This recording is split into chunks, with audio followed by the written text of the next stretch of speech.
Voices from the Other Side. For Megalita. Contents. Introduction by Noam Chomsky. 1. The Unknown War. 2. Cubana Airlines. 3. Hotel bombings. 4. Operation Peter Pan. 5. Biological terrorism. 6. Boca de Sama. 7. Caberine and the Fisherman. 8. Literacy campaign. 9. Cinemobile. 10. La Cabra. 11. Department stores. 12. Pina del Rio Theater. 13. The Cuban national identity. 14. The Cuban Five. Notes. Index. Acknowledgements.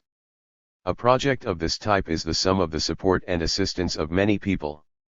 It has been a long process, starting from efforts to open doors and convince those that the treatment of terrorism from the personal perspective was a worthwhile endeavor. There are some who need to be noted for their contributions.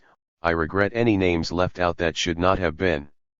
On the Cuban side, Alicia Garcia was vital to start things off, as were others such as Jorge Timozzi, Enrique Ubieta, Ramon, Emilio, Paquito, everyone at ICAP, editorial Jose Marti.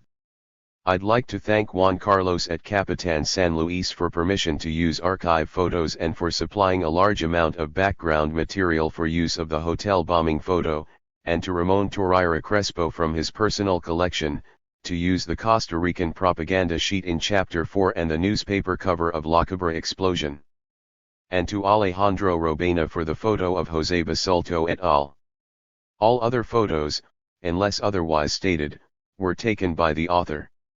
David Castle at Pluto Press deserves special mention for his belief in the project and for providing the opportunity to see it to fruition. And thanks also to all the others at Pluto and Chase. One cannot finish this without the support of friends and family, Lesma Y. Magali, Lesmito and Fanny, Claudia, Martin, Steve, David, Sharon, Brian, Freddie and Richie, Heather and Michael. To Rose and Reg, I wish you were here. And all the rest. There are some, however, without whose assistance this book would not have been possible. Noam Chomsky has consistently and unhesitatingly encouraged this work. Miguel Alvarez, who opened so many doors and helped resolve many of the challenges that needed to be overcome. Raúl Verrier, who took the project under his wing and worked tirelessly without complaint to accomplish all that was asked. To Heriberto Nicolas, my closest Cuban friend and my collaborator. The interpreter for the interviews, the translator of the Spanish edition of the book. The transportation, the encouragement, and the person who believed in it unquestionably. The person who taught me patience will overcome all. For all those who allowed me into their homes and their thoughts, thank you. The opinions expressed in this book are those of the interviewees, not necessarily of the author or publisher. Introduction. Noam Chomsky. Perhaps the most striking feature of Washington's war against Cuba since it dared to liberate itself at last in 1959 has been the frenzy with which it has been waged. Kennedy's Bay of Pigs invasion soon after taking office was authorized in an atmosphere of hysteria, Defense Secretary Robert McNamara later testified before the Senate's Church Committee. At the first cabinet meeting after the failed invasion, the atmosphere was almost savage, Undersecretary of State Chester Bowles reported, describing an almost frantic reaction for an action program. The core component of the action program was a major terrorist war. Robert Kennedy, who was assigned the task of coordinating the massive campaign of state-directed international terrorism, repeatedly declared that overthrowing the government of Cuba was the top priority of the United States government. All else is secondary. No time, money, effort, or manpower is to be spared. The president himself was aware that allies think that we're slightly demented on the subject of Cuba, a condition that persists to the present. When Cuba was in dire straits after the collapse of the Soviet Union, liberal Democrats led by Bill Clinton tightened the noose, outflanking the Bush administration from the right, in order to wreak havoc in Cuba. The extremism was of some concern to the Pentagon. The U.S. Army War College in 1993 cautioned against the innate emotional appeal driving U.S. policymakers who saw Castro as the embodiment of evil who must be punished for his defiance of the United States as well as for other reprehensible deeds, though whether any of those conjured up ranked as high as defiance of the United States is doubtful. The Kennedy brothers sought to bring the terrors of the earth to Cuba, in the words of JFK advisor and confidant historian Arthur Schlesinger. The terrorist war against Cuba peaked again in the late 1970s. The Reagan administration reacting by adding Cuba to the list of states that sponsor terror. The irony passed without notice, as did the fact that Cuba replaced Saddam Hussein, who had to be removed so that the Reaganites could provide substantial aid to their new friend. Saddam remained a favored friend until 1990, when he quickly shifted status to reincarnation of Hitler by committing a real crime, not trivial misdemeanors like slaughtering Kurds but disobeying orders, or perhaps misunderstanding them. After the U.S. invasion of Iraq he was captured, tried, and sentenced to death for crimes committed in 1982, the year when he was dropped from the list of states supporting terror. Again, the ironies passed unnoticed. There was of course an official pretext for condemning Cuba as a terrorist state in 1982. Cuba was allegedly supporting Central Americans who were resisting the war on terror declared by the Reagan administration as it entered office. In reality, an extraordinary terrorist assault on Central Americans that claimed hundreds of thousands of lives and left much of the region in ruins, handed down in history as a grand victory of American idealism and promotion of democracy. The other standard official reason, until today, is Cuba's human rights record, a pretext that can only inspire ridicule outside of deeply indoctrinated circles, in the light of the human rights records of Washington's favored clients, not to speak of its own. While launching his terrorist campaign, President Kennedy also sharply intensified the embargo that President Eisenhower had initiated legitimately, high officials explained, because the Cuban people responsible for the regime and therefore must suffer hunger and deprivation for its sins. Kennedy agreed that it was Washington's right and duty to cause rising discomfort among hungry Cubans. Eisenhower State Department official Lester Mallory had outlined the basic thinking in April 1960, at the time when the administration secretly committed itself to overthrowing the insolent regime. Castro would be removed through disenchantment and disaffection based on economic dissatisfaction and hardship. Every possible means should be undertaken promptly to weaken the economic life of Cuba, bring about hunger, desperation, and overthrow of the government. Along with his terrorist war, Kennedy imposed a trade embargo of unprecedented severity, barring any transaction involving merchandise of Cuban origin or that has been located or transported from or through Cuba is made or derived in whole or in part of any article which is the growth, produce, or manufacture of Cuba. In the years that followed, huge resources have been devoted to monitor international commerce to ensure that the strictures are upheld, no slight task when it is necessary to ban any product that might include Cuban nickel or Swiss chocolate using Cuban sugar. Allies might be pardoned for regarding demented as something of an understatement for these fervent efforts, across the political spectrum.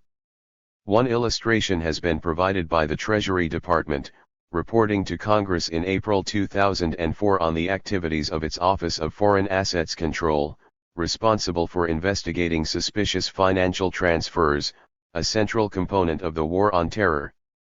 OFAC informed Congress that of its 120 employees, 4 were assigned to tracking the finances of Osama bin Laden and Saddam Hussein, while almost 24 were occupied with enforcing the embargo against Cuba.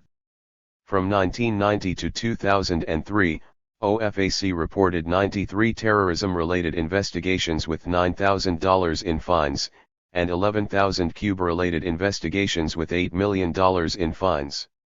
Nothing changed, apparently, after radical Islamists who had been supported by the CIA came very close to destroying the World Trade Center in 1993, along with far more ambitious plans, barely thwarted. These revelations passed with no report in the press, though there was mention of Senator Max Baucus's condemnation of the administration's absurd and increasingly bizarre obsession with Cuba and misuse of taxpayer money to punish Cuba, a dangerous diversion from reality, when the United States faces very real terrorist threats in the Middle East and elsewhere. A bizarre obsession that traces back to the early months after the overthrow of the Uzbek-Batista dictatorship, and reached true fanaticism under Kennedy. The effort to sustain the righteous punishment of the people of Cuba persists in the face of virtually unanimous global opposition, as demonstrated by the annual votes on the U.S. embargo at the United Nations, where Washington can muster only dependent clients, Israel and some Pacific island. Dismissal of world opinion is of course standard. Also standard is the disregard for public opinion within the U.S., which for decades has favored normalization of relations with Cuba, by large majorities. More unusual is the fact that the frenzied assault persists in opposition to the will of major concentrations of private power, agribusiness, the pharmaceutical industry, energy corporations, and others. The state interest in crushing Cuba overwhelms even this normally decisive factor in shaping foreign relations. The bizarre obsession appears irrational in the light of any threat posed by Cuba, apart from the quite serious threat in October 1962 that was largely a consequence of the terrorist war which was designed to culminate that month with open revolt and overthrow of the communist regime that could achieve its final success only with decisive U.S. military intervention. Historian Thomas Patterson concludes, quite plausibly, that had there been no exile expedition at the Bay of Pigs, no destructive covert activities, no assassination plots, no military maneuvers and plans, and no economic and diplomatic steps to harass, isolate, and destroy the Castro government in Havana, there would not have been a Cuban Missile Crisis. The origins of the October 1962 crisis derived largely from the concerted U.S. campaign to quash the Cuban Revolution. But apart from self-induced threats, the hysteria does appear to pass beyond the bounds of reason. Irrationality, however, does not entail that there is no rationale, and there most definitely was. Apart from its deep historical roots, the rationale derives rationally from the exigencies of world control. The CIA informed the White House that overthrow of the Castro regime was the key to all of Latin America. If Cuba succeeds, we can expect most of Latin America to fall. And if we cannot control our own backyard in Latin America, Nixon's National Security Council added, we will not be able to achieve a successful order elsewhere in the world, that is, to impose our rule over the world. As Henry Kissinger explained while expressing his support for Reagan's terrorist wars in Central America, if we cannot manage Central America, it will be impossible to convince threatened nations in the Persian Gulf and in other places that we know how to manage the global equilibrium. To translate into English, we will not be able to rule the world effectively always for the good of mankind, by definition. Other parts of the world had an even more cosmic significance, particularly the Middle East energy-producing regions. Controlling them will provide substantial control of the world, in the words of the influential planner A.A. Burley, a prominent figure in the Roosevelt and later liberal administrations. The basic logic was the domino theory, which has two variants. For the public, the threat is military conquest, as when Reagan strapped on his cowboy boots and declared a national emergency because Sandinista hordes are only 2 days from Harlingen, Texas, about to overwhelm us, and invaded the nutmeg capital of the world because it might provide a military base for the Russians, and other similar effusions over the years. That version is dismissed with ridicule after it is exposed as absurdity, but the more serious version of the domino theory is never abandoned, because it is entirely reasonable. We might call it the mafia doctrine, one of the few pervasive principles of imperial domination, the dedication to ensure global equilibrium or stability, in the preferred euphemism. The logic is straightforward, and completely rational. The Godfather does not tolerate disobedience. If some small storekeeper fails to pay protection money, the Godfather sends his goons, not just to collect the money, which he wouldn't even notice, but to beat him to a pulp, so that others do not get the idea that disobedience is permissible. He has to ensure that the virus does not spread contagion elsewhere, to borrow Kissinger's terms when he was dealing with the urgent need to overthrow the parliamentary regime in Chile and impose a regime of killers and torturers who quickly acted to spread a more acceptable form of contagion. establishing a brutally efficient international terror center with U.S. backing, Operation Condor. The mafia logic regularly applies in international relations. Cuba is an example, but only one of many. In the case of Cuba, the basic problem was clearly perceived at once by the Eisenhower administration. The State Department understood that Castro rejects the concept that hemisphere defense under U.S. leadership is necessary, the term defense having its usual meaning, control and where necessary aggression. What is more, State warned, Castro favors a greater role for Latin America, if possible under Cuba's leadership, in world affairs, as an independent force, associated closely with the Afro-Asian bloc. The latter concerns elicited more hysteria 15 years later when the Portuguese Empire fell and Cuba played a leading role, and as historian Piero Glagices has demonstrated, a remarkably selfless one in the liberation of Black Africa and in laying the foundations for the collapse of the US-backed apartheid regime in South Africa. Eisenhower's State Department warned further that the success of Castro's economic programs might endanger U.S. economic interests in Latin America, perhaps even beyond. Acting Secretary of State Douglas Dillon warned that if Cuba gets away with the actions she is taking against American property owners, our whole private enterprise approach abroad would be in serious danger. A basic problem, U.S. Ambassador to Cuba Philip Bonsall explained, is that Castro continues to enjoy the support of the masses, leading State Department Latin American analyst Calvin Hill to lament the marked emotional reluctance among many Cubans to face up to the fact that their union with Castro is turning out badly. The childlike emotionalism of the Latin temperament has always troubled sober and reasonable American officials, again in November 2009, when President Obama broke with Europe and Latin America by supporting the elections carried out under military rule in Honduras, and the U.S. representative to the OAS had to instruct the backward Latin American peons that they should join the U.S. in the real world, abandoning their world of magical realism, and should recognize the military coup as Big Brother did. When Kennedy took over from Eisenhower, the CIA spelled out much the same concerns.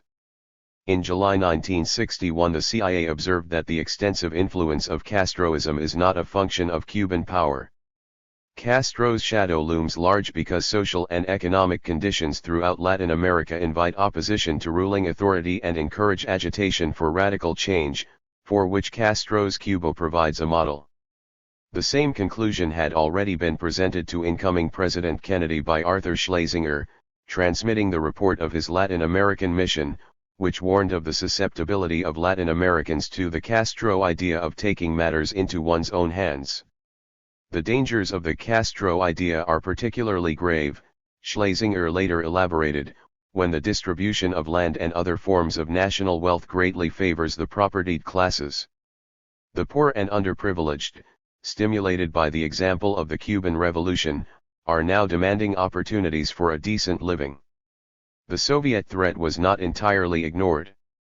Kennedy feared that Russian aid might make Cuba a showcase for development, giving the Soviets the upper hand throughout Latin America. The State Department Policy Planning Council soon expanded on these concerns. The primary danger we face in Castro, it concluded, is in the impact the very existence of his regime has upon the leftist movement in many Latin American countries. The simple fact is that Castro represents a successful defiance of the U.S., a negation of our whole hemispheric policy of almost a century and a half, that is, back to the Monroe Doctrine, which asserted Washington's intention and right to dominate the hemisphere. As the charge against Castro indicates, the 50-year crusade to overthrow the Cuban government has deep historical roots. The great grand strategist John Quincy Adams, the intellectual author of the Monroe Doctrine, wrote that the annexation of Cuba to our federal republic will be indispensable to the continuance and integrity of the Union itself. Thomas Jefferson agreed. He wrote that Cuba's addition to our confederacy is exactly what is wanted to round our power as a nation. The control which, with Florida Point, this island would give us over the Gulf of Mexico, and the countries and isthmus bordering on it, as well as all those whose waters flow into it, would fill up the measure of our political well-being. His successors found these constraints to be far too modest. The eminent historian John Lewis Gaddis traces the roots of the Bush doctrine of preemptive war to the famous state paper of his hero, John Quincy Adams, justifying the murderous invasion of Florida in 1818, also setting the precedent for executive war in violation of the Constitution. Gaddis explains that Adams established the principle that expansion is the path to security, a principle which, he observes sympathetically, has guided political leaders ever since, by now reaching to plans for ownership of space for military purposes. Adams understood that the indispensable conquest of Cuba would have to wait. The British were a powerful deterrent, just as they blocked repeated efforts to conquer Canada. But Adams wisely observed that as U.S. power increased, and Britain's declined, the deterrent would vanish and Cuba would fall into Washington's hands by the laws of political gravitation, as an apple falls from a tree. By 1898 the laws of political gravitation had worked their magic, and the U.S. was able to carry out the military operation known as the liberation of Cuba, in reality the intervention to prevent Cuba from liberating itself from Spanish rule, converting it to what historians Ernest May and Philip Zelikow rightly call a virtual colony of the U.S. The eastern end, including Cuba's major port on Guantanamo Bay, has remained an actual colony, held under a 1902 treaty that Cuba was forced to sign at gunpoint, and used in recent years in violation of the terms of the treaty, such as it is, as a detention camp for Haitians fleeing the terror of the US-backed military junta and as a torture chamber for those suspected of having harmed, or intended to harm, the U.S. The virtual colony gained authentic liberation in 1959, apart from its eastern region. And within months the assault began, using the weapons of violence and economic strangulation to punish the inhabitants of that infernal little republic who had so angered the racist expansionist Theodore Roosevelt that I would like to wipe its people off the face of the earth, he declared in fury as they continued to rebel, not recognizing that we had set them free. And to this day refusing to comprehend that their role is to serve the master, not to play at independence. The valuable study that follows permits us to hear the voices of the victims of the international terrorism launched by the Kennedy brothers for the first time, a remarkable comment on the reigning culture of imperialism in the U.S. and its Western allies. Noam Chomsky. December 25, 2009. 1. The Unknown War. For half a century the Cuban people have endured almost every conceivable form of terrorism. The bombs that have destroyed department stores, hotel lobbies, theaters, famous restaurants, and bars, people's lives. The second worst act of air terrorism in the Americas, resulting in the deaths of 73 civilians. An exploding ship in Havana Harbor, killing and injuring hundreds. Attacks on defenseless villages. Teenagers tortured and murdered for teaching farmers to read and write. Biological terrorism causing the deaths of more than 100 children. The psychological horror that drove thousands of parents to willingly send their children to an unknown fate in a foreign country. Since the earliest days of the revolution, Cuba has been fighting its own war on terrorism. The victims have been overwhelmingly innocent civilians. The accused have been primarily Cuban-American counter-revolutionaries, many allegedly trained, financed, and supported by various American government agencies. The justification for this aggression has been framed in the language of ideology, the battle between capitalism and socialism, good and evil. The acts have been described as disrupting vital resources, targeting strategic interests, propaganda efforts. The implication is that military or political objectives have been hit. In reality, the majority of the targets have been neither military nor political. Cuba's war on terrorism has been largely unrecognized by the international community in spite of the material destruction and loss of human life. The government has documented approximately 800 terrorist acts inside Cuba since 1960. Hundreds more have occurred against officials and commercial operations outside the country. Each assault has personally affected dozens, if not hundreds. Some acts have touched the whole island nation of 11 million. It is hard not to find someone who doesn't have a story to tell of a relative or friend who has been a victim of terrorism. The personal toll has been calculated at 3,478 dead and 2,099 injured. There are many reasons why few outside Cuba have not heard about this deadly conflict. Cuba is considered to be the other side. They have a social-political system diametrically opposite to Western capitalism. Cuba represents the official enemy. And when it is the United States of America that applies that designation, there is little likelihood this history will be recognized within government elite circles or examined in the mainstream media. The other reason may be more revealing. Those accused in the vast majority of the acts have been members of anti-Castro militant organizations originating from South Florida. Alpha 66, Omega 7, Commandos F4, are but a few of the more infamous Cuban-American groups that have devoted themselves to the violent overthrow of the Castro regime. The rationalization for these attacks is to bring freedom and democracy to the Cuban people, regardless of the resultant death and destruction. The root cause of the violence is based on the loss of political and economic influence. These groups were organized in the months immediately following the revolution's triumph in January 1959, when the elite of the American-supported Batista dictatorship fled Cuba for the safe confines of Miami, bringing with them organizational skills, financial backing, and a visceral hatred for Castro. Politically, the first wave of exiles fit snugly within the U.S. position towards the revolution: hostility, resentment, and determination to bring Cuba back under its fold, by whatever methods necessary. While extreme groups such as Alpha 66 often maneuvered on the fringes of the law, other more respected entities have been accused of also being involved in counter-revolutionary activities, such as Brothers to the Rescue and the Cuban-American National Foundation. The foundation was established in the 1980s with the assistance of President Ronald Reagan, and has since received government funding in the millions of dollars. Both groups have been implicated in this terrorist war through allegations of financial and material assistance to the more militant groups.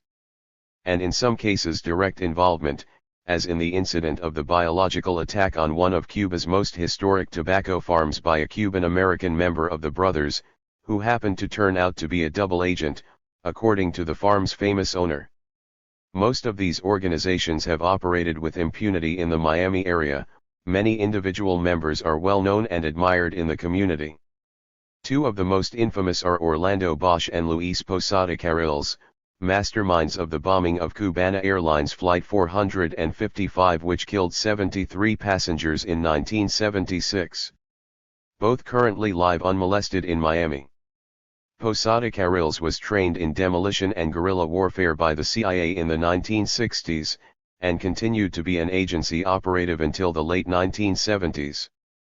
He was involved in the Bay of Pigs invasion, fought with the Contras in Nicaragua, and was arrested in Panama in 2000 for his plan to blow up an auditorium where Castro was lecturing in front of hundreds of students.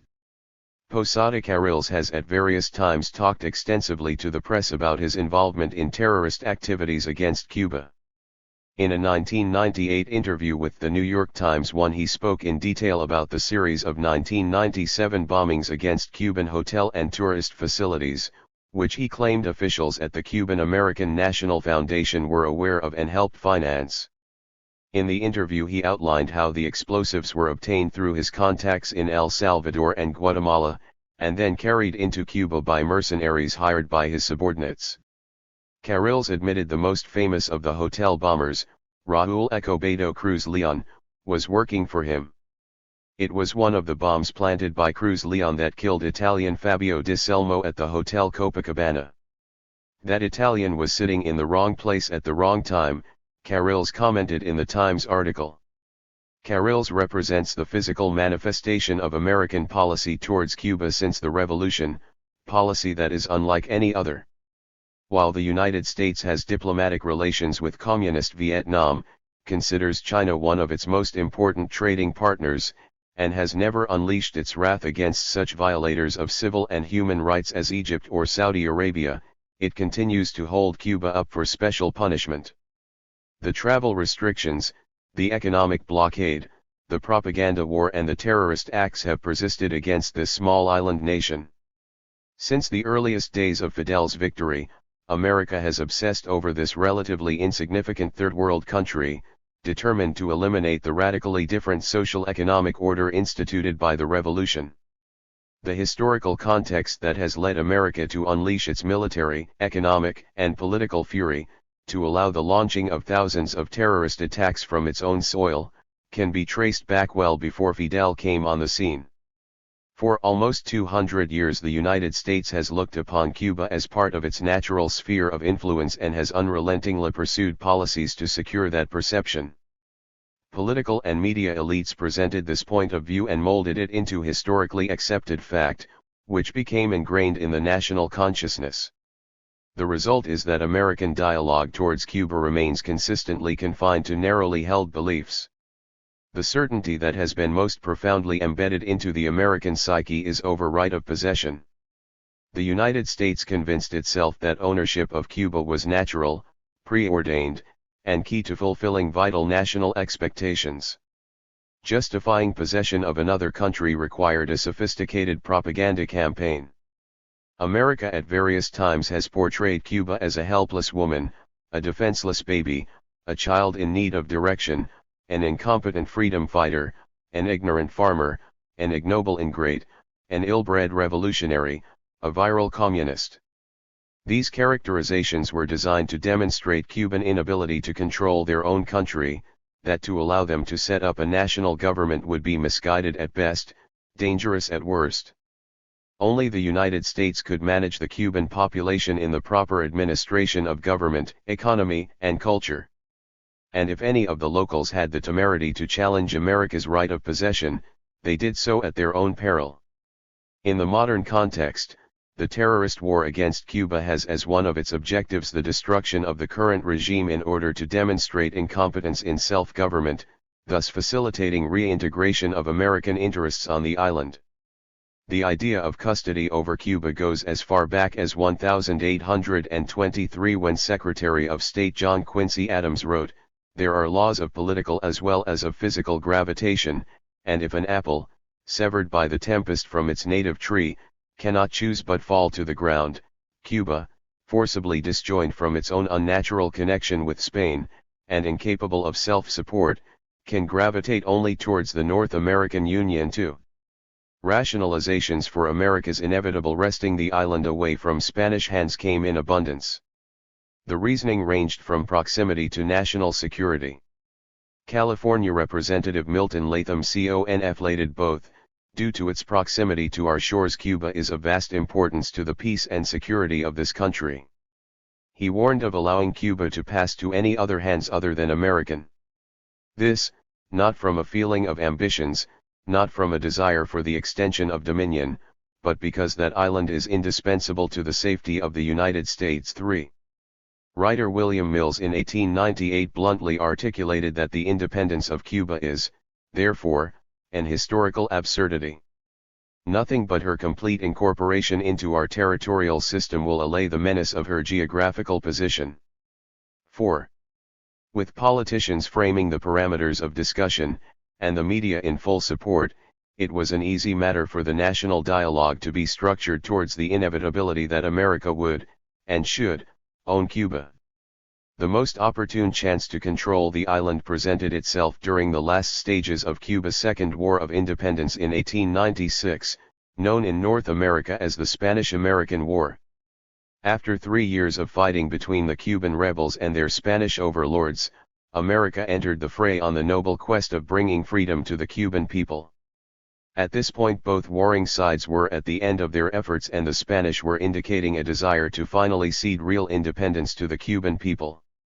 As Fidel Castro said, lecturing to the United Nations General Assembly in September 1960, Spain had neither the men nor money left to continue the war in Cuba. Spain was routed. Cuba, he noted, was on the verge of true sovereignty for the first time in its history. America saw the Cuban struggle for independence differently as the best chance to fulfill its own ambitions. After an intensive public relations drive to convince the public of the necessity of entry into the war, helped by the explosion of the battleship Maine in Havana Harbor, United States forces were sent to Cuba in April 1898. 6 weeks later the conflict was over. The Treaty of Paris was signed between the United States and Spain on December 10, 1898. There was no Cuban representative at the signing, on the insistence of the American side. This was the start of the historical dialogue that the Cubans had nothing to do with winning their own independence, that national freedom was solely based on the actions of the United States. Historian Emily Rosenberg described United States intervention as a chivalrous thing, to provide protection to a woman or to a country emblematically feminized that rival men are violating. 5. The portrayal of Cuba as a helpless woman had another implication, that the Cuban men were ineffective, they could not win their war of independence and so by extension were incapable of running their own country. The March 15, 1889 edition of the Philadelphia Manufacturer described Cuban men as helpless, idle of defective morals, and unfit by nature and experience for discharging the obligations of citizenship in a great and free republic. Even their attempts at rebellion have been so pitifully ineffective that they have risen little above the dignity of farce. 6. Editorials such as the one that ran in the Manufacturer helped frame the public debate that holding on to the island was the proper thing to do.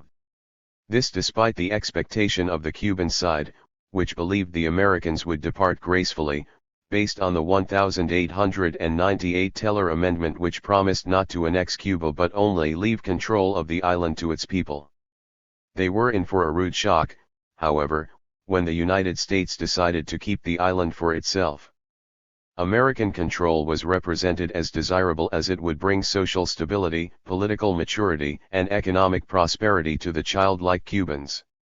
Naturally then, the Cubans would acquiesce to the wishes of the adult.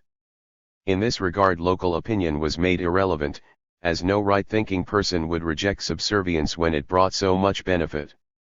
Connecticut Senator Orville Platt articulated the view, "No man is bound to adopt a child, as we have adopted Cuba, but having adopted a child he is bound to provide for it." 7. Platt will be forever remembered in the chronicles of modern Cuban-American relations as the man who gave his name to the amendment that best epitomized the policy of wrapping self-interest in the blanket of moral authority. The Platt Amendment was accepted under the strenuous objections of the American-installed Cuban government in 1901.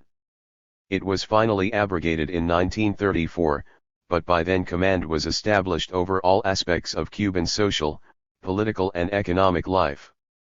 The amendment was designed to allow the United States to direct the most important aspects of Cuban society. It was used as a way to ensure that the Cubans would conduct good government with American interests placed first. The other side saw it as an insulting, degrading piece of legislation forced down their throat. It was accepted only when non-compliance would result in the indefinite continuation of the American occupying army. The New York World captured the feelings on both sides in its June 14, 1901 editorial cartoon captioned "Down at Last," showing an American military official holding open the baby Cuba's mouth while the politician is force-feeding a spoonful of Platt Amendment represented by a large bottle of medicine. In the background the American businessman looks on approvingly from behind a large wooden fence. 8. Cuba was restricted in a variety of ways under Platt. The amendment gave the Americans control of foreign policy, the right to intervene in national affairs, permission for private businesses to come in and invest in Cuba at favorable conditions and the authorization to purchase land at less than market value, with promotions to colonize Cuba. 9. The Platt Amendment provided the conditions to permit American commerce to dominate the sugar industry and exercise influence over all other aspects of the economy. Down at Last. Depiction of Cuban acceptance of the Platt Amendment. From New York World, June 14, 1901. The impact of the amendment is still being felt today. Cuba was forced to agree to sell or lease to the United States lands necessary for coaling or naval stations at certain specified points to be agreed upon. The Americans wanted a large naval base on the southeast end of the island, now known as Guantanamo Bay. Despite Cuba's protests, the treaty allows America to continue to own the bay until both sides agree to closure. The most hypocritical condition of the Platt Amendment was the one that prohibited Cuba from negotiating treaties with any country other than the United States, which will impair the independence of Cuba or permit any foreign power or powers to obtain, lodgment in or control over any portion of Cuba. That clause betrayed America's true intentions for Cuba. The United States, a foreign power that was impairing the independence of Cuba, forcing the Cubans to sign a treaty prohibiting them from negotiating treaties to impair their independence. It brought home to the Cubans what Indiana Senator Albert Beveridge snorted in 1900, Cuba independent. Impossible. 10. The Cubans chafed under the Platt Amendment, while the Americans criticized the local population for not showing enough gratitude, nor sufficient appreciation for all that was being bestowed upon them. Within that frame was the precept of never acknowledging the Cuban role in their own struggle for independence, that freedom was only achieved through the spending of American blood and material. Ungrateful to the last degree for the condescension of the United States in coming to their relief, the New York Post complained. 11. The assumption that this island nation should forever be beholden to American hegemony crashed upon the shores of the revolution. It came as a shock when Fidel Castro started to change the rules of the game, spoken in the determination that no longer would Cuba feel indebted for the dubious historical perspective that America was solely responsible for their liberty. Fidel made it clear that America should no longer naturally assume ownership of Cuba. A new historical reality was being established, far closer to the truth, that the Cubans were the engineers of their own freedom, fought the Spanish heroically, deserved the fruits of independence including self-government of which they were capable of, and that the Americans came in and under the guise of benevolent assistance delayed true Cuban independence for 50 years.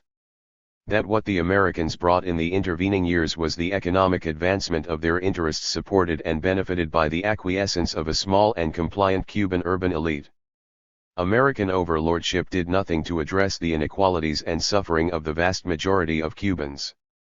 The 1959 revolution was successful because it largely redressed those wrongs that had been fermenting in the Cuban national consciousness since 1898. This was a homegrown revolution based on a Cuban national identity of self-worth and pride of accomplishment. The impetus for revolutionary change in Cuba came under Fulgencio Batista's brutal regime. Batista, who had a leading role in Cuban politics since the 1930s, ran a murderous dictatorship, with American support, from 1952 to the time he left Cuba in late December 1958. Batista's Cuba in the 1950s was dominated by Havana, the capital city of organized crime in the Americas. Run by the mob, under Batista's cooperative benevolence, Havana was a major drop-off point for the narcotics trade in the United States. Drugs, booze, gambling, prostitution, abortions, crime, and corruption ran unchecked. Fidel ended that and promised the revolution would be Cuban, by Cubans, for Cubans.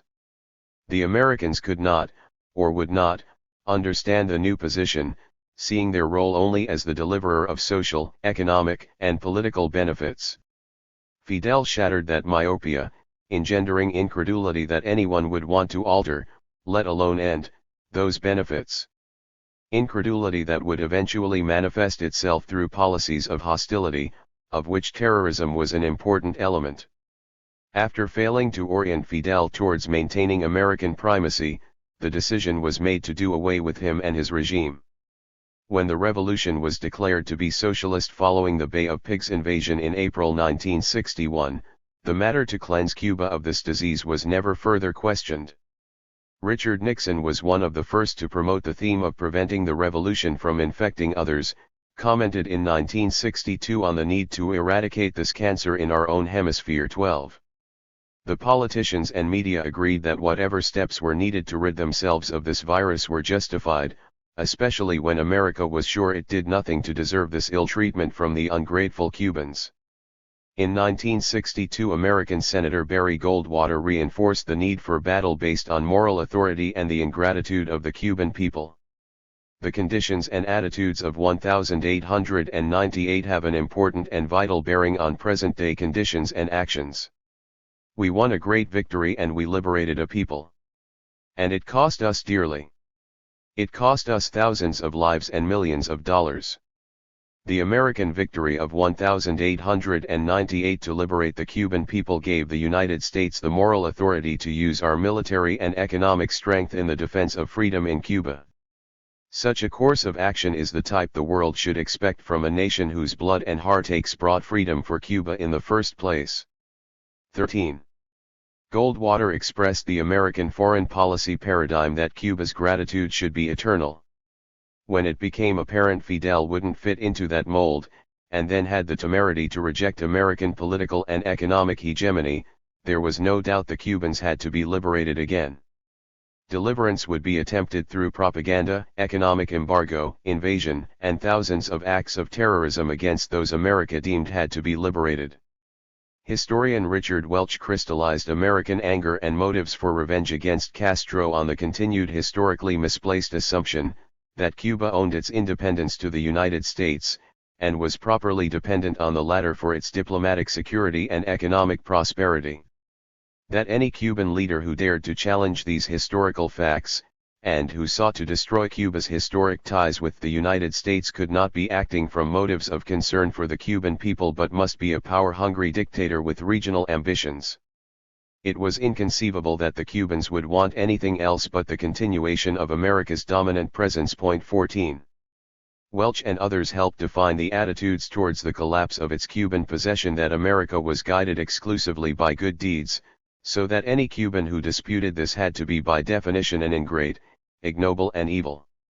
Logically, then, whatever Fidel Castro did in opposition to American policy was wrong, regardless of his intentions and strategy towards his own people.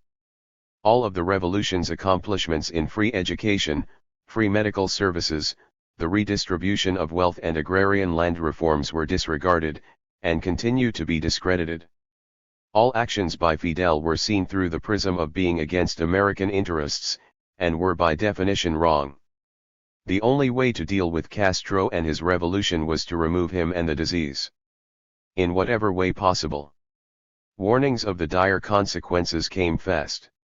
For Castro to control Cuba is a disgrace and an affront which diminishes the respect with which we are held by the rest of the world in direct relation to the length of time we permit it to go unchallenged, Senator Barry Goldwater said in 1961.15. South Carolina Representative Mendel Rivers angrily reaffirmed America's perceived historical relationship with Cuba in a tirade against Fidel, that bearded pipsqueak of the Antilles, who seized American property in a country that was conceived by America, delivered by America, nurtured by America, educated by America and made a self-governing nation by America. He warned of the coming storm between the two nations. When ingratitude on the part of a nation reaches the point that it has in Cuba, it is time for American wrath to display itself in no uncertain terms. 16. The actions of both sides made it easier for that American wrath to be warranted as retribution of the aggrieved. The early months saw the United States refuse to buy Cuban sugar or refined oil purchased from the Soviets. The Cubans instituted land reform, confiscating American land, then turned to the nationalization of American industry. As more property was taken, more economic measures were instituted against Cuba.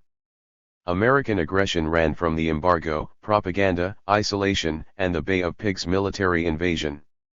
As the rhetoric increased, terrorist acts were formulated and carried out. In partial response to the terror and other hostilities, the revolution became increasingly radicalized. From the start, policymakers knew terrorism would put a strain politically and economically on the nascent Cuban government, forcing it to use precious resources to protect itself and its citizens. It was to be part of the overarching strategy of making things so bad that the Cubans might rise up and overthrow their government. 17 Terrorism was the dirty piece of the scheme, along with the economic embargo, international isolation, and unrelenting approbation. American officials estimated millions would be spent to develop internal security systems, and State Department officials expected the Cuban government to increase internal surveillance in an attempt to prevent further acts of terrorism. These systems, which restricted civil rights, became easy targets for critics. CIA officials admitted early on in the War of Terrorism that the goal was not the military defeat of Fidel Castro, but to force the regime into applying increasingly stringent civil restrictions, with the resultant pressures on the Cuban public.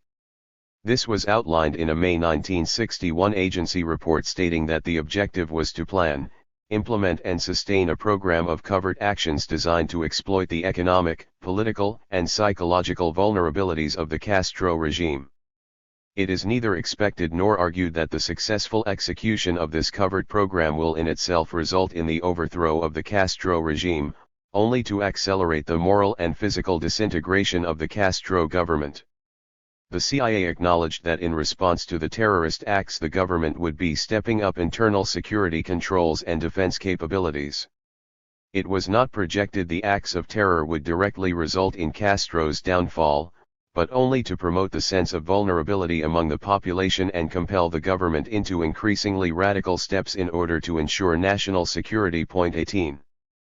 Former agency director Richard Helms confirmed American strategy when he testified before the United States Senate in 1978, "We had task forces that were striking at Cuba constantly. We were attempting to blow up power plants. We were attempting to ruin sugar mills. We were attempting to do all kinds of things in this period. This was a matter of American government policy." 19. American experts were hoping the terrorist war would drive the Cuban government to increasingly restrictive security measures. Implicit in this was to prove how incapable the regime leaders were. These terrorist acts would not be publicized, recognized, or acknowledged outside of Cuba, so national security policies were portrayed as paranoia, totalitarian, and evidence of the repressiveness of Fidel's regime.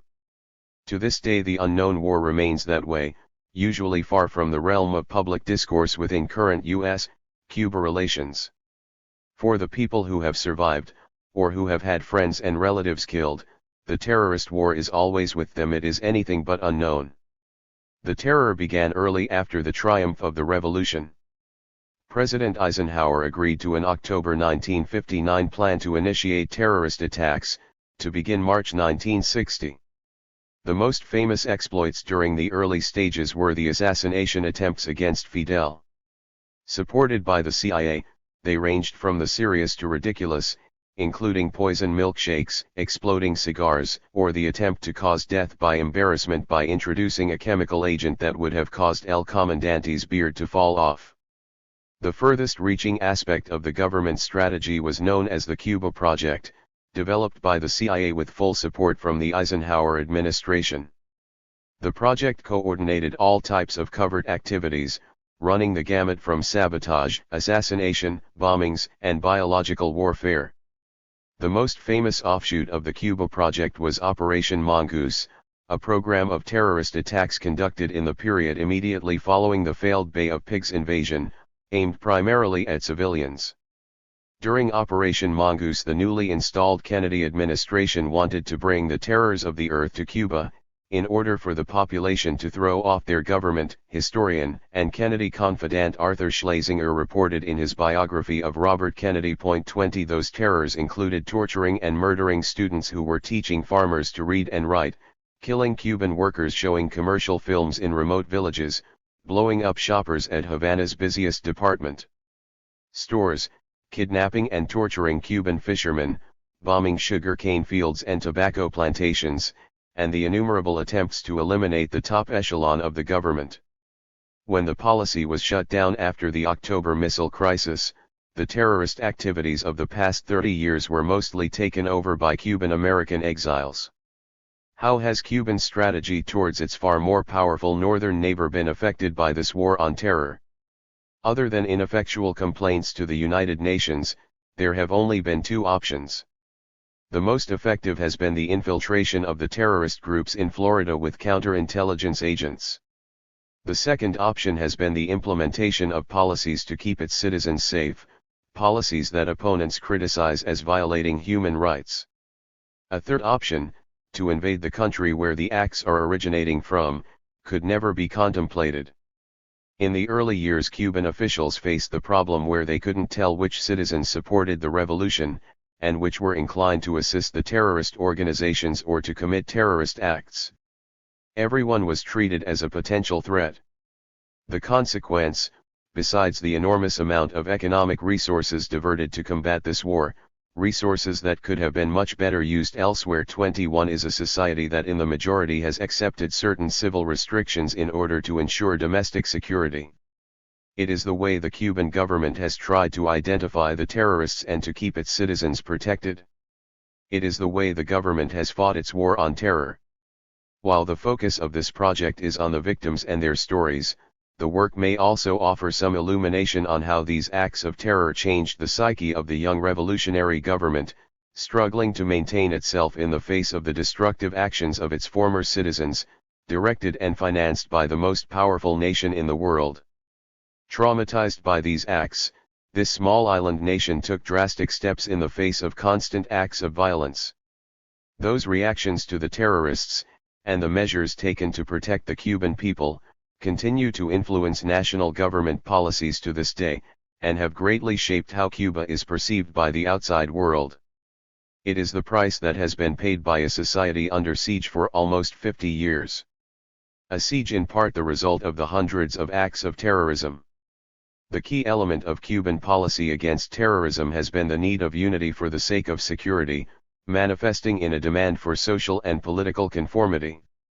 The consequence has been extensive surveillance systems, arrests for political crimes, a low tolerance for organized criticism or public displays of opposition, suppression of dissidents seen to have accepted material or financial aid from the United States, cases of institutionalized pettiness, travel restrictions, a state-controlled press and the rejection of a more pluralistic society. The demand for social/political conformity has created a hypersensitivity to external criticism that is consistently perceived as a threat to the legitimacy of the regime, and when it comes from the extreme counter-revolutionary elements in Miami it usually is. The siege has also been used to justify some of the limitations and failures of the revolution and the inability of society to advance as expected. Within context, facing this terrorism and aggression from the world's greatest power has offered little other movement but inward, at all times defensive. The termination of American hostility, including the absolute guarantee of the end to any further terrorist attacks from counter-revolutionary exile organizations, may offer the Cuban government the chance to breathe, to maneuver without a knife at its throat, as Fidel Castro once remarked, and to attempt to develop the Cuban society that was hoped for. 22. Today we cannot speak of the pure, ideal, perfect socialism of which we dream because life forces us into concessions. Oblige us to do what we would never have done otherwise if we had the capital and the technology to do so. 23. Until then Cuba will remain the modern-day embodiment of Saint Ignatius Loyola's perception, in a besieged castle all dissent is treason. One of the most effective weapons in the terrorists' arsenal is the frightening sense of randomness. The inability of knowing where the next bomb might go off, who else may be tortured and killed, instills fear in the entire population. It is an irrational fear based on actual events. These acts are designed to inculcate the nervous anticipation that the next assault could take place anywhere, anytime, against anyone. It is the sense that these attacks are being aimed against the average person that is terrorism's most effective weapon. The unpredictability leads the population to demand security from their government, and the government to offer it in increasing doses. While the sense of fear is the achievement, the greatest injustice remains the anonymity of the victim. Perversely, the terrorist frequently gains celebrity while those whom he has killed are almost always forgotten. The whole world knows Osama bin Laden, how many can name a dozen of his victims? Everyone in Cuba is aware of the heinous act that brought down Cubana Airlines Flight 455 in 1976, killing all 73 on board. Assuredly, the vast majority know of the two masterminds of the bombing, Luis Posada Carriles and Orlando Bosch. The pair are also well recognized in Miami, and are treated by the majority of the extreme-right Cuban American community from the opposite perspective, not as terrorists but freedom-fighting heroes. Far fewer remember the names of the Cuban national fencing team that were on board. Or the small contingent of fishermen coming home after finishing a successful contract in Guyana. Or the family members of the crew, the stewardesses, the others who lost their lives on that flight. Until now the victims and their families of Cuba's long war on terrorism have never had the chance to tell their stories. They have remained unheard, unknown. Until now. The array of terrorist acts that has been committed against Cuban citizens is impressive as it is insidious, including 14 young men and women murdered solely for teaching farmers to read and write, while others were killed for showing Hollywood films to the rural population. Hundreds were blown to pieces when the munitions ship La Cuba exploded in Havana harbor, a deliberate act of sabotage. Dozens of sugarcane fields have been firebombed. In the early 1970s, almost 500,000 pigs had to be destroyed after an intentionally introduced swine fever epidemic obliterated Cuba's main food staple. It was the first ever outbreak of the disease in the Western Hemisphere. According to Warren Hinkle and William Turner, co-authors of The Fish is Red, a U.S. intelligence officer passed a vial of the virus to a terrorist group, who smuggled it into Cuba. 24 At the time, the United Nations Food and Agricultural Organization unsuccessfully tried to determine how the disease was transmitted. The only conclusion was that it was introduced from outside the country. Biological terrorism continues to this day in the form of tobacco fungus and eye conjunctivitis, diseases unknown to Cuba until introduced by counter-revolutionaries as a way to terrorize the population and disrupt the economy, authorities claim.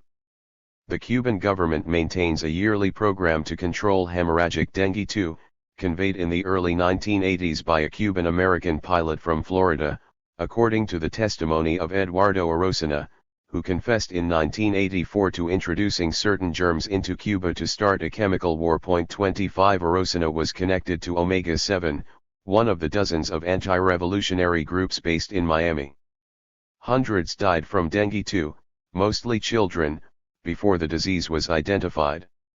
The government continues to spend hundreds of thousands of dollars in an annual spraying program.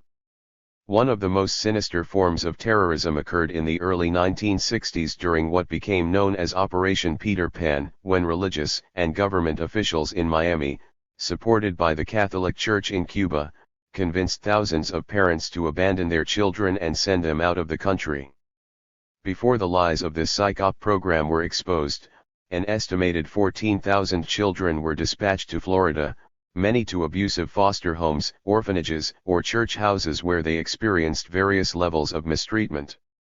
In a great number of cases, families were never reunited. Neither the weak nor the young have been spared. 120 children, 55 women, and 35 seniors have lost their lives during these terrorist attacks. This book is an effort to create an oral history from a small portion of the thousands of Cuban citizens, young and old, who have been affected by these acts of terror. Additionally, it serves to reinforce the truth that innocents are not judged by what economic or political system they live under. Freedom fighters that kill teachers, farmers, and children are not fighting for freedom, only anarchy. And that terrorism is just as devastating on a personal level to those who are considered to be on the other side. The anguish felt by Ana Elba Caminero at having lost one daughter to dengue 2 while seeing another struggle for survival is just as real and powerful as any mother's despair.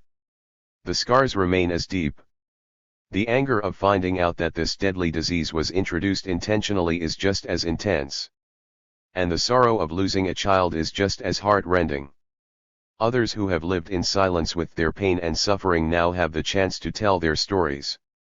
Nancy Pavon struggling for her life as a 15-year-old girl after having her foot shot off during the attack on the village of Boca de Sama. Nancy and her family endured a night of terror before finally escaping with their lives. Felipe Quintero Diaz replaced at the last minute on the same Cubana Airlines flight by his best friend Manuel Permui. Felipe stayed, and has lived with the guilt ever since.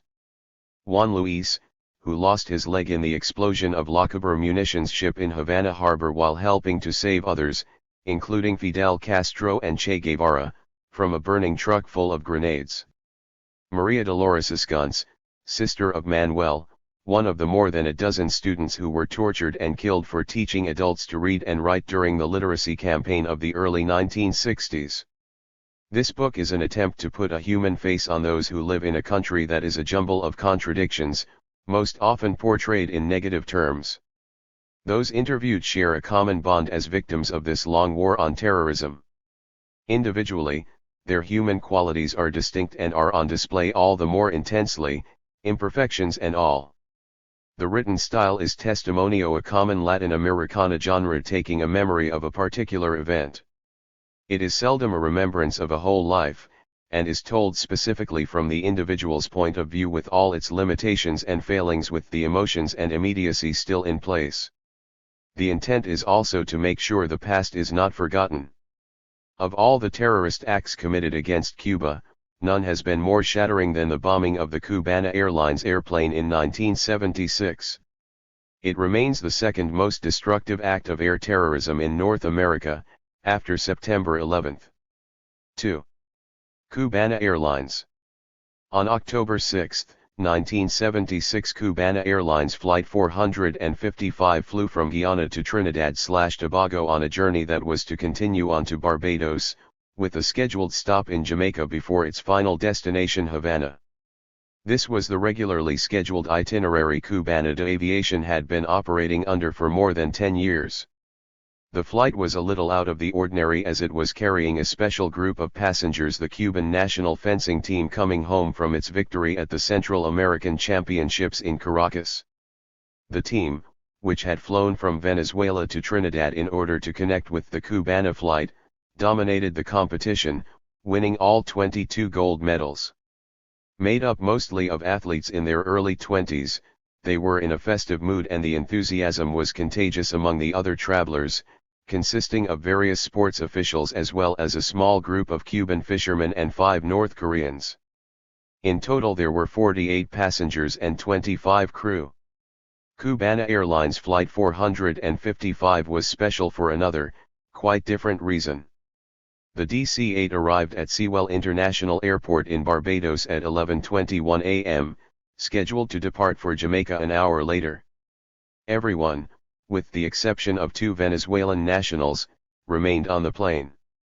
Freddy Lugo and Hernan Ricardo had boarded the plane in Port of Spain with the intention of planting 2 bombs in the rear part of the aircraft a few minutes before landing in Barbados. The plastic C4 explosives, concealed in a photographer's bag, were timed to go off approximately 1 hour after takeoff, giving the 2 men ample time to disembark and return to Trinidad.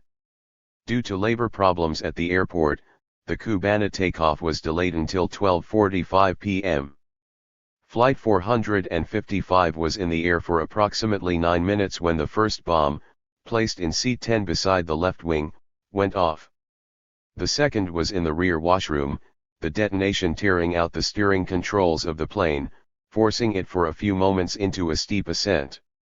After the first blast, the crew desperately tried to get the plane back to the airport, turning the craft around and reaching to within 3 miles of the coast before the second bomb went off, splitting the plane in 2.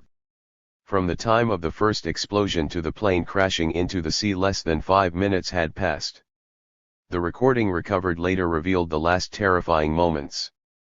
In a voice since heard thousands of times in Cuba, co-pilot Miguel Espinosa Cabrera screamed to pilot Wilfredo Perez during the forced ascent. "That's worse. Head toward the water. Fellow, head toward the water." Moments later, fishermen off the Barbados shore reported seeing this mass, now more a fireball than an aircraft, crash into the water.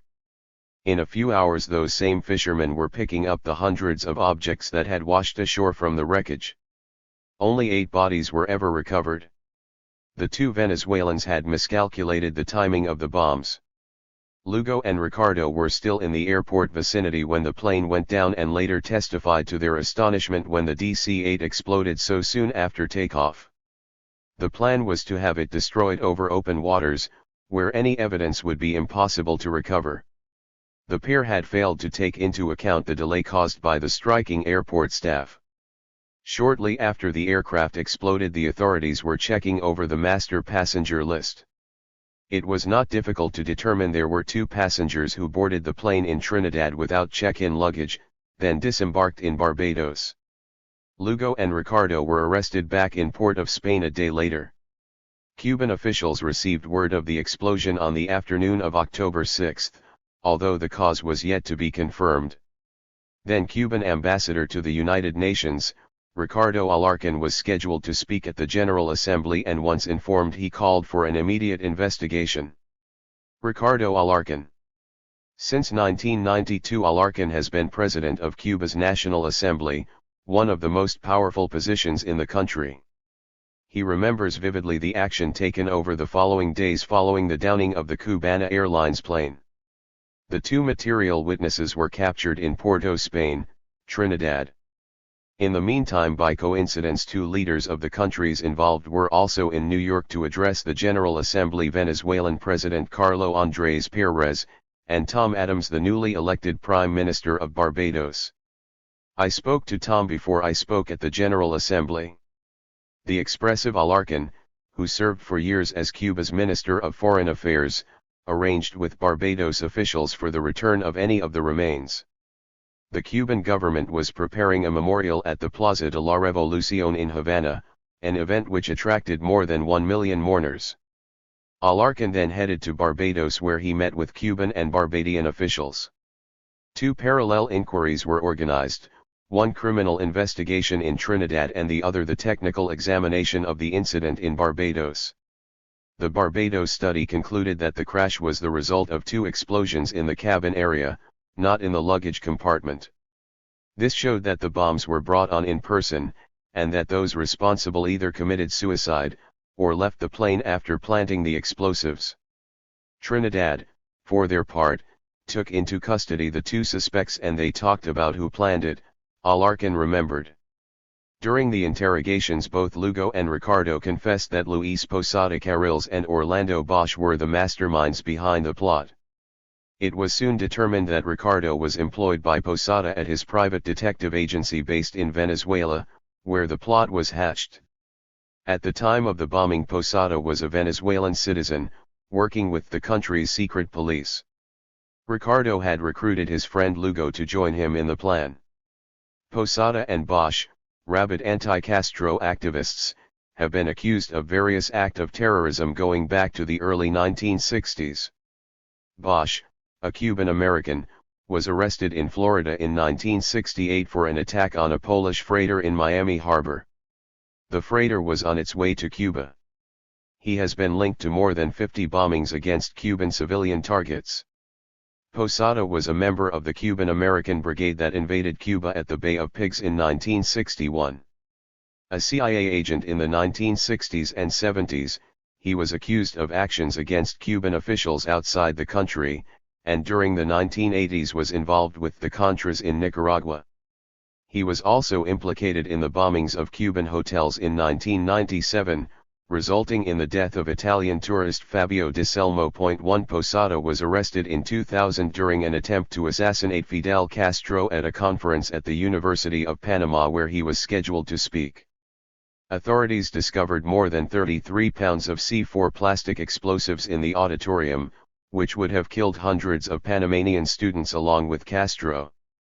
In 2004 Posada was sentenced to prison for his part, but 4 months later then Panamanian President Mireya Moscoso issued a pardon. Moscoso, who left office soon after, now lives in Miami. The pardon has subsequently been called unconstitutional and demands have been made for the return of Posada. 2. Following Lugo's and Ricardo's testimony, Posada and Bosch were arrested in Venezuela. Shortly after it was decided all four would be tried there. Before the trial began, Venezuelan President Carlos Andrés Pérez made a public appeal to the United States government asking for cooperation with the investigation. As Alarcón stated, the Venezuelan president wanted to clear up the rumors and speculation in the media. Everyone was talking about the CIA's involvement in the bombing. The president of Venezuela said that for the sake of U.S. prestige it was important for them to dispel all these speculations and assist in the efforts to get to the truth. As it turned out, the CIA did know about this. Government documents released in 2005 showed United States officials were aware in advance of the possibility of the downing of a Cubana Airlines flight, and that Bosch and Posada were implicated.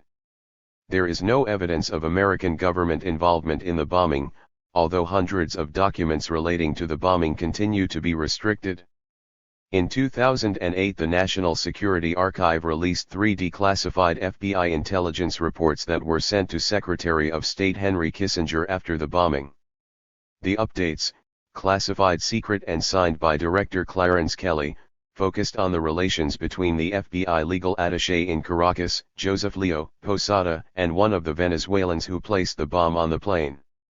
One report from Kelly, based on the word of an informant in Venezuela, suggested that Posada had attended meetings in Caracas where the Cubana bombing was planned.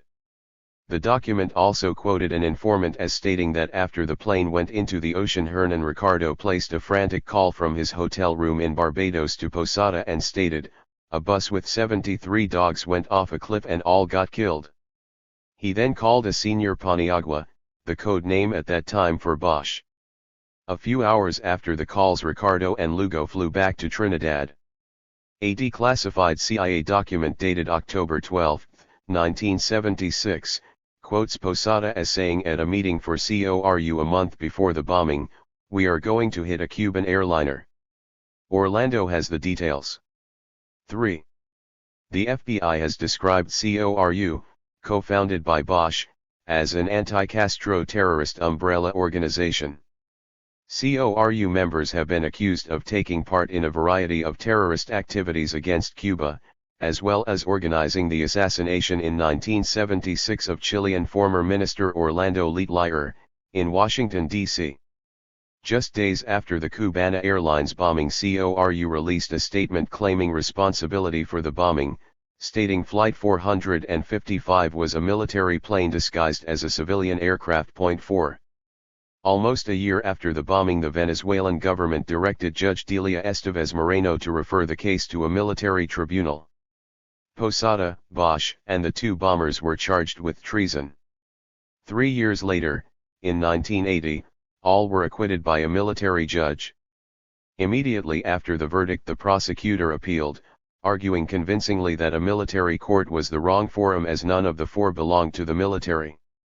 The Military Court of Appeals agreed and turned over jurisdiction to the civilian side. The four were then charged with aggravated homicide and treason before a civilian court. It took almost another 5 years, until August 1985, before Venezuelan Judge Alberto Pérez Marcano of the 11th Penal Court sentenced Lugo and Ricardo to 20 years in prison. The two served their sentences and were released. Lugo is currently driving a taxi in Venezuela. Ricardo's whereabouts are less certain, some say he is dead, others claim he is living in Miami.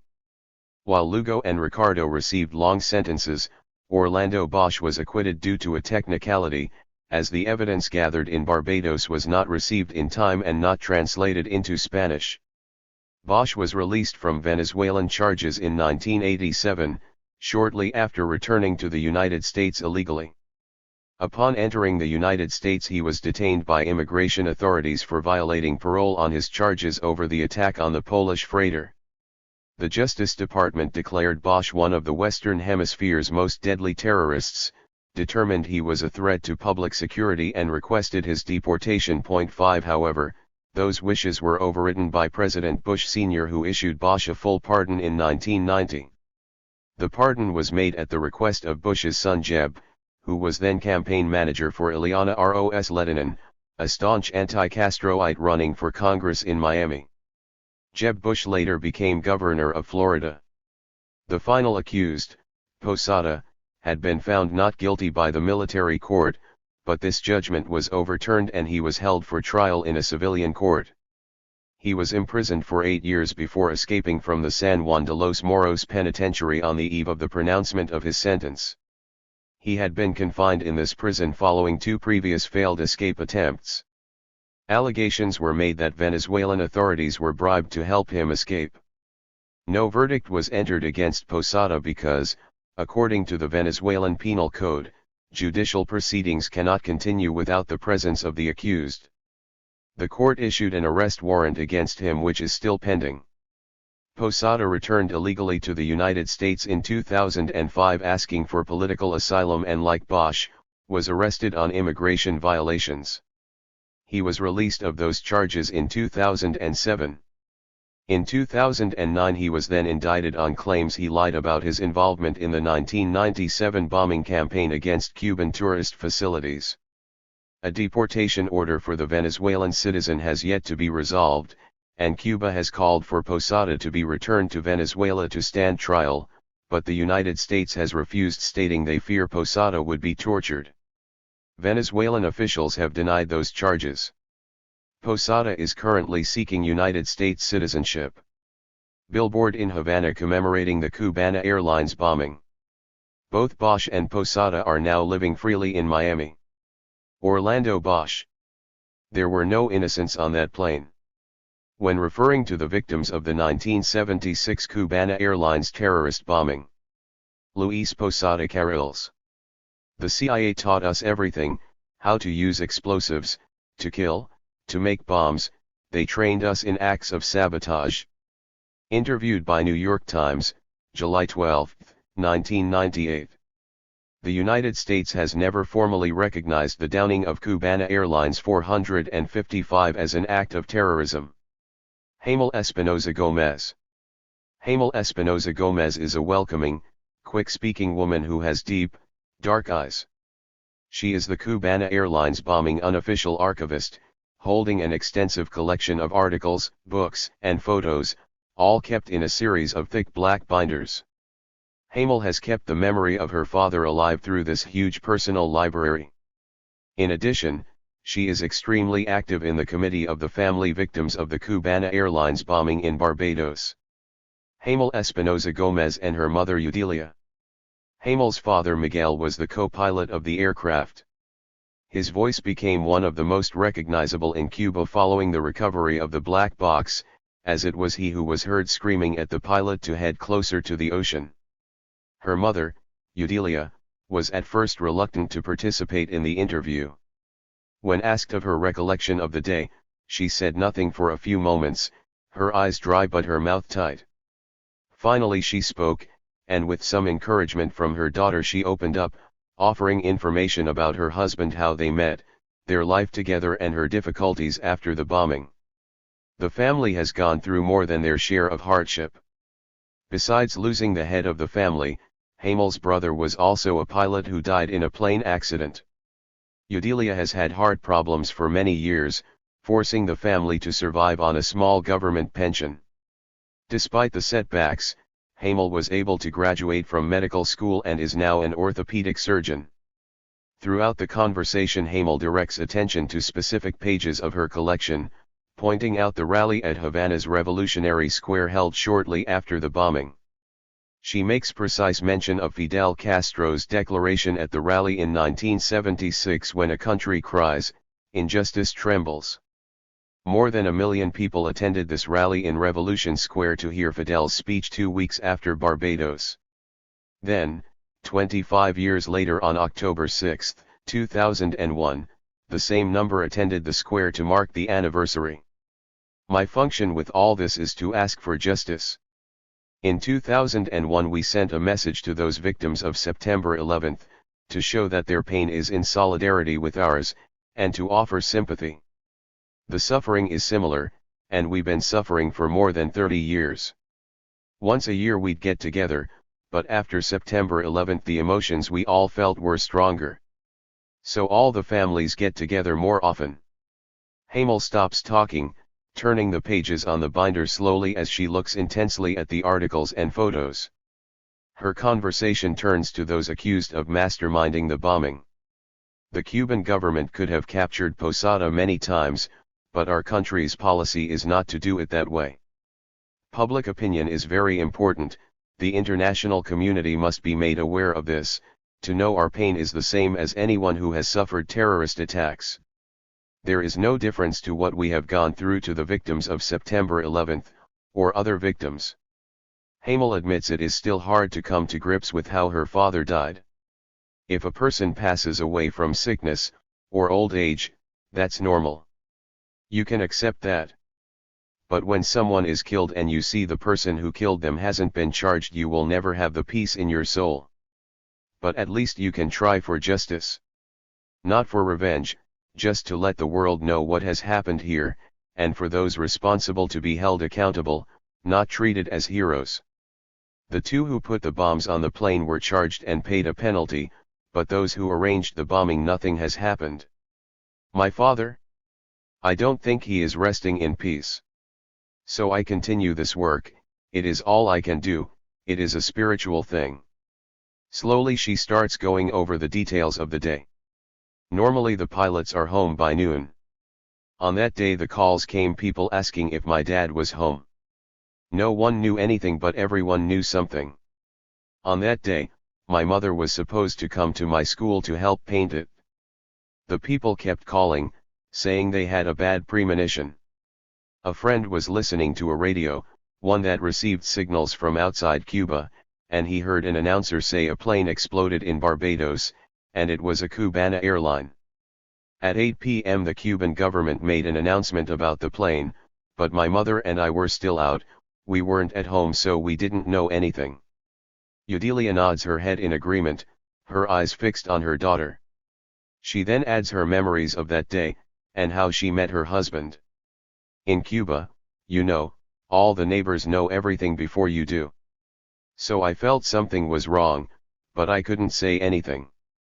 I didn't want to worry my daughter. I know she says she knew and didn't want to worry me, but I also knew something and didn't want to worry her. Then someone came to get us and said there was an accident, but they didn't know what happened, if there were any survivors. When we got home our house was filled with people. But still no one knew anything definite. At 11 p.m. that night we were told the plane was bombed, no one left alive. My husband, he was a radio worker. He was always very good at fixing electronic things. He was working in a factory, and by mistake one day he called my phone. I answered, and he said it was Miguel. I thought it was someone I knew. But it was this other person, I didn't know him. We talked and we agreed to meet afterwards. 1 year later we were married. He was in the mountains with the revolutionaries before we met. We met in 1960, and the revolution triumphed in 1959, so it wasn't long after that. My family was all from Havana, and when my mother found out we were dating she told me he's just a guajiro, he'd come over to our house with dirty clothes and not good manners. He was a barbudo and my mother was not happy. But she didn't say anything, and after we fell in love and got married. Hamel relates that her father's work ethic instilled the same dedication in her. I studied very hard to become a doctor and I still love to study. I got that from my father. He was a kind, loving person. I remember he'd always bring me something when he came back from a flight. A candy, a toy, something. It wouldn't matter if I was asleep or not, he'd come home and wake me up and show me what he brought. My mother would always tell us not to complain that my father was away so much, that there would be time in the future that he'd be able to spend a lot of time with us. She falls silent again, her eyes fall to the photos in the binder. A moment later a grin appears. This is a funny story, she says. I just remembered it now. One day my father had something wrong with his foot. I was a kid, but I told him I can fix it.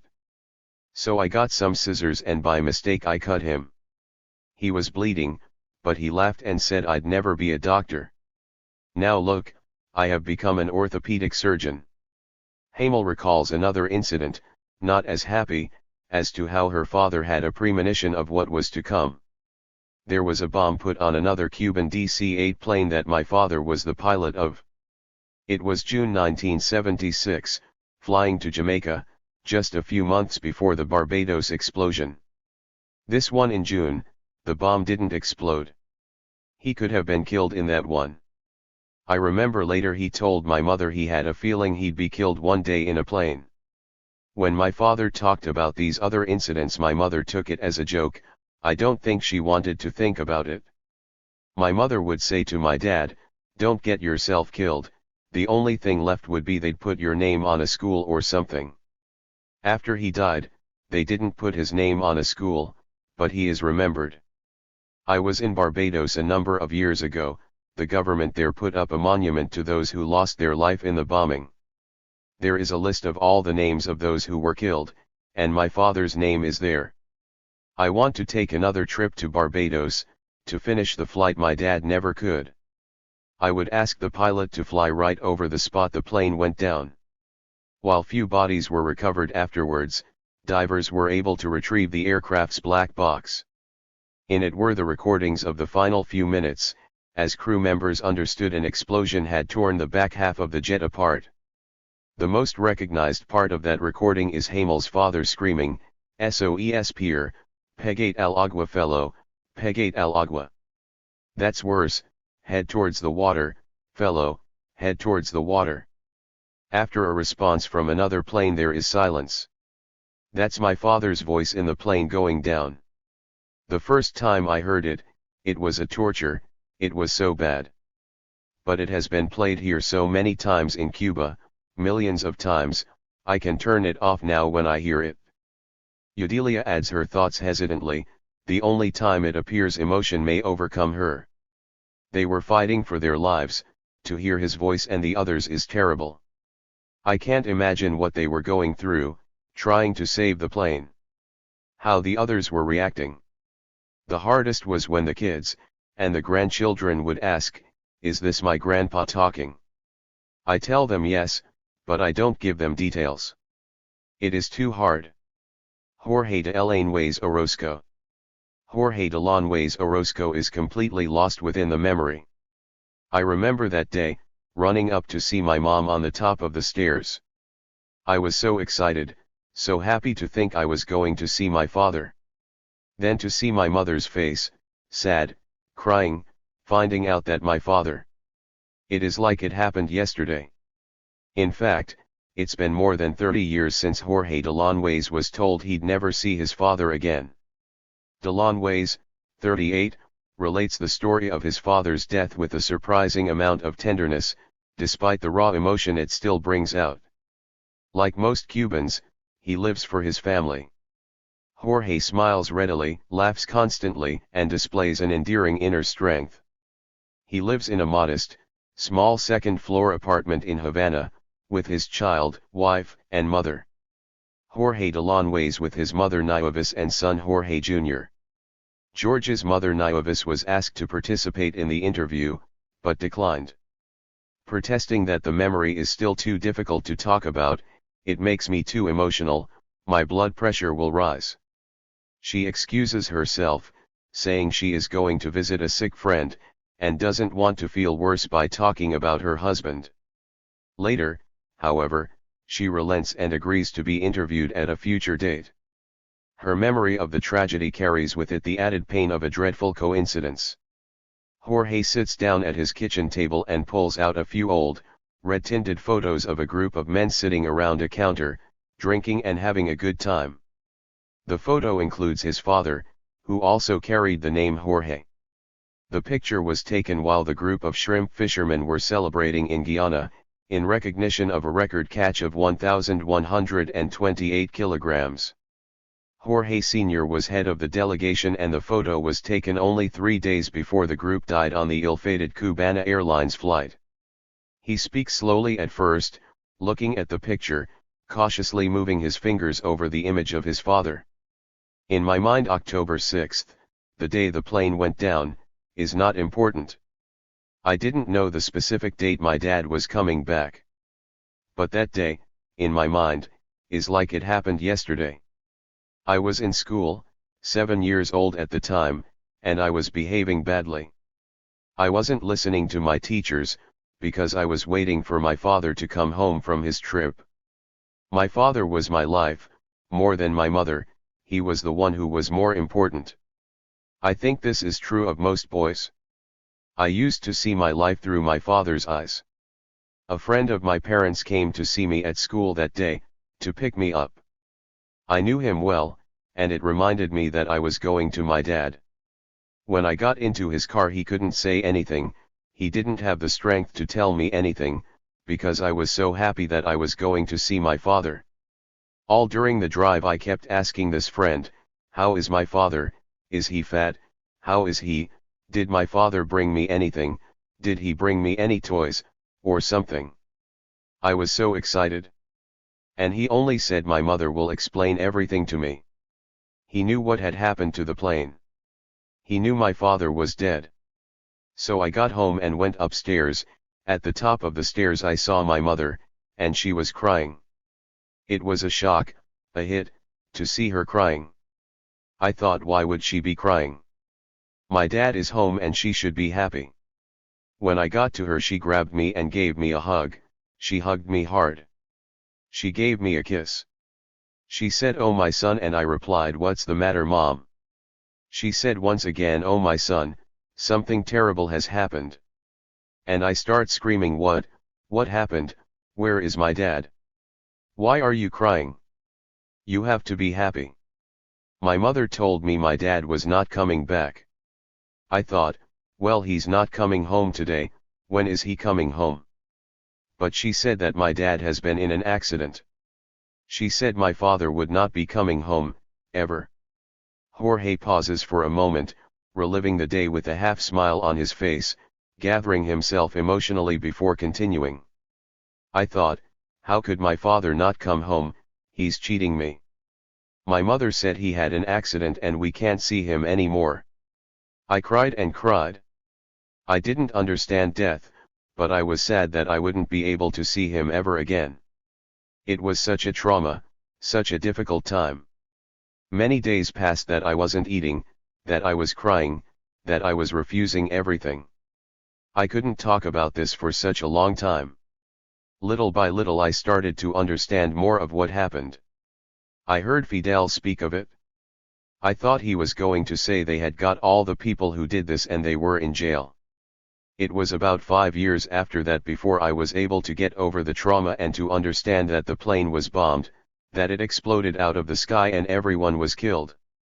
He continues, reluctantly, to relieve the effect the accident had on his teenage years and his education.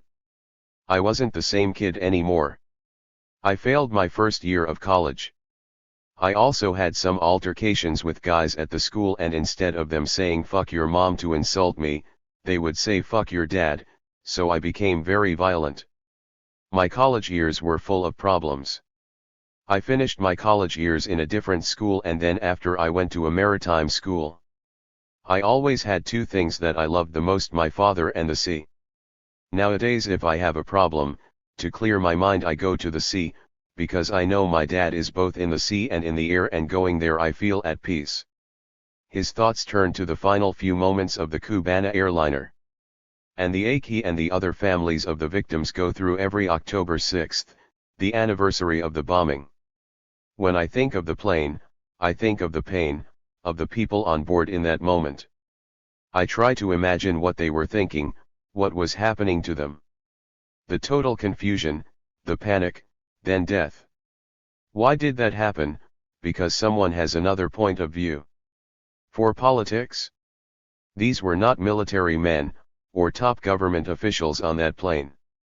These were average people, young, old, with brothers, sisters, wives, husbands, children. It was filled with the athletes of the fencing team. They were celebrating winning the championship in Venezuela. That's who they were. Niavista Elaine Ways. George's mother Niavis was interviewed on October 25, 2007. It is a month that holds both special and dreadful memories for her, as she is forever linked to the 10th month of the year. The worst part of that time is the terrible coincidence of having her wedding anniversary on the same date her husband died, October 6. The interview has taken 6 months to arrange, and when greeted at the door she's ready, in a fine patterned dress with white kerchief tied tightly around her short black hair. She is still hesitant to talk, but warms rapidly to the topic of her husband, and the remarkable story of how they met. There are so many coincidences on this date. This month of October has so much meaning for me. In October, George's parents met. My mother and father were married on October 12. Jorge and I got married, October 6, the date he died when the Cubana plane went down. It was my second marriage, and my second daughter was born on October 10. There is so much happiness, and sadness, when that month comes. I start thinking of October months before it arrives. What has happened to me, it is for others to say, but for any person who goes through this, it is terrible. I am religious, I believe in fate, and when October comes, every year when this month comes, the only thing I think of is that I am going to die. I'm sure when my hour comes I will die in October. Yes, I want it to be October when I die. When Jorge and I met we talked about a formal wedding, and he wanted to get married in October, because of all these dates. So that's how our wedding date was decided. It was such a joy, for both families, to have us married in October. We were married October 6, 1961. He died October 6, 1976. I think of him constantly, but that day even more. It is a cruel coincidence. The day the plane exploded, Jorge was not originally scheduled to return. His contract with the fishermen in Guyana was not ending until December. My daughter's birthday was October 10th, but I told her it wasn't possible to celebrate it then because her dad was still in Guyana working. Well, she got very upset, and so Jorge decided to come back in October, celebrate her birthday, then return to finish the contract. It was going to be a surprise, some people knew, but I didn't. He was just going to walk in the door and surprise everyone. The plane he came back on, it was this plane that exploded. He wasn't even supposed to be on it. Nieves pauses, falling silent in her thoughts. Her eyes remain intense and her voice steady as she recalls how George's persistence and determination won her heart. I met Jorge in 1960, he belonged to the Cuban Navy. I used to work in a hardware store, in Havana. He used to go to an apartment building to visit his workmates. The apartments were above the hardware store where I worked. He'd go inside the store, then go out, then went in again, so many times. She smiles and lets out a soft laugh. Finally one day he got up his courage and he decided to ask me out. My reaction? I told him not to bother, I'm not interested. At that time I was divorced with 2 girls. I was living with my mother and I said to myself never again would I marry. But Jorge kept asking, and I kept saying don't bother me. So then I made up a story, and I told him if I was ever to marry again I would want to live in my own home. So he said if those are the conditions, okay. Then he left. Honestly, I was relieved, I thought he wasn't going to bother me anymore. Then one day, I don't remember how much time passed, maybe a month or so, I was in the back warehouse of the store. One of the other workers said to me, "The Admiral is coming." I thought, what Admiral, who is he talking about? Then I saw it was Jorge and I shouted out, "I'm not here." But he saw me already and he said, "If you don't come out to talk to me I won't leave." So I had no choice, I had to go see him. Nieves is back to the moment, speaking with her head raised, smiling widely, her voice increasing in tone. So I came out, and he had this bag. He took out a set of keys from this bag and threw them on the table. I told him we don't make keys here. And he said, I remember this to this day, he said, it's too bad you are so beautiful but you forget things so easily. Why? I asked. And he told me, that the only way I could marry you is if you had your own home. Well, here are the keys to the home. I didn't believe it, I stared, saying nothing. He started laughing, then I laughed and the workers all came out and it was something. He said, I know you don't love me now but I'm sure you'll love me eventually. He also gave me time to get to know him, very slowly. We didn't move in right away into this house, it took us 3 or 4 months to get to know each other before we moved in. It was such a beautiful house.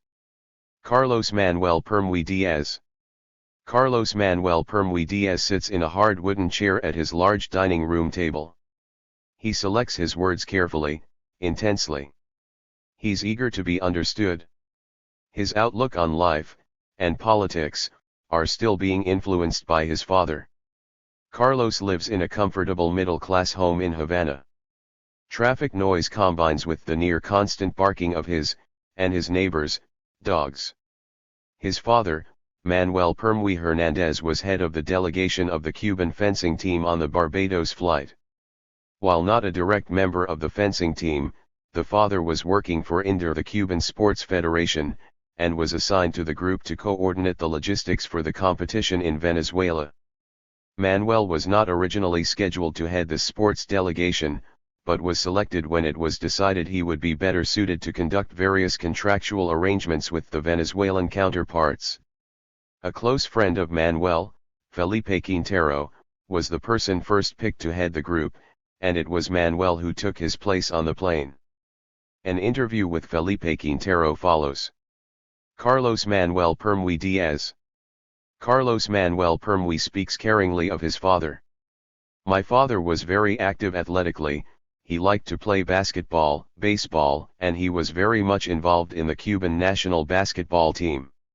He was not a fencer, didn't know the fencing team participants at all, but was assigned to head the delegation. Me? Well, in sports, I played a lot, as everyone does in Cuba. But my problem was I didn't have any discipline. My father didn't mind, he just wanted me to be happy. But I felt compromised with him and wanted to make him proud, and maybe that's why I ended up working for INDER as well, in the international relations section. As a way to honor his memory. I was 14 at the time my father died. He was a happy man, very compassionate, always helping others. Everyone who knew him would come to me and say I was like my father. I said no, but I want to be like him. He was someone I always looked up to, and I've tried to live my life the way he would have wanted. I think about my father every day. After his death I wasn't the same, till that moment I was a happy kid and my family was very united, from then I became a different person. Something like that affects you, it has to. Afterwards I dreamed of my dad working outside on a secret mission because it would relieve me of not accepting the reality. The influence of my dad was no longer with me, and I didn't feel like asking my mother how things worked, just normal questions about puberty, maturity, and male things that only my father would be able to answer. It wasn't that I didn't ask my mother because I didn't trust her, I just felt embarrassed. I knew that if I asked her these kinds of questions it would only remind her of my dad. Carlos has followed in his father's footsteps, not only working at INDER, but from a personal perspective as well. I like to travel, to meet other people. I like the political, the interchange of ideas. In my job at INDER I have the opportunity to meet people from around the world. Cuba is well known for amateur sports and many teams and individuals come here to study our sports system, to train with us. And so I have the opportunity to meet many of these people. Now, however, things are slower for us, because of the economic problems we face. We don't have as many sports exchanges as before. The subject turns to the exact day Carlos found out about the explosion. He is sitting at his kitchen table and his speech and hand movements become more animated, more intense. I was in the military academy, I was 14 years old, studying in secondary school. My mother went to the airport to wait for my father. She was told the airplane had an accident. That's what they said, that's all they knew at the time. Communication was bad back then and there was little information. So she went to the sports center building where the president of INDER said the plane went into the sea. It was a hit, a very violent strike for all of us to hear that. The day my father died, he was 39. And it's funny, but when I was 38 years old and was close to turning 39 I started to panic. You asked why? That's how the mind works, thinking that the same thing could possibly happen to me, and I also have 2 young children and I had that in my mind for 2 or 3 years, emotionally it is very violent. I was always feeling panic. It was something you can't imagine. I'm 45 years old now, but there's still a little bit of that still with me. The bombing of Cubana Airlines was the bloodiest act of terrorism against Cuba. It hurt the whole country. But for those who have been directly affected by it, it's worse. It's with you always.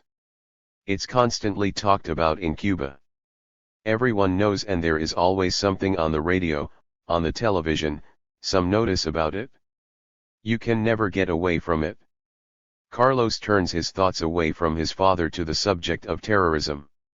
When you talk about this to Cubans, it's not a political subject. The situation for many of us is different, but at the same time if you talk to any Cuban about this incident they don't understand how someone can put 2 bombs in an airplane. It's a very irrational thing. The millions of Cubans that participated in the funeral felt what we were feeling. There was no political tone. They could be for or against the revolution, but when you mention the Barbados the people don't have a different interpretation of what had happened. Everyone condemns it. Felipe Quintero Diaz. At the time of the Cubana Airlines bombing, Felipe Quintero Diaz was the president of the Cuban Fencing Federation. These days Felipe is retired, although still involved in various Cuban sports organizations. He lives in a well-kept detached home in the Siboney district of Havana. The conversation is conducted on his outdoor patio connected to the side of the house. It is an open-air courtyard with a tin roof, plenty of plants and a boisterous cockatoo in a small cage. Felipe Quintero Diaz. Since the bombing, Felipe has lived with the knowledge that but for the fortune of logistics and fate, he would have been on that plane. And that his best friend Manuel Permuy would have lived. I was initially assigned to go to the competition in Venezuela. I was going to help coordinate some sports agreements between Venezuela and the Havana City Sports Directory. It had to do with arrangements with the Central America competition. Not just for fencing, but for many other sports. But as it turned out, I didn't go to Venezuela. Even though I was the president of the Cuban Fencing Federation, it was decided that 3 officials didn't need to go, for economic reasons, and 2 would be sufficient. So it was decided to send Permuy for the contracts. If all these agreements weren't going to be signed, I'd have gone and Permuy would have stayed home. The Venezuelan tournament was a stepping stone to the Olympics, and the Cuban team had one goal in mind. The objective was for Cuba to win all the gold medals. Yes, I knew most of the fencers personally. It was a good group, enthusiastic and dedicated. When the tournament finished, we did win all the gold medals. It was October 6th in the afternoon and we were making these preparations to welcome them at the airport. I received a call from the INDER president, so I go to the office, without having any idea what I would be told. My first reaction after finding out was that it was only a minor accident. I thought maybe there was an accident on the airstrip, but after further discussion I was informed there was a bomb that exploded on the plane. It still had to be confirmed, but it looked that way. Imagine how I felt. I felt very bad. When one thinks of the motivation to kill, to commit this act of terrorism, there is no way to feel the depth of the outrage, of the hate. It's inexplicable. Reluctantly, Felipe confronts the question that has haunted him for more than 30 years. Many times, this question is always on my mind: why did I live while those others died? In the final idea, I don't know what is better, to live or to be on that plane with Permuy. Sometimes I feel I should have been in his place. But the life is as it is. You have to accept life as it comes. When we face these problems, we overcome the difficulties.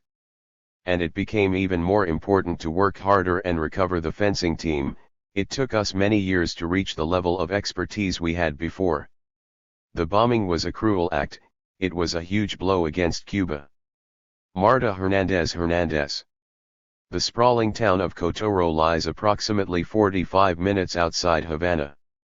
The long bustling streets are filled with all modes of street transportation available in Cuba: pedestrians, bikers, buses, cars, and trucks, and various types of horse-drawn conveyances. Cotoro is known for Cuba's largest and most important steel factory, located just a few minutes from the town square. Marta Hernandez. Marta Hernandez is a gracious, thin woman who looks much younger than her 76 years.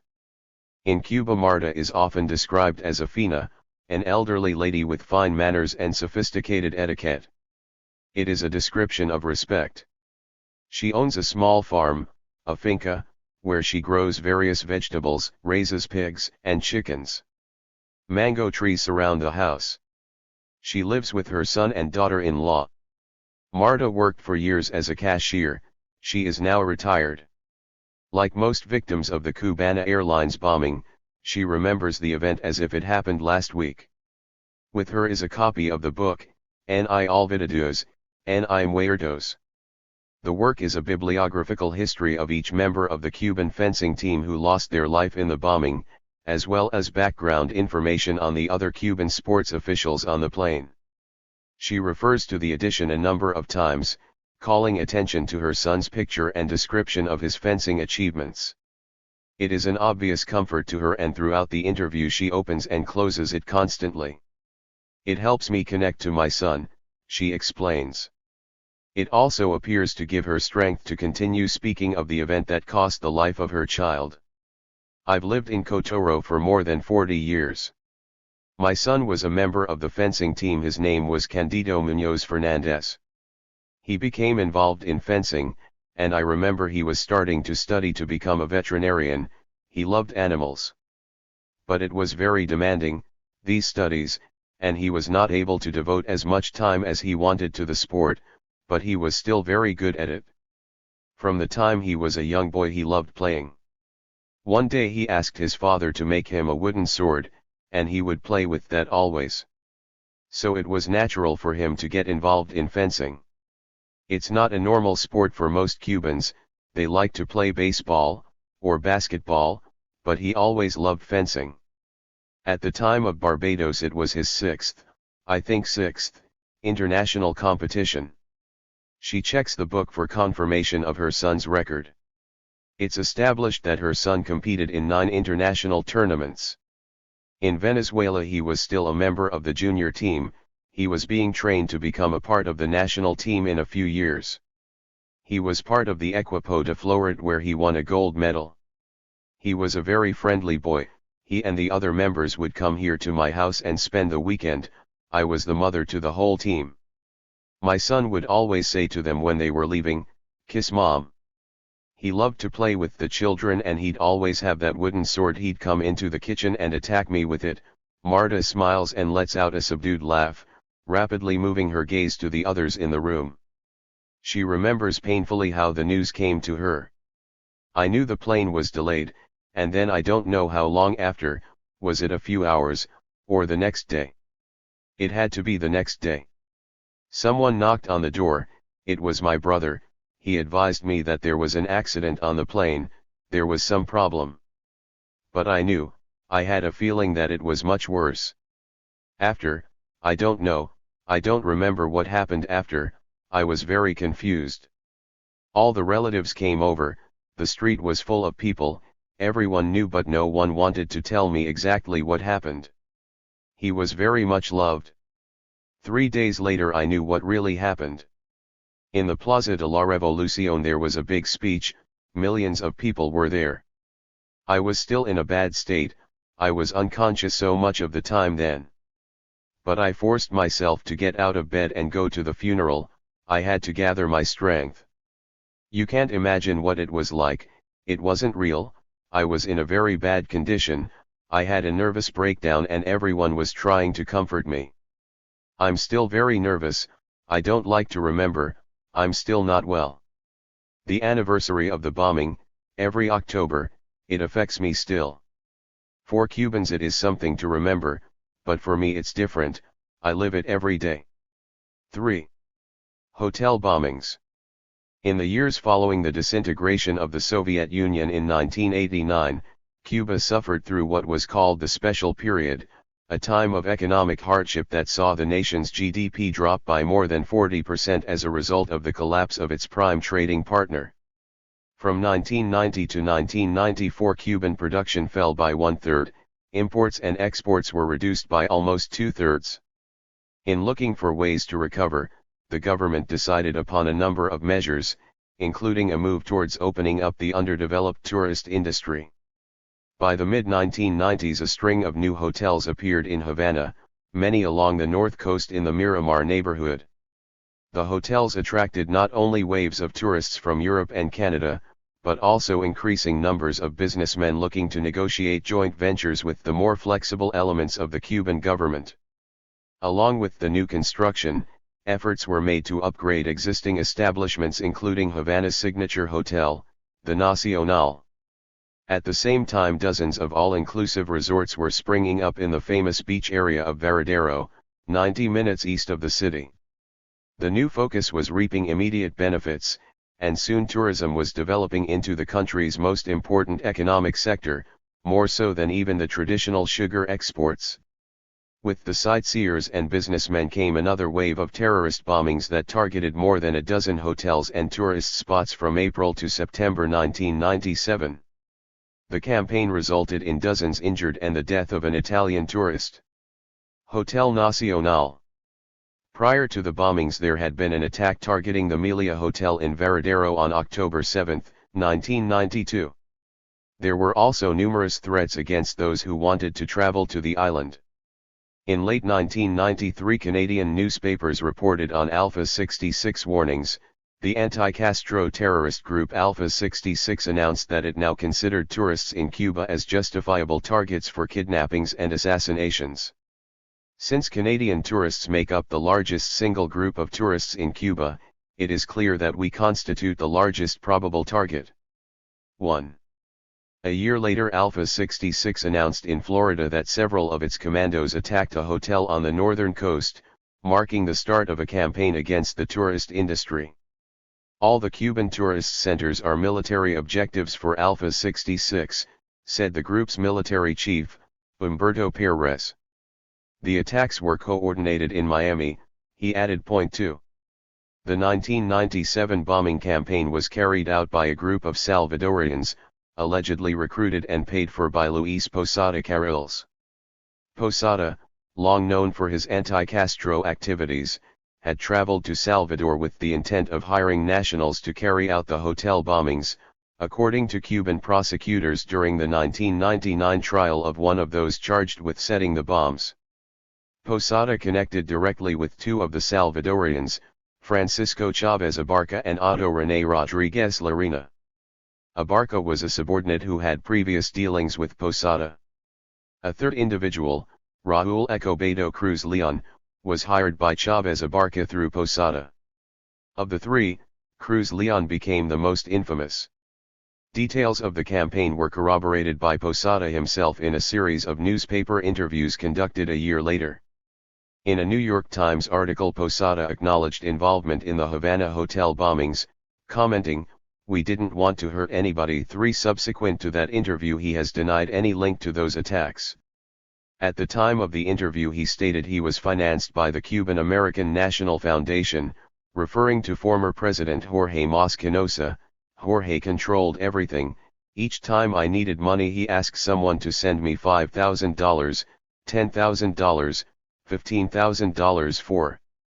Additional verification of his involvement surfaced from Enrique Bernals Ballesteros, the United Nations Human Rights Commission Special Rapporteur, who visited Havana in September 1999 to investigate the bombings. His subsequent report outlined the details of the campaign and the connection Posada had with the accused. Ballesteros's visit was based on an invitation from the Cuban government contained in a January 1999 UN report where the Cubans told Ballesteros, Otto René Rodriguez admitted that he had caused the explosion that took place on July 4, 1997 in the lobby of the Cohiba Hotel in Havana, and that he had been recruited, trained, and supplied by Luis Posada Carriles, a terrorist of Cuban origin, who had paid him around $1,000 for that action. He stated that, on this occasion, too, his motive was financial and that it was once again Posada Carriles who had supplied the components and financed the trip. Given that these operations are linked with Miami-based extremist organizations, as Posada Carriles himself admitted in his New York Times interview, the government of Cuba once again urged the special rapporteur to use his good offices to request the United States authorities to take firm and decisive action to put an end to these objectionable activities. 5. The first of the series of bombs exploded in the bathroom of the Ake Disco in Havana's newly opened Hotel Melia Cohiba on April 12, 1997. Chavez Abarca, who was found to be in Cuba 3 times from April to May of that year, was later identified as the person responsible.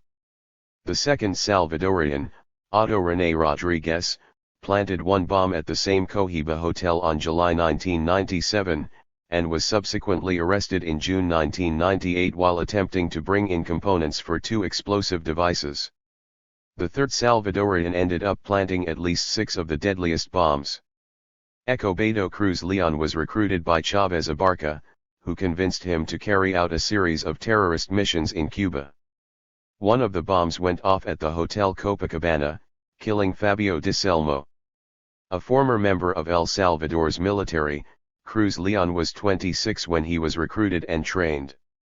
Cruz Leon later testified he never met Posada, but knew of him through his contact with Chavez Abarca, who spoke of Posada often.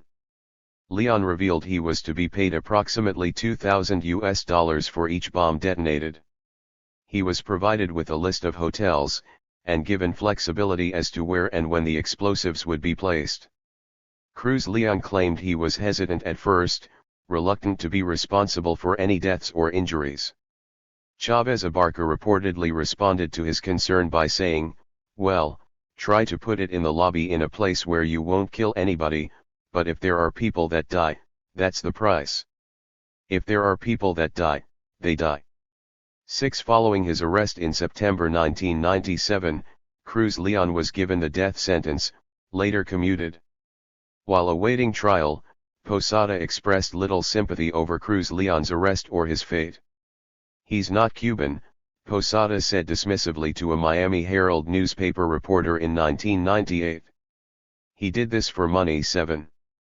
Posada then went on to describe Cruz Leon as a mercenary, confirming he had been working for him, but said that maybe a dozen others reporting to him remained at large.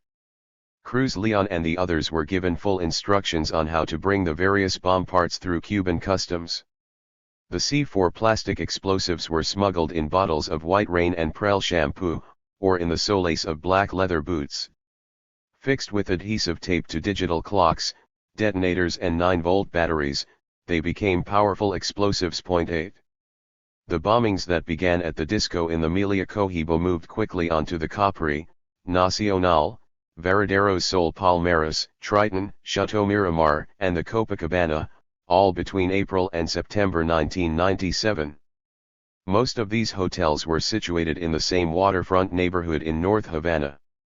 A bomb planted at the Comodoro Hotel in the same northern coastal area failed to explode, thanks to the unintentional intervention of a young and curious Cuban chess player. Along with the hotels, Cuba's most famous restaurant/bar, La Bodeguita del Medio, had its second floor torn apart from one of Cruz Leon's bombs. A number of other explosives were found before detonating, including one at Havana's José Martí International Airport, and another one on a tourist minibus. For his part in the campaign, Posada attempted to backtrack on his admissions of masterminding the plan. He had no such hesitations when he gave an interview to the New York Times on July 12, 1998, when he described the Italian tourist's death as a freak accident, but he declared that he had a clear conscience, saying, "I sleep like a baby. It is sad that someone is dead, but we can't stop." He added, that Italian was sitting in the wrong place at the wrong time. 9. Justino Diselmo. Justino Diselmo does not look 87 years old. He has a short, sturdy build, a round face with few wrinkles. He walks steadily without assistance and possesses a firm, responsive handshake. When questioned on his longevity, without hesitation he produces identification to prove his age. As he comments wryly, there are not many others of his age that compare with his physical condition. Because there's not many my age around anymore, he laughs. His work, he says, keeps him alive. Justino Diselmo. Justino is the father of Fabio, the beloved son who was killed at the Hotel Copacabana during the series of bomb explosions that hit the Havana hotels. Fabio was killed by the merest of chance, when a tiny shard of glass struck him in the jugular vein. Another few centimeters and he would not have died. Fabio was the only fatality during the succession of detonations that went off during those months of 1997. Following Fabio's death, Justino decided to move permanently to Cuba, with the purpose of opening a restaurant and name it after his son. Although most of his time is spent in Havana, he still takes the opportunity for visits back to his Italian homeland as well as to his other residents in Canada. His head is that of a capitalist, but he has a socialist heart. Giustino laughs. I opened the restaurant in 2005 and named it Fabio. After he died, the Cuban government asked me what were Fabio's dreams. He had two dreams: to bring his soccer team in Genoa, Italy to come play in Cuba. His second dream was to open a restaurant here. He was a big soccer fanatic, he loved to play the game. But all his friends who played soccer in Italy asked him if there were good Italian restaurants in Cuba, that they wouldn't come unless they could go to a good pizzeria. I told this to the Cuban government and they agreed to help me fulfill Fabio's dreams. Fabio was killed in the Hotel Copacabana in 1997. In 1998 Fabio's soccer team came to Cuba to play some exhibition games. It was Fabio's dream come true, it was mine as well. He is unreserved in his condemnation of terrorism, and what it can do to the soul of those left behind. This is very important. I've said this to the world press. Terrorism is an endless monster. Each victim of terrorism, the parents want revenge. I wanted revenge as well, and maybe I would have achieved it had it not been for the Cuban Revolution. Fidel said not to seek revenge. In this moment when I am talking to you, what time is it? It's 6:12 p.m. In 3 hours it will be dark here, and in this time 20,000 children will have died from hunger around the world. 20,000 corpses because they don't have a piece of bread to eat. But not one of those 20,000 who will die of hunger lives in Cuba. He speaks softly of his son and the type of person he was, and the day he died. Fabio was an entrepreneur, he was a businessman like me, he traveled all over Latin America. He didn't know Cuba much, but when he came here he fell in love with Cuba. I was doing business here since 1992, my son started coming in 1994. He was 32 years old when he died. At first he had no political ideas, he was too young.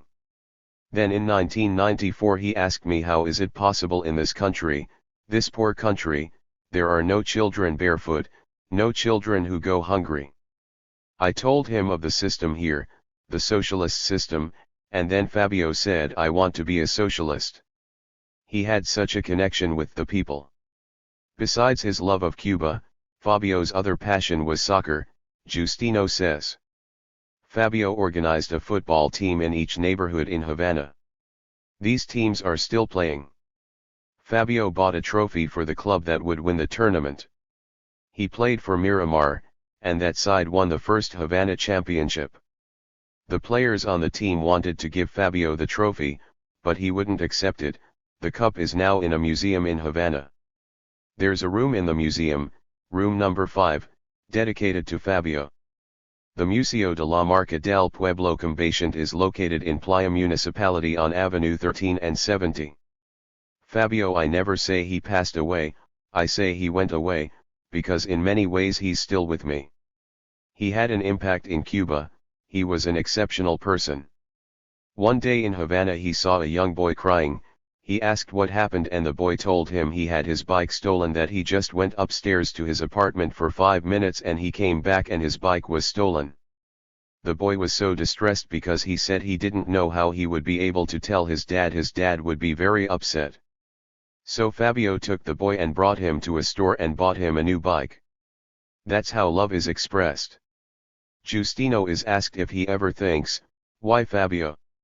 He pauses for a few moments, responding in a soft, slow voice. I think of that question every night. I'm Catholic. A person like Fabio, no one can live in this world.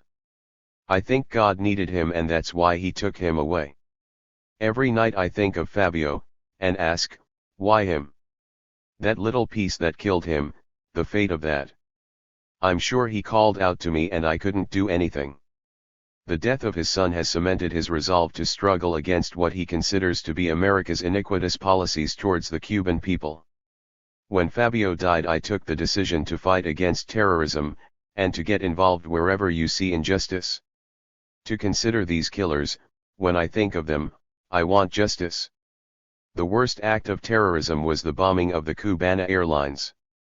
The two who planted the bomb, they declared in court, international court, the process of bombing the plane, the ones who financed the act, the masterminds. Posada is the result of all this injustice. The United States government has for the past 50 years been torturing Cuba. Why? This country is no military threat. The only difference is the system. If you build hospitals, if you build schools, if you eliminate unemployment and hunger, for this you are attacked, for this you are subjected to terrorism. No one in the United States knows about this, these terrorist attacks against Cuba, they only know the bad things. Chang Alvarez Alvo. Picking up the small, tightly wrapped object found on the far side of the short concrete barrier near the hotel's outdoor pool, Chang Alvarez Alvo did what any normal 13-year-old would do, he invited his friends over for an impromptu game of soccer. The four boys played with the package for a few minutes, then became bored. Fortunate, as the object they were so carelessly kicking could have exploded at any moment, and with the amount of plastic C4 it contained would have blown them to bits, along with dozens of others. Chang Alvarez Alvo. Chang, a quiet, introspective young man, had no idea that what he had retrieved at the Comodoro Hotel was one of the bombs planted by Raúl Escobedo Cruz Leon, the most famous of the bombers who were terrorizing Cuban tourist spots during the spring and summer of 1997. The Comodoro was a natural target. It was one in the series of hotels located on the north coast of Havana. Known for catering to tour groups and businessmen, the hotel was famous for an outstanding view of the ocean and a popular disco. The Comodoro is located just down the road from the Copacabana, where Fabio DiSelmo was killed from an explosion set by Leon. For Chang, the package he found simply represented an unexpected amusement, something to occupy himself as he waited for his turn at the national chess tournament being held at the hotel. The event attracted hundreds of players and their parents, and Chang, 11 years later, reflects on the devastation that could have been wrought that day. If the bomb had gone off when we were kicking it around, it would have killed a lot of people, including me, he says with a small smile. Chang demonstrates an easy sense of humor and irony. He remembers the day vividly, not only for coming across the deadly package. It was in April, 1997, and I was at the hotel for the chess tournament. The meet was for Cuban players of different ages and skill levels, it was a national tournament. As a child I really liked playing chess, I started playing in primary school, maybe it was around 5th grade. After that I went to scholarship school. When I found the bomb it was about the 3rd or 4th day of the tournament. There were some other friends with me and we were all waiting to go into the hotel for the competition. There was a big salon set aside for it, big enough to hold hundreds of people. At the hotel where we were all standing, there was a little grassy area, which was edged by a short concrete wall and some electrical cables and outlets. This area was close to the outdoor swimming pool.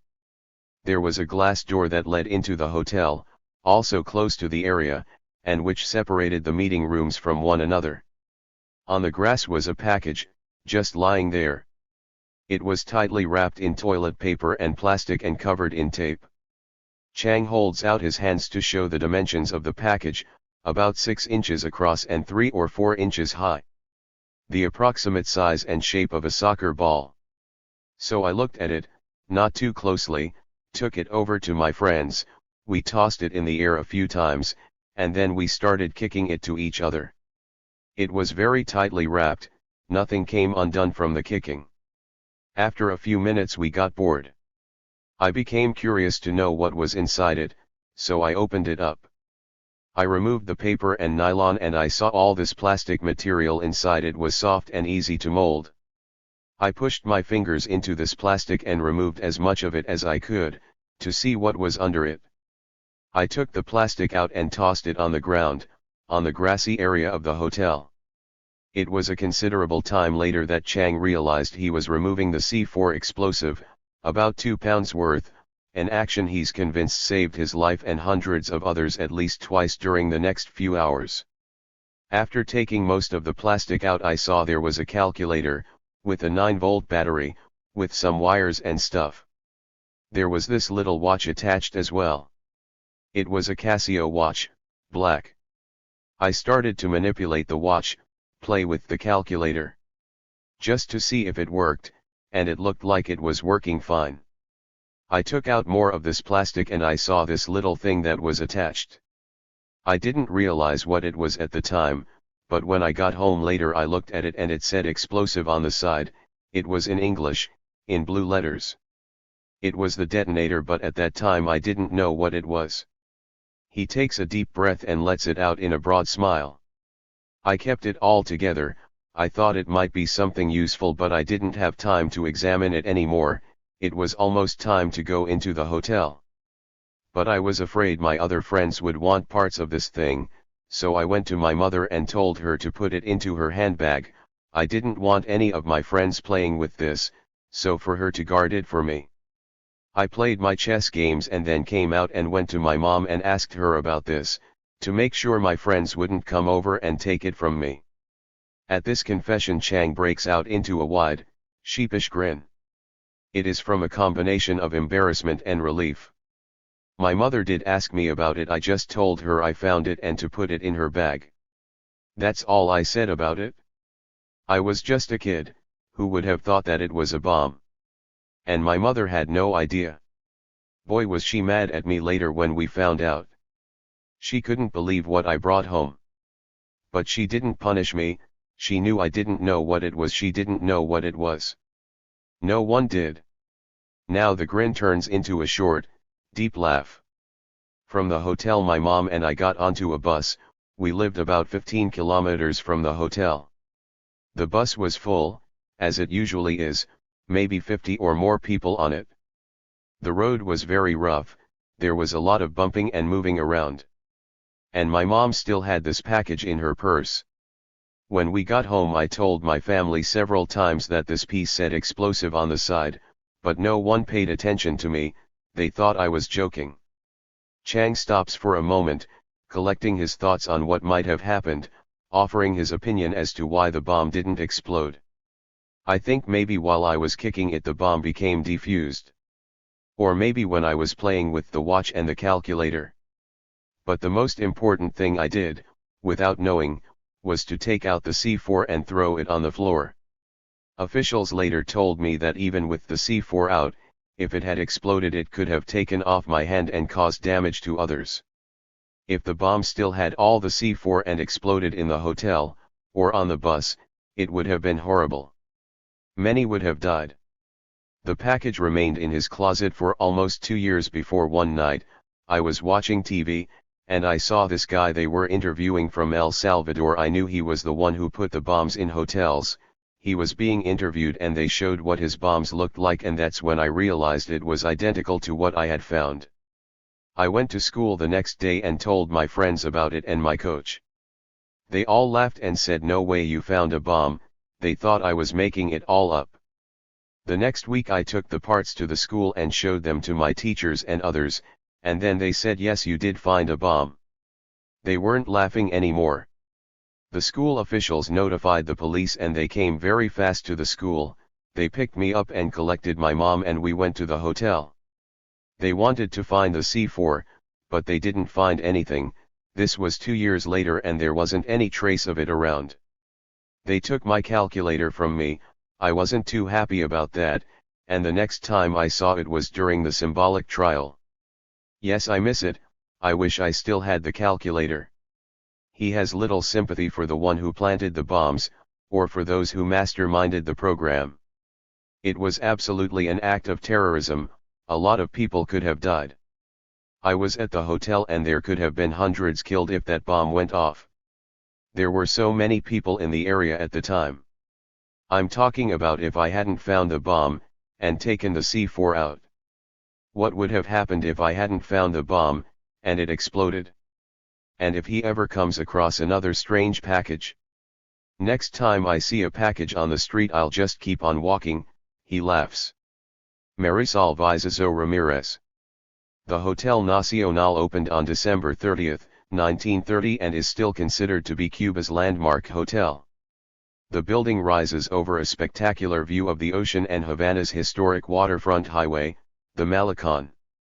The hotel is renowned for its classic Moorish Spanish architecture, expansive gardens, and its main lobby resembling three parallel aisles of a medieval church. The Nacional has hosted the world's rich and famous throughout its history, and played host to most of the infamous during Cuba's high crime days of the 1950s. Marisol Vizazo Ramirez. The Nacional was also the target of bomber Cruz Leon, who hid a deadly package under one of the large, comfortable leather sofas in the main lobby.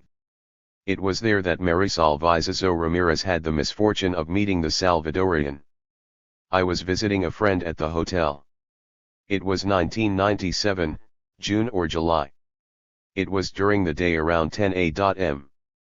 Marisol, 32, is visibly nervous talking about the worst day of my life. I have such a hard time speaking of this, I hate it. I'm nervous about everything now. I was never this way before. She struggles to continue. When I entered the hotel I went left, in front of information desk, in the lobby. I met my friend and we spent about 30 minutes talking, everything was normal. I was with her and her husband. My friend, the woman, then went upstairs to get something. I stayed talking to her husband. At that time in the morning there were a lot of tourists in the lobby, they were waiting for the tour buses to pick them up and take them on their trips for the day. A lot of workers and tour guides were there as well. After a few minutes the tourists left, so the lobby was fairly empty at the time, maybe 20 or so people. My other friend left to get something, so I was sitting on the sofa by myself. After a few minutes the stranger sits by my side, to my left, at the end of the sofa. I was in the middle. He was a dark-skinned man, I wasn't looking directly at him for any length of time. He was there just a few minutes. When he was about to leave, he stood up and asked me where the gallery was. I didn't know what he was talking about, so I told him I didn't know. Everything seemed normal about this person, I wasn't nervous, he didn't seem nervous, everything was calm. 2 or 3 minutes later, no more than that, the bomb exploded. There was this tremendous noise, I didn't know what was happening. He had put the bomb on the side of the sofa, the same one I was sitting on. But the sofa saved my life. When the bomb exploded it must have absorbed most of the force. The explosion threw me to the floor, and the sofa was tossed away from me. At the time the bomb exploded I thought they wanted to kill me, that I was their target. Why? Who? I don't know, I've never done anything in my life, but that's what I was thinking. The bomb exploded, and I was knocked to the floor, I didn't feel any pain or anything, but the lobby was filling with smoke and dust. From the floor I saw people running all around, they ran out of the lobby, through these large windows. And I followed them. The hotel lobby opens out to a grand patio overlooking the ocean front. 2 giant wooden doors provide entrance to the courtyard, and either side is decorated with ceiling-to-floor windows. I knew the explosion took place from inside the lobby. I was bleeding from my ear, and I had a large deep cut on the left side of my face, my ear hurt. I think it was a piece of crystal, behind me there was a glass display case that shattered, it could have been from that. At that moment I thought I was dying. Hotel damage during 1997 bombing campaign. After managing to make her way out to the terrace, Marisol was treated for her wounds. Once I was outside there were a lot of people running to the area, I was bleeding and a few came over to help me. Immediately I was put in a car and went to the Calixto Garcia Hospital, about a kilometer away. The doctors there checked my face and stitched it up, and that was the first time I realized how bad I was cut. They put 7 stitches. I still have the scar. I also had a burst eardrum. After the bombing when I was in the hospital I called my parents. My mother was more nervous than me, I had to calm her down. She was always afraid when I went out. And for me, every time I have to tell his story I become nervous. Whenever I see any documentary or news report on the bombings on TV, I turn it off, I don't want anything to do with him ever. Marisol admits she's had to seek psychiatric care to help her cope with the anxiety she continues to struggle with. For many years I've been treated, but it doesn't help. It's something I have to deal with every day of my life. It happens often. One time I was at a disco, I saw some smoke come out like they do at these places, and immediately I got scared that something was happening, that there was a bomb. I couldn't stay. I'm nervous all the time. It has affected my life completely. She remembers details of the confession of Cruz Leon, including one important point the bomber left out. The last bomb he put was at La Bodeguita del Medio. When he left there he was arrested. The police knew who he was by then. But when he was confessing he didn't mention the one at the La Bodeguita, and it went off while they were interrogating him. How can you do something like that? I'll never be able to understand. Nicolas Rodriguez Valdez. If the Nacional is the most famous hotel in Cuba, then La Bodeguita del Medio takes the title in the category of restaurant/bar. This tiny tourist spot, located in the middle of Emtradu St in Old Havana, has a long and illustrious history. La Bodeguita del Medio started out as a grocery shop, which later became an eating establishment attracting local journalists. It wasn't long after that the rich and celebrated started frequenting the intimate surroundings, and now it is the spot for tourists to stop in for Havana's best mojitos, the rum mint drink made famous by Ernest Hemingway. La Bodeguita has 2 floors, the main one always packed with visitors enjoying the drinks and the wall-filled photos of Hollywood stars and political celebrities. Upstairs is the dining area, serving traditional Cuban cuisine in 2 separate rooms. The bomb in La Bodeguita was the last one placed by Cruz Leon, who had been arrested shortly after leaving the bar. When confessing to the Cuban authorities, he neglected to mention his handiwork on the upper level of the restaurant. The bomb exploded hours later. The story of barman Nicolas Rodriguez Valdez, 41, includes an extensive interaction with the bomber and a remarkable photo that was taken of the 2 men. Nicolas Rodriguez Valdez. When the first bombs exploded in the hotels, the authorities warned everyone working in tourist facilities to be on guard. No one knew where the next bomb would happen, which is what the terrorists wanted. They wanted everyone scared of going into hotels or bars, in order to destroy the Cuban tourist industry. La Bodeguita was always crowded. We had to watch everyone, to see if anyone was acting suspiciously, to see if there was any package that shouldn't be there, to always check the washrooms. One day everything seemed normal, except for one tourist. He came in and he went to the upper level, which is where I work. The upper level has 2 rooms, one large room and then another smaller one. This guy didn't want to use the large room, where a lot of people were, but he asked to be in the smaller room, where there was no one. When we served him his food he didn't eat hardly anything. So I thought he wasn't feeling well. I was the one serving him. But he looked nervous. I offered him a liquor, to maybe settle his stomach. Afterwards he went to the bathroom and I could hear him throwing up. I attended to him, took care of him and did my best to try and make him feel better.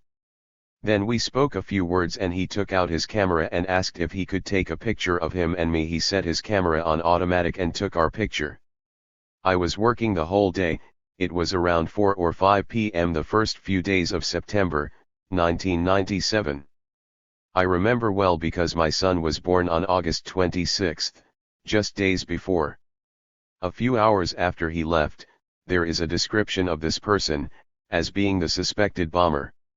Some witness at the Copacabana described him, and they passed this information on to the tourist places. Immediately I notified the manager of this guy who was here. This was a very serious situation. By this time it was around 9 p.m. I was confident it was the same person who was here. By this time he had been arrested and started to confess to all the bombs he had placed in the different hotels. A manager and co-worker went to the police to identify him. I stayed at La Bodeguita. I closed the upper part of the bar, where he had been, but the lower part was left open. So all the people from the upper part had to move down to the lower, which made the lower part more crowded. I was in the upper part preparing some papers and closing the bar when suddenly boom. I heard the explosion. There was a showcase in that room where we'd sell souvenirs, as well as a freezer where the beer and other beverages were stored. He had placed the bomb behind the freezer. It shattered the showcase and tore off a large part of the floor. And the table he was sitting at before, along with the floor, fell down to the lower level. There was a group of 4 Mexicans sitting at a table on the lower level, and the table and chairs and floor from the upper level came crashing down on them. Luckily no one was hurt. I was about 2 or 3 meters from the freezer when the bomb went off. The bomb exploded and everything turned black from the smoke and dust. I couldn't see anything. I had no idea what was going on and I was afraid that there might be another bomb. So I jumped over the bar and made my way down the stairs. I couldn't hear anything as both my ears were blown out. While Nicholas had no explanation why the whole bar wasn't evacuated while they were looking for the bomb, he does remember vividly the chaos of the lower level. It was mass confusion downstairs, people were screaming and crying and trying to get out as fast as they could. This is a small bar, and the door is narrow, so people were pushing and shoving to get out. It was total panic. But everyone got out without anyone suffering serious injuries. It was incredible. No one could understand what was happening. The police arrived immediately and investigators shortly afterwards. I think I was the most affected because I was the closest. I still can't hear from my right ear.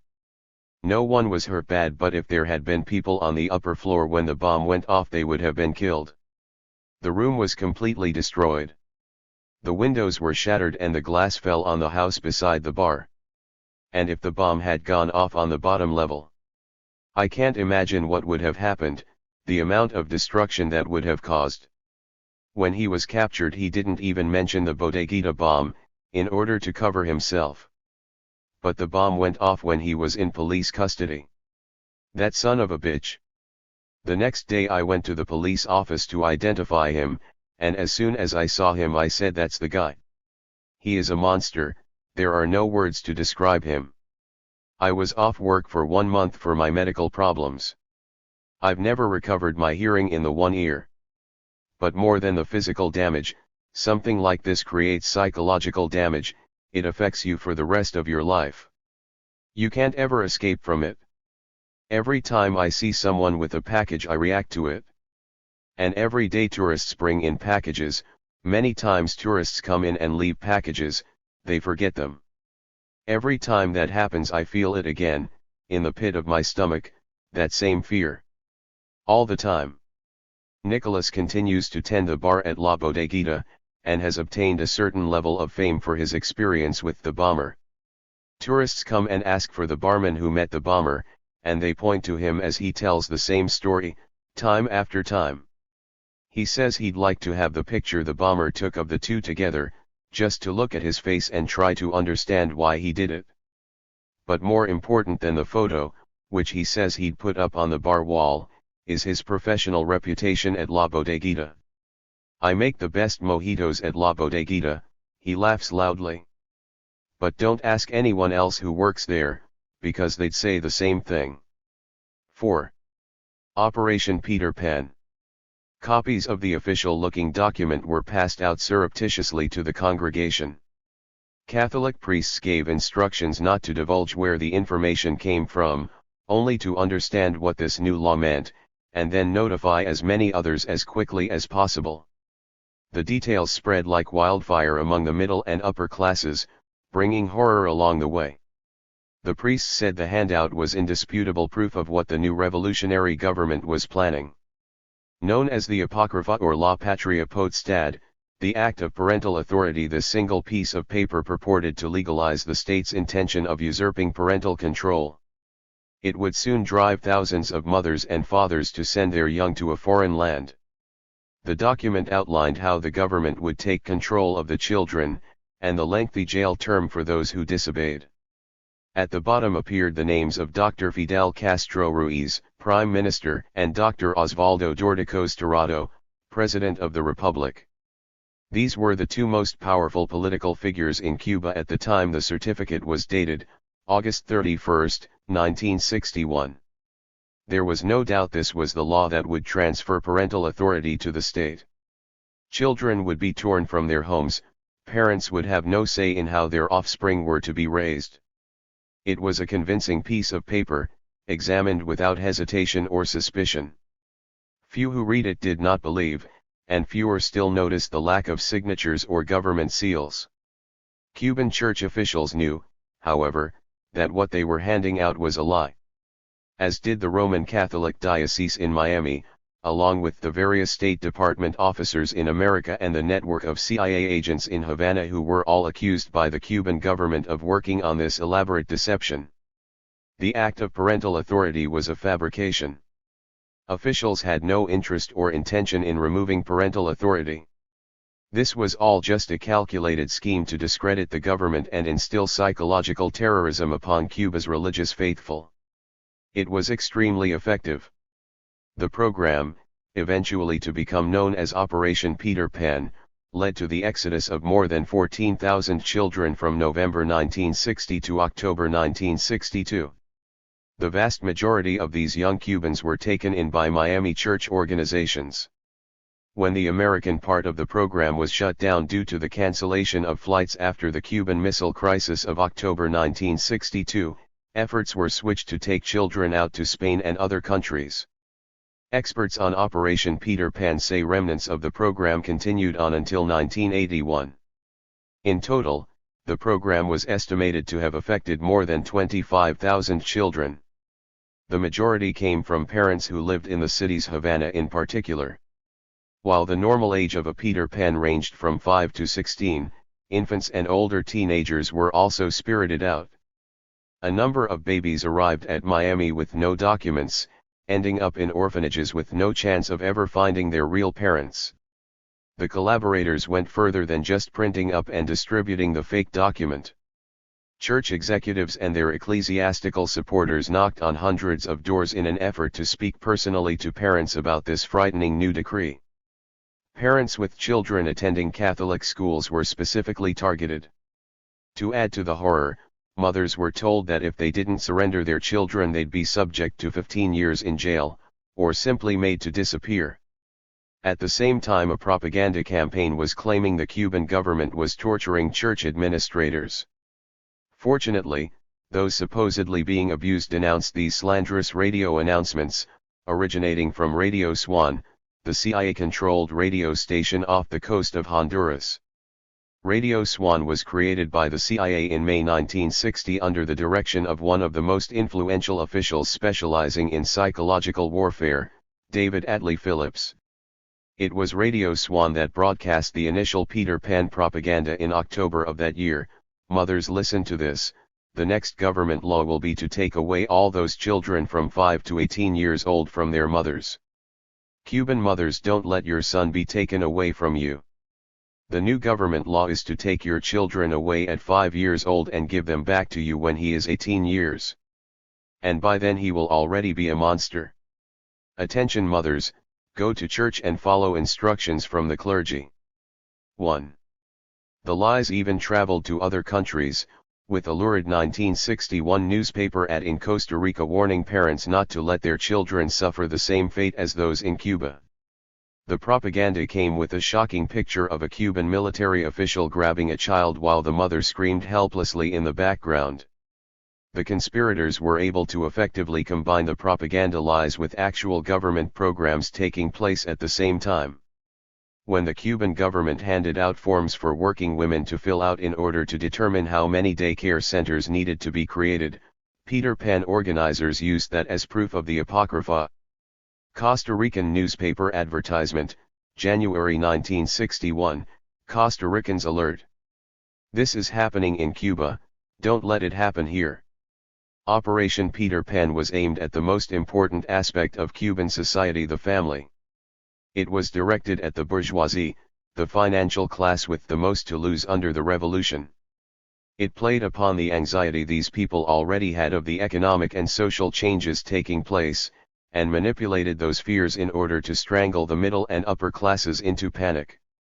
For the less sophisticated, the methods were cruder. They were told the Cuban government was going to send their children to the Soviet Union to make sausages out of them. A common tactic was to convince parents that the revolution would last only a few months, that the Americans would come in and sweep Fidel and his socialism aside, and for safety's sake parents should send their children away while all this went down. The result was the abandonment of thousands of children who had no concept as to why they were being torn from their family. On the parents' side, the misplaced faith they placed in the church meant many would never see their children again. Two of the principals behind Operation Peter Pan were Father Brian O. Walsh and James Baker. Monsignor Walsh was the director of the Catholic Welfare Bureau in Miami. The legend goes that a Cuban boy by the name of Pedro Menendez was sent to the United States in the early months of 1960 but was unable to find a place to stay. A Cuban refugee eventually brought Pedro to Walsh asking for assistance. Walsh took pity on the boy and decided to arrange shelter through the church, and it was from Pedro that he got the idea to set up an operation to bring Cuban children out and house them through the church. Point 2. Walsh moved to bring Cuban children out through a disinformation program, which was met with the active support from the United States government. It was decided that the plan to arrange exit visas under Walsh's direction would be coordinated through the State Department, and a system was set up that offered funds to the Catholic Welfare Bureau for every Cuban brought out, allegedly adding up to millions of dollars. Walsh organized the facilities at his Catholic Welfare Bureau to house the Cuban children, as well as arranging locations in foster homes or other locations for those his organization couldn't handle.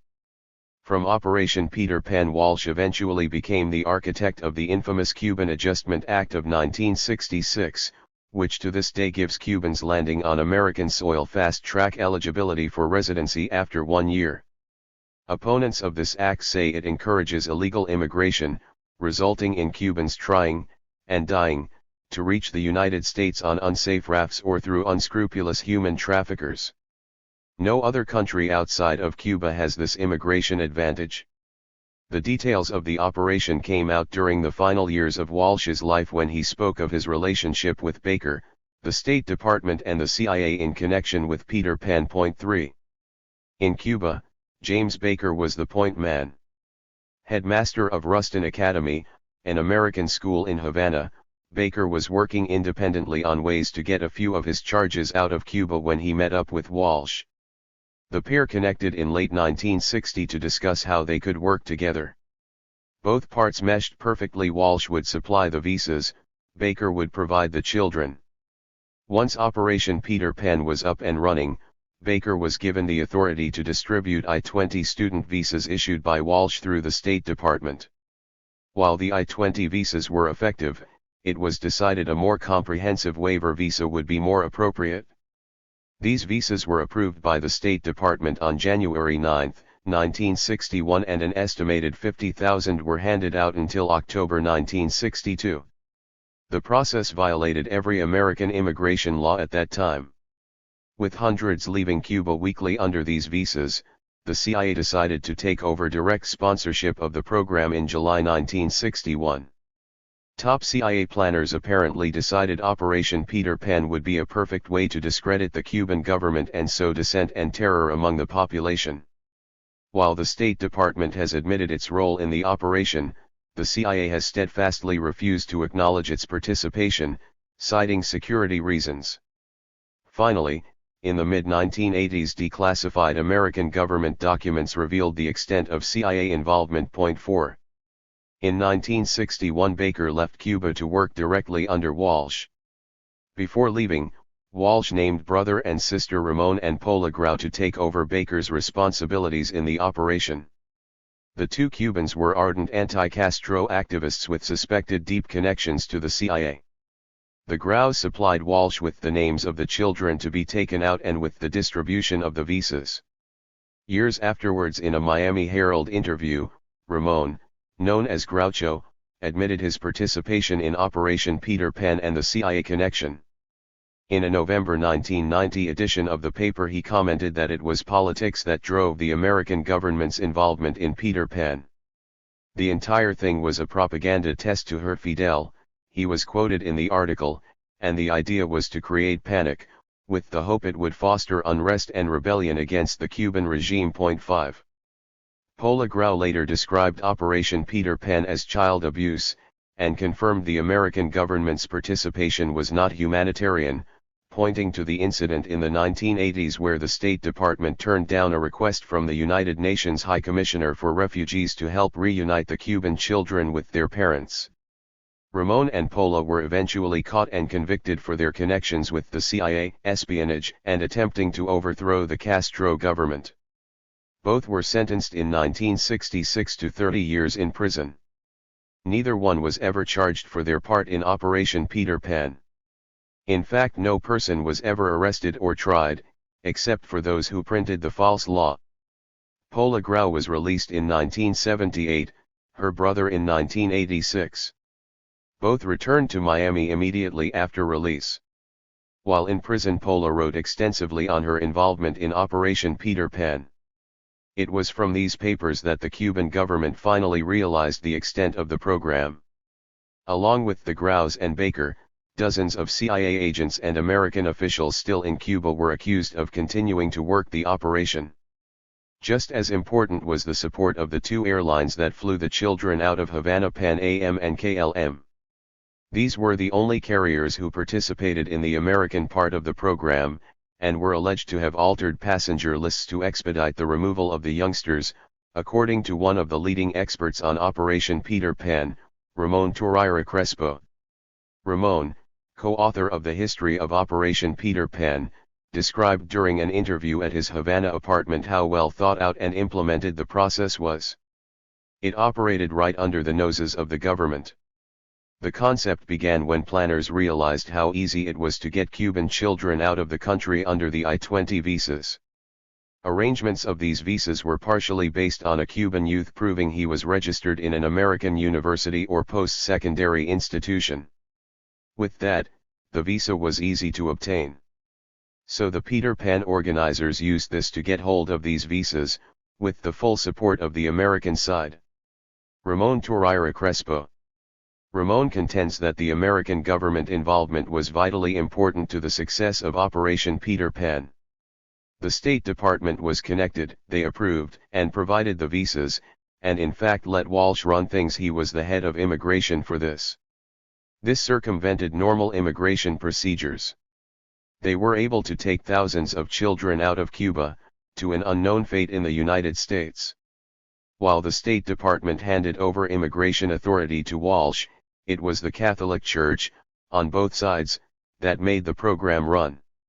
Walsh and the church officials knew it was a lie, that the Cuban government had no intention of taking over parental authority. But they took it upon themselves to convince parents their children would be better off alone in another country, knowing there was a good chance these families would never see each other again. It was the church and the organizers who usurped parental authority, not the Cuban government.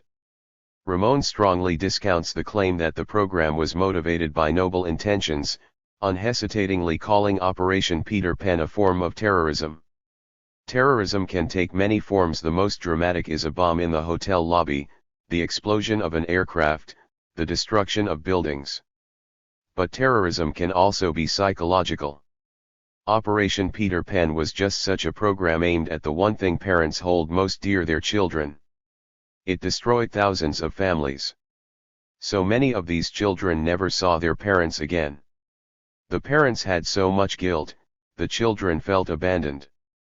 Many of the children were abused, others were put in orphanages, others had nowhere to go. It was a terrible experience for many of them. It was a terrible abuse of church authority. He addresses the issue as to how the Cuban government could not have been aware of Operation Peter Pan. This was early in the revolution. There were many bombs and other terrorist acts taking place that the Cuban government had to deal with. The Bay of Pigs invasion occurred just 5 months before the false law was distributed. I think there was a level of awareness, and Fidel did speak of it once to denounce the lies, but there weren't a lot of resources available to determine how extensive it was.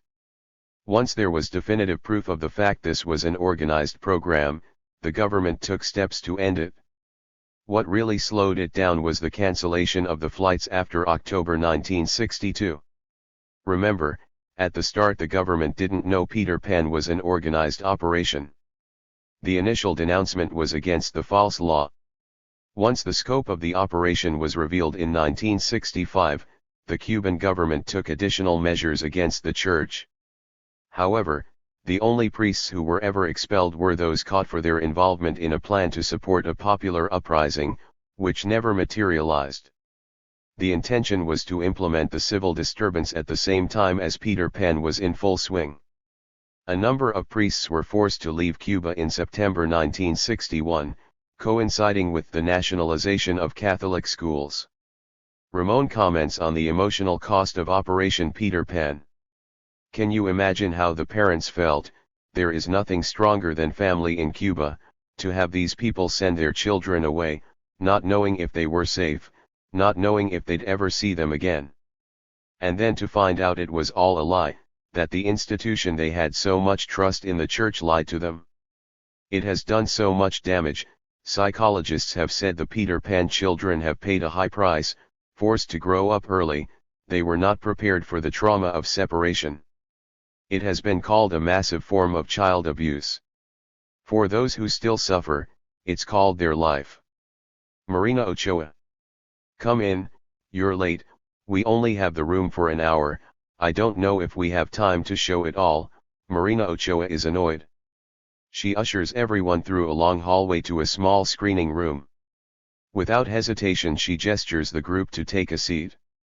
Immediately the lights dim and for the next 45 minutes the screen shows her 1996 documentary, The Other Side of the Glass, focusing on a collection of women who live in the United States. They are all Peter Pans. It is a powerful piece that examines the emotional toll Operation Peter Pan has enacted. These women, all in their 30s or 40s, tell their tales of the psychological damage they've dealt with, knowing how they came to the United States. Most have families of their own now but still find it difficult to come to terms with feelings of guilt and abandonment. Despite their recognition of what has been a better material life in America, it's obvious the women continue to suffer from having been wrenched from their families, particularly knowing that the Peter Pan program was developed and instituted under false pretenses. They are Americans, but their roots remain in Cuba. And in Cuba nothing is more important than family, and nothing is more traumatic than to have the family torn apart. Marina Ochoa. Marina Ochoa, 63, comes from the artistic class in Cuba. She is a well-respected film producer, having worked in the industry for years.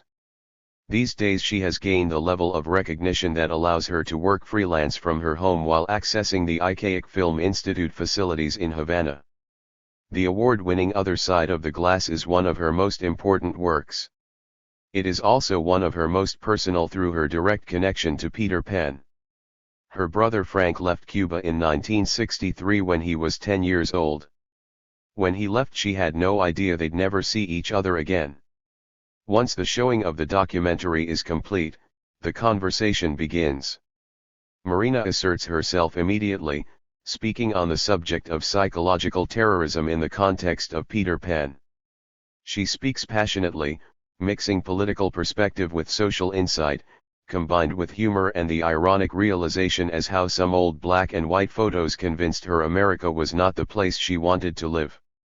I was going over the concept of terrorism and I definitely do think that this episode in the history of the revolution fits perfectly with that definition. It is the consequence of the manipulation of normal fears among the Cuban bourgeois families which, up to the moment of the triumph of the revolution, had been the fundamental cell of Cuban society and which started to drastically lose every single element that defined it. The bourgeoisie was economically attacked and also attacked in its idiosyncrasy. In the economical aspect it was because of all the interventions of business, trade centers, and in its idiosyncrasy because the private schools were interfered with, they did not have the total control as before. In addition, their children started to feel independent, to make their own decisions, such as to join some of the various programs of the youth organizations, and this was appalling for the bourgeois families. None of this fit into their way of thinking. I lived this experience at home. I had another brother who ran away from home when he was 11 years old to go to work in the literacy campaign because my parents would not let him do so. It was a tragedy for the family. But, this was really happening. These families were in a permanent state of shock, and this was manipulated. How was it manipulated? I think that the CIA, and whatever other organizations were taking part in this, including of course the church, did not design this Operation Peter Pan, but they overlapped it with something that was naturally happening. There was a school here, the Ruston Academy, whose director was an American, James Baker. This school was attended by the children of important figures of Cuban society, well-to-do people. These persons were against this new revolution that was changing everything, so they asked this director to take their children out of the country so that they could be freer to act against the revolution. So, James Baker flies to Miami to meet with officials, and eventually connects with Father Brian Walsh. Walsh was a priest who had a similar experience before with children brought from Hungary. So he knew how to deal with this type of operation. Baker had planned for 200 children from the Ruston school to leave, but once Walsh joins the operation, the United States government also gets involved when Walsh talks with political figures from the State Department.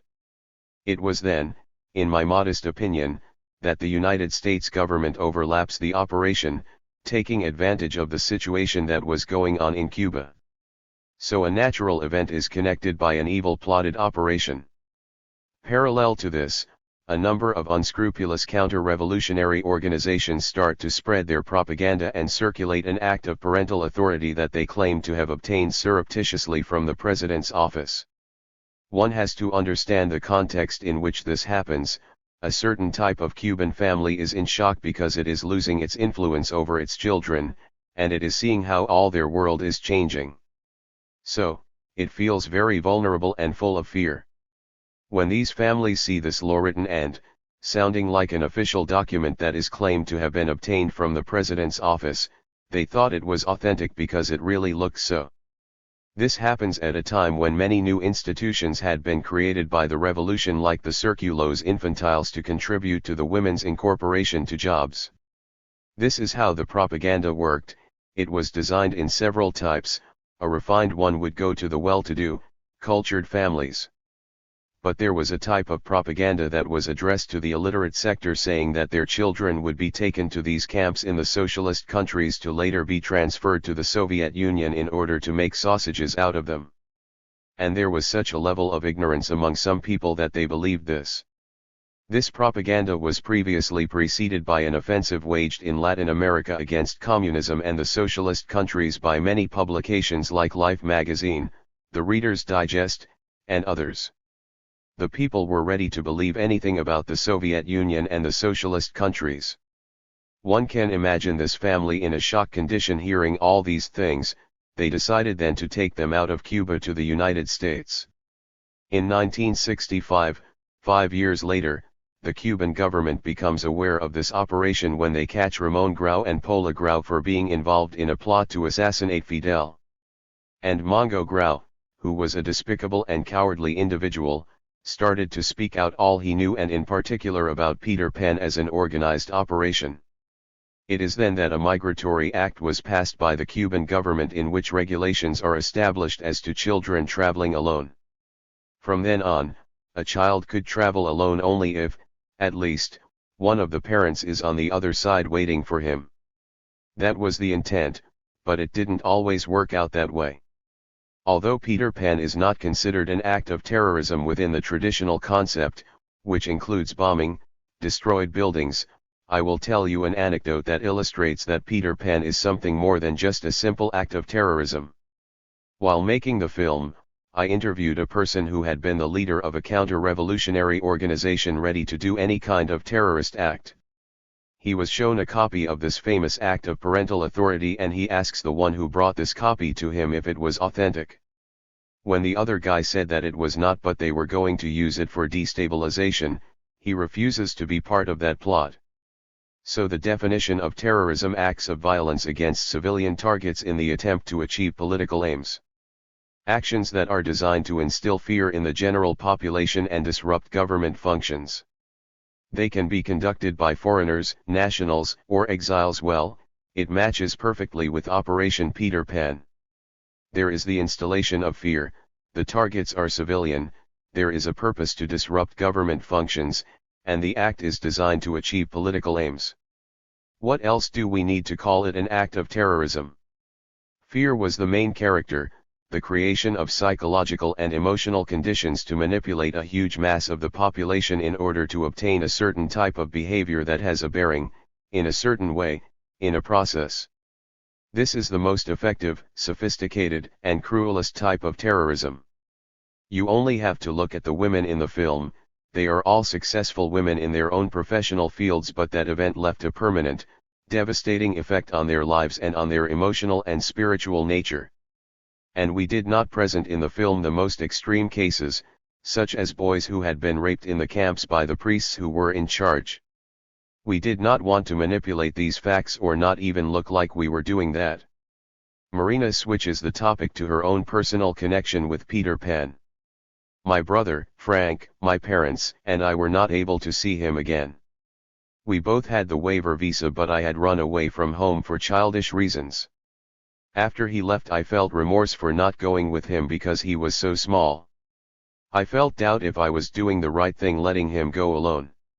He died in 1993, and after he left we only saw him in pictures.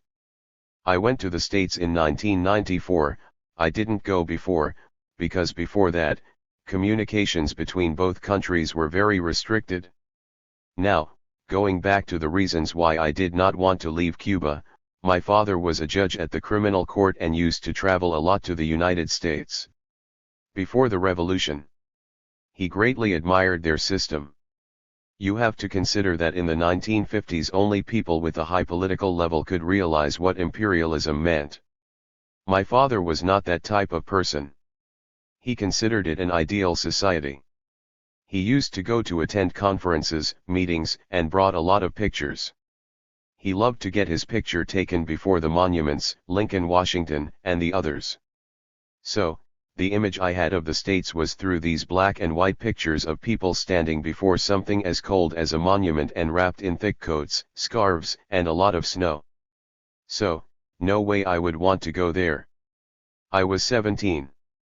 Marina speaks of how the program played deviously upon the nature of its victims. The Cuban mother is very overprotective. So you can imagine the level of terror that dominated them to get to such an extent that they sent their children out of the country alone. Many parents tried to give their babies, only a few months old, to the air hostesses to take them to the States. People who did not have children almost did not know about this. Perhaps someone who had a cousin did know something. But for a family that gets separated from its children, you can imagine the impact. One has to remember that soon after this, relations between both countries were broken, the blockade started. It becomes more difficult to travel to the States because you had to do it through a third country and only families with money could do it. On the other hand, the propaganda of the operation was designed to tell the parents that the revolutionary government would fall soon, so they only had to wait in Cuba to bring back their children after that. The revolutionary government never fell, and the breaking of the relations made it impossible for thousands of families to reunite with their children. It was a horrendous tragedy and an enormous wound in their lives. After many years, specifically in the 90s, many Peter Pan children came to Cuba to attend the conference The Nation and its Emigration, and some stated it was not their fault having been sent abroad and that they wanted to return. There are no political reasons why they haven't done so in practice. The Cuban government has no objection to this, but obviously these persons have been raised in another country with a way of life and an economic status they cannot find in Cuba, and it has been difficult for them to adapt themselves to living in Cuba after so many years abroad. I know someone who came, married and lived for about 4 years and then left again. But that has nothing to do with the political will. It's just practical reasons. But they can come anytime they want. Marina says she has never regretted staying in Cuba. I have all my family living there. I have had the opportunity to visit that country for months presenting my works. It's a beautiful country where there are good and intelligent people. But I feel myself bonded with my country, with its culture, and I wouldn't like to live feeling as a foreigner. I like living in my country with the rights I have, to be able to say what I want to say. It is here where my participation as an intellectual worker is appreciated and needed, and where my works have an effect. And finally, and not least, my country is so beautiful. Yvette Vega Hernandez. Muchacha magazine is aimed at young Cuban girls, aged 14 to 20. Founded in 1992, it stopped publication in 1999 due to the severe paper shortage during the special period. It was one of many magazines that were forced to shut down during the difficult economic time of the 1990s following the collapse of the Soviet Union. Yvette Vega Hernandez. Fortunately for the female youth of the country, the go-ahead was given to resurrect the periodical in 2001. With one proviso. They restarted the magazine, and I was hired as the editor. But there was still no paper. I was the director of a dream. 6 months later, in May 2001, the paper came, so we could start the magazine again. Yvette Vega Hernandez throws back her graying hair that stylishly contours her thin face. She is a small, attractive woman with a broad, welcoming smile. Yvette is at her office in downtown Havana on Galeano Este, the prime commercial avenue of the city. The area is lined with clothing outlets, shops, restaurants, and street vendors. It is where you find Havana's finest department stores, and where the famous El Encanto was firebombed in the early 1960s. Yvette speaks fondly of her job. The paper usually consists of 16 pages, stock paper.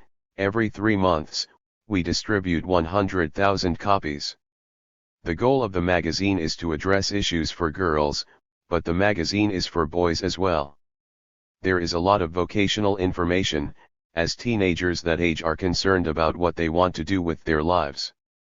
This generation, for the first time, has the opportunity to understand they don't have to see any differences between the sexes. There are no barriers for women here, the same options are available for everyone. And our goal at Muchachas is to promote that. Yvette's Peter Pan connection is with her brother Julio, who has lived a troubled life. Before turning to the topic, she continues to discuss the concept of her magazine in relation to the conflicting influences of Cuban society. We still live in a macho culture, traditional in many respects, and there are many things that compete with the concept of the magazine. There are still problems that have to be overcome. The response to our magazine has been good. We don't get a lot of letters, people that age don't write much to magazines. But we have had many meetings with young people, very interesting gatherings where they can discuss the problems and concerns they have. That's important, and those are the issues we try to reflect in the magazine. Yvette graduated from the University of Havana with a degree in psychology. She currently lives in the city. My brother Julio left Cuba as a Peter Pan. The program was basically over when he left in 1970, but there were still incidents of this happening. He was 14 years old at the time he left. I was 6 years old at the time. My family decided to handle the situation in a way that I wouldn't know what was happening. I guess they felt I was too young to understand. The plan was to send my brother out of the country and then the rest would leave 6 months later. He left for Madrid, Spain, with the intention to go to the United States, which he did 1 year later. He ended up in New York, and a few years later he moved to Miami. There's a gap in my mind as to exactly how he left. My family lived in Holguin at the time my brother was sent to Spain. My parents went to Havana after that. But they never talked about it. When this first happened, I thought my brother had gone to Havana to study. I thought this even when he was in Spain. One day I just stopped seeing him, and no one talked to me to tell me what happened. I didn't see him again for 30 years. Spain was considered to be the 4th stage of Operation Peter Pan. The Spanish Catholic Church has never determined the number of Cuban children that came through the program, although estimates range as high as 1,000. By the time Julio left, the American portion of the program was for the most part over. Both of Yvette's parents also left Cuba. My mother left in 1991, my father left in 1994, both to be with my brother in the United States. I stayed here, alone. In 1970, when my brother left, they were expecting to leave in 6 months. They wanted to leave to Miami, but there were restrictions. The ongoing contentious relations between the United States and Cuba have resulted in air transportation between the two countries being cancelled or suspended at various times. The first incident occurred immediately following the Cuban Missile Crisis of 1962. Flights resumed a few years later, then were suspended again. Currently there is increased air traffic between Miami and Havana for Cuban American citizens who are now permitted by the U.S. government to travel unrestricted to the island. It took Yvette 6 years after his departure before she could begin to understand what had happened to her brother. I was 12 when I started to comprehend what my brother was put through. In Spain he had no family there, no one. He went into the Catholic seminary. Spain was part of the Peter Pan program through the contacts in Miami. It wasn't so easy to go to Spain, but easier than getting to the United States. He went to Spain alone. I can't imagine what he went through. I didn't know anything. Then one day I remember I saw a letter come here. There was one person in my family who talked about that. My parents never talked about it, they kept silent about this always, especially because part of the family was against this decision. The rest of the family stayed here. No one could travel after him, so my brother felt abandoned. He felt he was told a lie. My parents told him they'd be with him in 6 months, and that didn't happen, so he felt discarded. It took years for them to reunite. The separation caused tremendous emotional stress between Yvette and her parents. They were feeling guilty. When I was 12 I applied to go to a vocational school in Havana, and around that time my parents spoke of leaving Cuba, and taking me with them. I rejected that. There were some big arguments when I knew what their plans were. I had my friends, I didn't want to leave. But they would ask me, "Don't you want to see your brother?" I was very confused. Of course I wanted to see my brother, but I didn't want to leave Cuba. And for someone at that age it's hard to deal with those feelings, that conflict. She remembers it was in the early 1980s when my mother received a letter from my brother. It was the first time in years. He was very mad. That started a correspondence between my brother and my parents. This was around 1982. I was aware of this correspondence. I felt very mixed, contradictory. He was my brother, and my parents wanted to leave Cuba. I was in the middle, having to deal with these emotions, this tearing of the family. Yvette turns to describing the psychological toll she believes the separation took on her brother. He never married. He had a gay affair when he came to Cuba for the first time. Now he is very ill, an alcoholic. It's been very hard for him. He's got a lot of problems. It's very difficult to be away from the land you were born in. He felt he was abandoned, with no one to go to speak to. I'm sure he felt unwanted. When he came to Cuba he spoke like an American, and he tried to explain things he had gone through. We understood to a certain level, but he believed in another point of view regarding Cuba. He didn't know the country he was born in, so he believed so much of what was being said against Cuba. Living in the United States, by this time he was in Miami, you get that one point of view in what was going on in Cuba. In Miami most of the news about Cuba is negative. But he came to Cuba and saw things as they really are, and was able to start thinking differently, to realize the propaganda that was being told against Cuba. Eventually, Yvette's parents were able to travel to the United States on a visitor's visa, in 1991. It was then, she said, the decision was made for the mother to stay. Halfway through this portion of the interview the emotions overcome her. She wipes away the tears while talking in a halting, low voice. When they were in the United States visiting my brother, my mother stayed. My father came back to Cuba, and then 3 years later he went. Before they went they talked to me about sharing their love, that one parent would stay in the United States with my brother, and one would stay in Cuba with me. But I said no, they have to stay together, my parents have to stay together. I was an adult by this time and could talk to them on that level. When my father came back from the United States I told him he had to return to America to be with my mother. It was a difficult, emotional time, my parents felt so guilty, they wanted to be with my brother, and with me. I wanted them to be together. Everyone was sad, but I felt it was most important for them to be together, which they are now. I think there are still a lot of issues between my brother and my parents. My brother was never able to get over the anger of being abandoned. You always need the love and care of your family, and to be sent away under those conditions, without understanding why, it was terrible. The struggle with these emotional issues was made worse by the efforts to survive day-to-day life during the economic hardships of the special period. I was always looking for things for me and my child. We suffered much during that time, things were so tough. I would receive a little sandwich daily at work, I would never eat it but take it home for my son to have. Everyone had to do things to survive, things they wouldn't normally do, like dealing with the black market. Every day I wondered what life would be like if I had my parents and brother living here with me.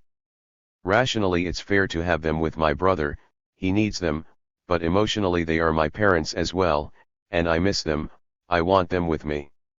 Yvette breathes deeply and takes control of her emotions. She quickly returns to her normal vibrant self, recalling with a smile the second time her brother visited Cuba. In 1992 my brother came back, it was funny, he came loaded with so many things, he wanted us to have everything. This was during the special period. He met his nephew for the first time.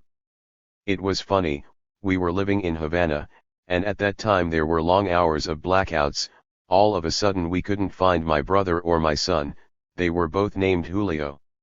I cried out and my neighbor said my brother called a taxi, but where did they go? I didn't know he took my son.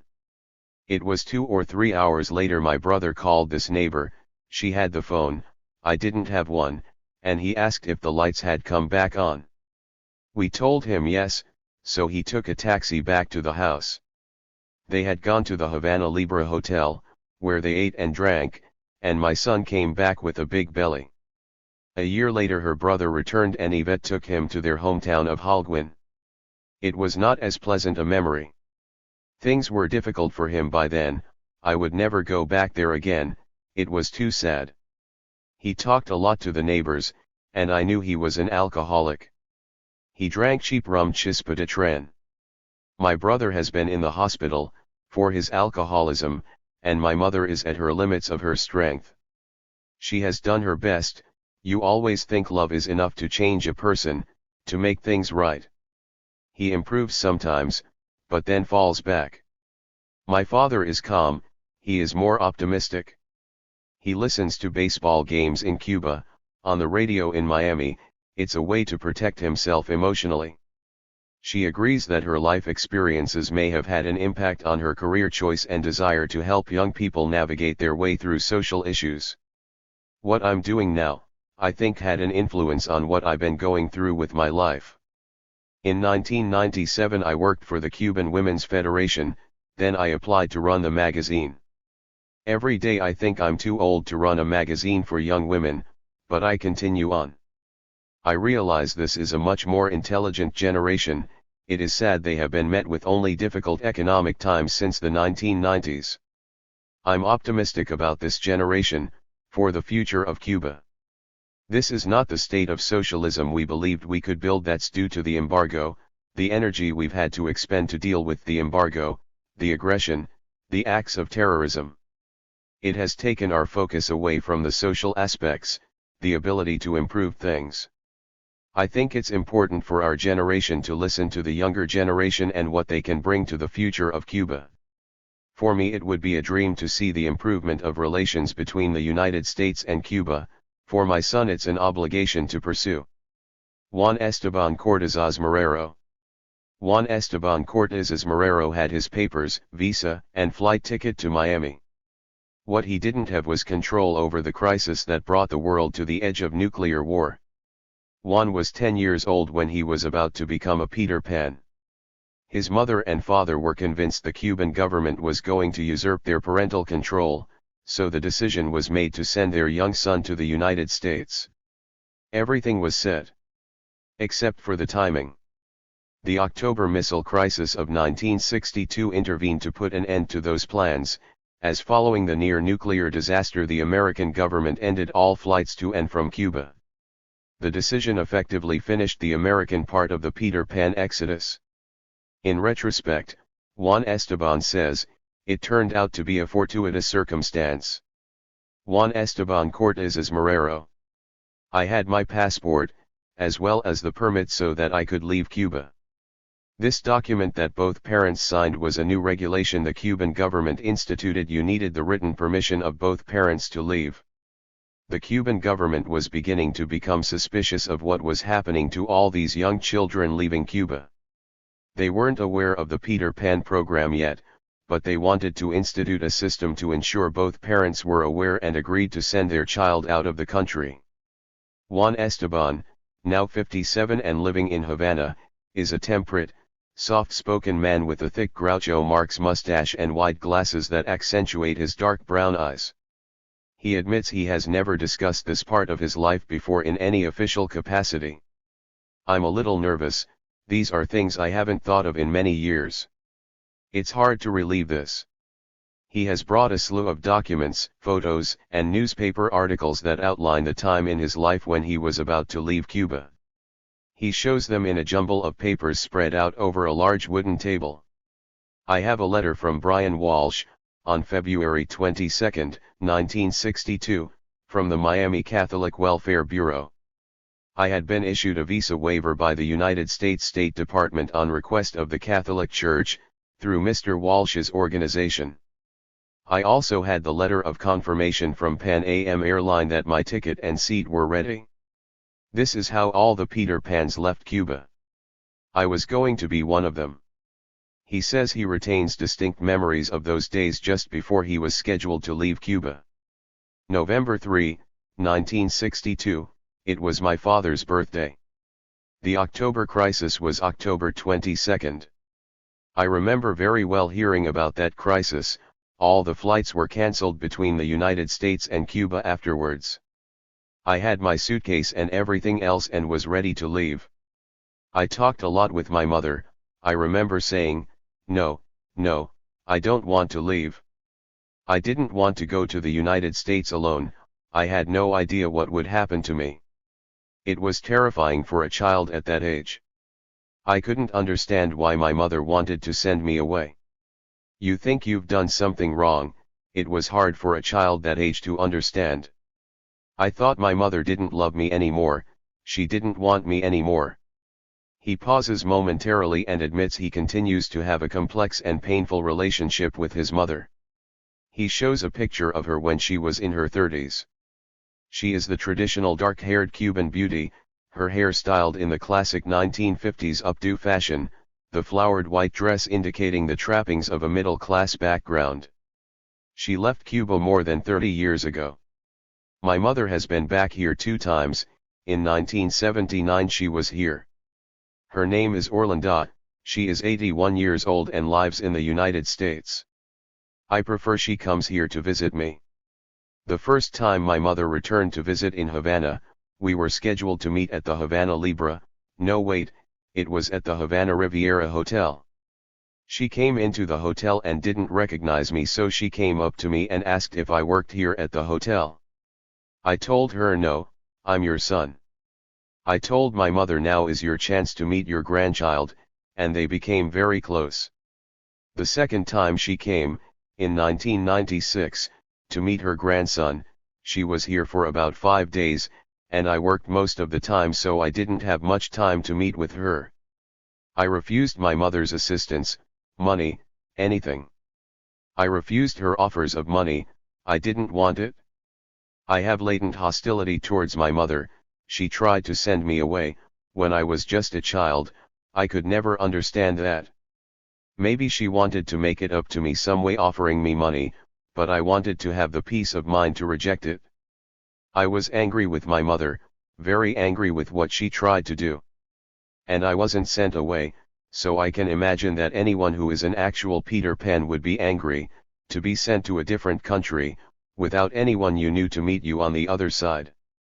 To be taken by the church, put in homes, in foster homes, so many suffered abuse, the mental difficulties. It was a horrible plan, and so many parents let their children go, never to see them again.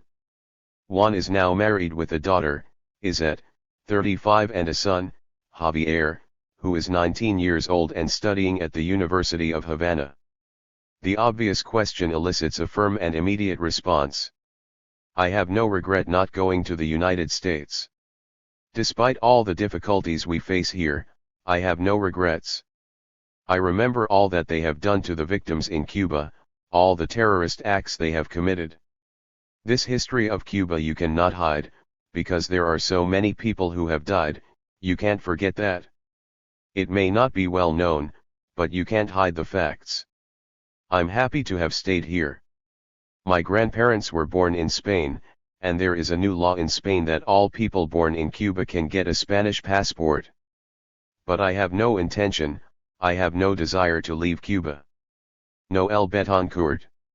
Noel Betancourt lives on the 6th floor of a narrow apartment building in Vedado, downtown Havana. He is thin, above average height, and wears wide black glasses that give a professorial appearance. His balding hair adds to the impression of an academic background. His story is unique. A Cuban teenager from a successful business-class family during the Batista era, he left as a test case of the Peter Pan process at the age of 18, only to return to his country more than 30 years later. His English is excellent, his Spanish impeccable, and he brings a unique perspective to the controversial Peter Pan program. Noel Betancourt. The experience has left a psychological mark, as he has struggled throughout the majority of his 65 years with who he is and where he belongs.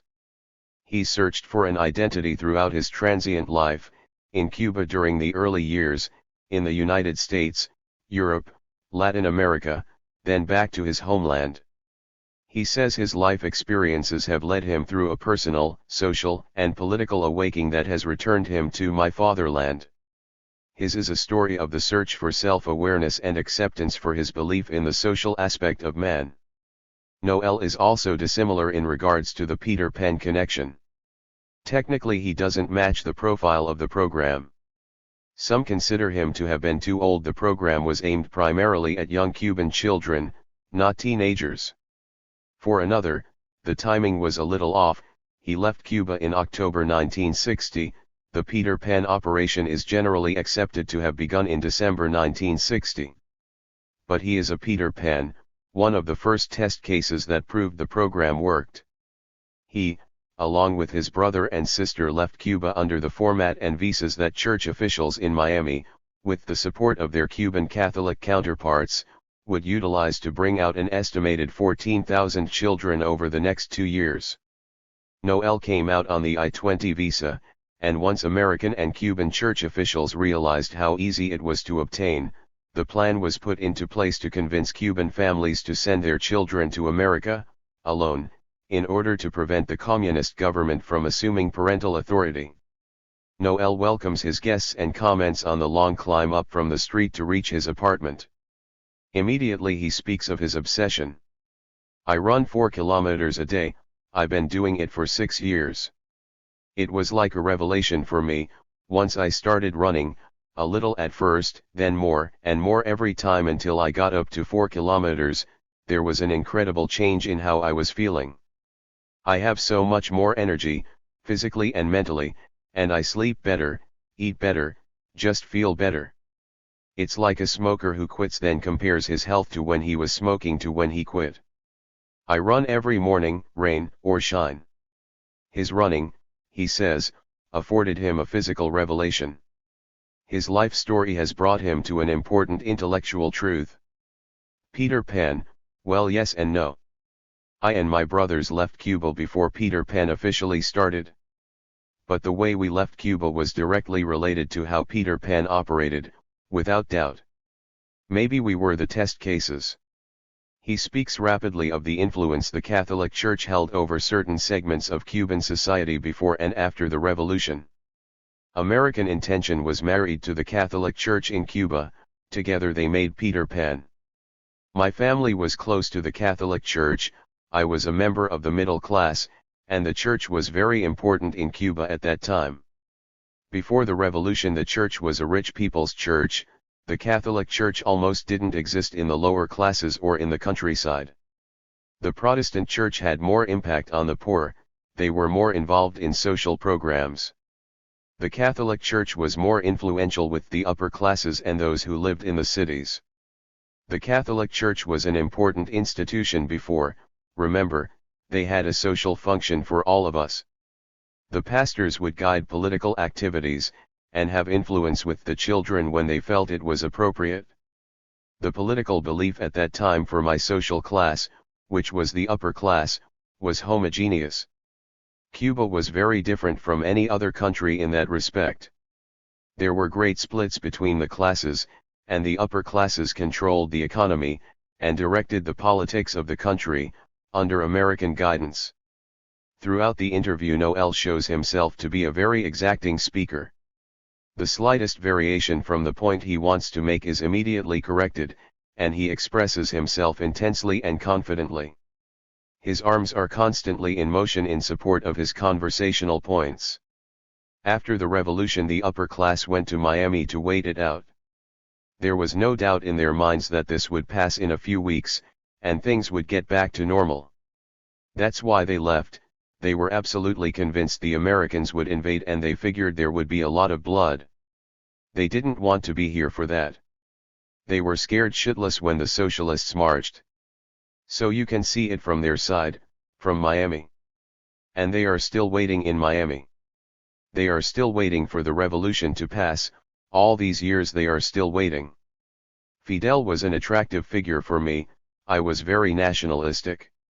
At first he wanted to merge the middle class with national business priorities, including changes to land ownership, distribution, and capital. By 1960 everyone knew that was just a lost dream. There were both internal and external reasons for that. Remember how the United States government reacted to the revolution, very negatively, well before Cuba moved towards communism. But the revolution was turning communist and my father knew he'd lose his business. When the bosses left, when those who owned businesses left Cuba, the government took over. But my father held on to the last minute. He was worried to see that the children left before him, to make sure we were safe. I was 18, my brother Hector was 17, my sister Carmen was 12 and my youngest brother Rafael was 7. My father wanted us all to leave. Rafael was too young to be sent, it was decided, so he was going to leave with my parents. Other Cuban children were being sent away, the key was to get a visa. And it was the church that started to facilitate the exit visas, which was the essence of Peter Pan. It was the development of a system that obtained exit visas for students first, then for children. The University of Miami was involved at the first stages. I was registered to attend the university as a condition for getting the visa. With this proof you could get the I-20 visa and go to the United States. The relationship with the university was only to arrange the visa, and when the church realized this was possible they started to take over the program. We were the test cases for Peter Pan and it worked perfectly. No, I never set foot at the University of Miami. We were one of the first children to leave Cuba. When the church found out about how easy it was to get this visa then everything moved quicker. Once this was established there were a number of people who helped things along. It's so hard to imagine how a parent could send his child away, but those were difficult times and the church took advantage. Church officials even went so far as to knock on the doors of Cuban parents, convincing them to fill out documents to allow their children to leave Cuba under these I-20 visas. They created so much fear in these people that they would willingly give up their children. It was incredible.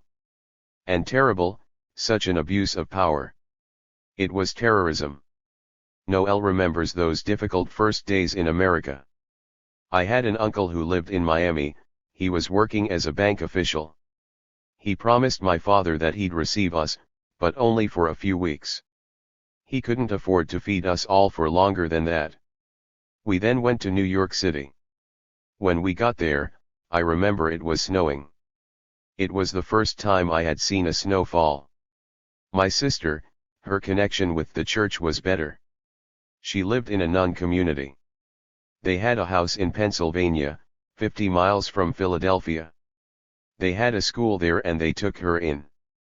She and my other brother still live in the United States. My younger brother lives here. He returned as well. No, I don't keep in contact with the two who live in America. My father was very worried about us. It was only my brother and myself who went to New York. My father had contacted the church in Cuba in regards to where I would stay in the United States. My father went to speak to the Jesuits, and they had many foreign contacts. One was Fordham University in New York. It was very hard to get the Jesuits to aid us, but one priest, he said yes, send them to us at Fordham. The director got pissed off when he found out about this arrangement. He said there was no place to put us. But we had already arrived, there was this big snowstorm going on outside, and there was nowhere else to go. So we slept in the infirmary. We cried all that first night. We were scared, hungry, and didn't have any idea what we would do. We couldn't stay there, we had no money, nowhere else to go, but they wouldn't let us stay there. This was one Catholic link that didn't work out. But there were many other incidents where the Catholic Church immediately opened their doors. And when Peter Pan got underway, it was all set up beforehand, so situations like ours wouldn't occur. So again, I guess we were test cases. We showed that sending children out of Cuba was one thing, but there had to be arrangements confirmed on the other side. Unfortunately, even with these arrangements there were terrible things: children sent to foster homes, beaten and abused, children separated, living horrible lives. Noel stayed in New York for 9 months, returning after to Miami. I was doing nothing in New York. It was a terrible winter. By that time my parents had left Cuba, to Miami, so I went to live with my parents. I was 19 or 20 when I moved back in with my parents in Miami. I wanted to go to university. I had a friend in Louisville who said I should go there, so I went and got my degree. Later I got a good job in Philadelphia. I lived there for 4 years. I got married to an American girl and we decided to go to Europe. This was around 1967. After a year in Europe, Noel returned to the United States and began connecting with his Cuban identity. When we went back to the United States, I became politically aware. It was the time of the Vietnam War, the civil rights movements, social awakenings. I started to look towards Cuba at a different light, more sympathetic. I started to realize I had lived a social revolution in Cuba, so I started to look more into politics. I lived the war against Batista and Fidel's revolution. It was back in my mind and I started to use it, now with a different kind of perspective. I was in conflict with my parents, who held the opposite view of the revolution and social aspects. I started reading social subjects, and this helped further politicize my thinking, and I started to realize maybe these people are right what they are doing in Cuba. I was having a different outlook on life, the future was becoming different. I changed the roots of the terms of the way of life, I was making commitments in a different direction. The strongest commitment was to national identity. I stopped trying to be an American. I was tired of the option of being a second-class family member in my wife's family. So I said to her, come to Cuba with me or stay here. Latin America was the second choice. If it wasn't Cuba then it'd be Latin America, so we went to Puerto Rico and got involved with certain groups who were in the struggle for their independence. I lived in San Juan for 3 years, the links there got colder, the movement quieted. Then I got a job in Caracas, Venezuela, and stayed there for 5 years. At that time Noel remembers that things were changing somewhat in regards to immigration policy in Cuba. This was 1979 or 1980. So there was more interest on my part to explore the possibility of returning. He was also developing a new attitude towards the anti-Castro community in Miami. I was finding that other Cubans my age were going through similar processes. There were different characteristics but one common element, that was a sympathy for Cuba, and the rejection of the hardline Cuban community in Miami. There was an expression, I don't think it's much used these days. We started calling the hardline anti-revolutionaries Suazara. It is an invented term loosely describing the area where the first Cubans settled in Miami after the revolution. They settled in the southwest quadrant of Miami. It was an extremely derogatory word to describe the lifestyle, not the politics, but the lifestyle of these people. It was the mafia, the dirty lifestyle, an obnoxious lifestyle that represented the corruption and control during Batista's day. There is no real spelling for this word, you won't find it in the dictionary. I returned to Cuba in 1980. It was a simple but truthful decision. It was like a revelation. Like my running. It was like a lightning bolt that struck me. Of course there were many things going on with me to bring me to that direction. Vietnam for one thing. There were a lot of changes in me, much turmoil. There were so many identity problems I was going through. At the time I was reading so much Cuban literature. I became affected by the ideas of Fidel, which played an important part. And just the constant questioning of yourself. My age was a factor. I left Cuba when I was 18 years old, so many of my formative years were spent in Cuba. I had seen the Batista regime personally, and understood the terrible things it was doing to the country. And then I saw the new ideas under Fidel, but was sent away so soon after that. I've been back for 27 years. I was an unusual case. To come back to Cuba was not something normal. Cuba was exactly what I thought it would be when I came back. When I came here it was pretty much as I thought it would feel. This is the politics I wanted. This is my revolution. All else became secondary. The material things were here for me, for what I wanted. The important things were not material, it was the social aspects of the Cuban Revolution that were important. Once in Cuba, Noel had to deal with a new reality. I am an electrical engineer. I had no problem to find a job, but there were things I did find hard to adjust to. My neighbors accepted me, once they knew who I was and what I was for, there was no problem. Personal things, everyone wants things to improve. But everyone makes choices. I had an air conditioner here in my apartment. I don't turn it on anymore because it's too expensive, the electrical rates went up. And so I decided not to use the air conditioner anymore. I have a car, I decided to keep the car. I'd rather drive than use the air conditioning, so that's my choice. And everyone makes choices, no matter what system you live under. His return to Cuba, however, did not solve his ongoing identity crisis. I've had a problem with identity all my life. I wasn't a typical person of my social class when in Cuba. The rich only cared about themselves, and there was such a huge gap between the small amount of rich and the vast majority of the poor. When Fidel came, I identified with so many of his ideas, where the most of the upper classes were horrified. Then I moved to America and I didn't feel I was American. So I wasn't Cuban in Cuba, or American in the United States. It led me to a period of being antisocial. I didn't like people.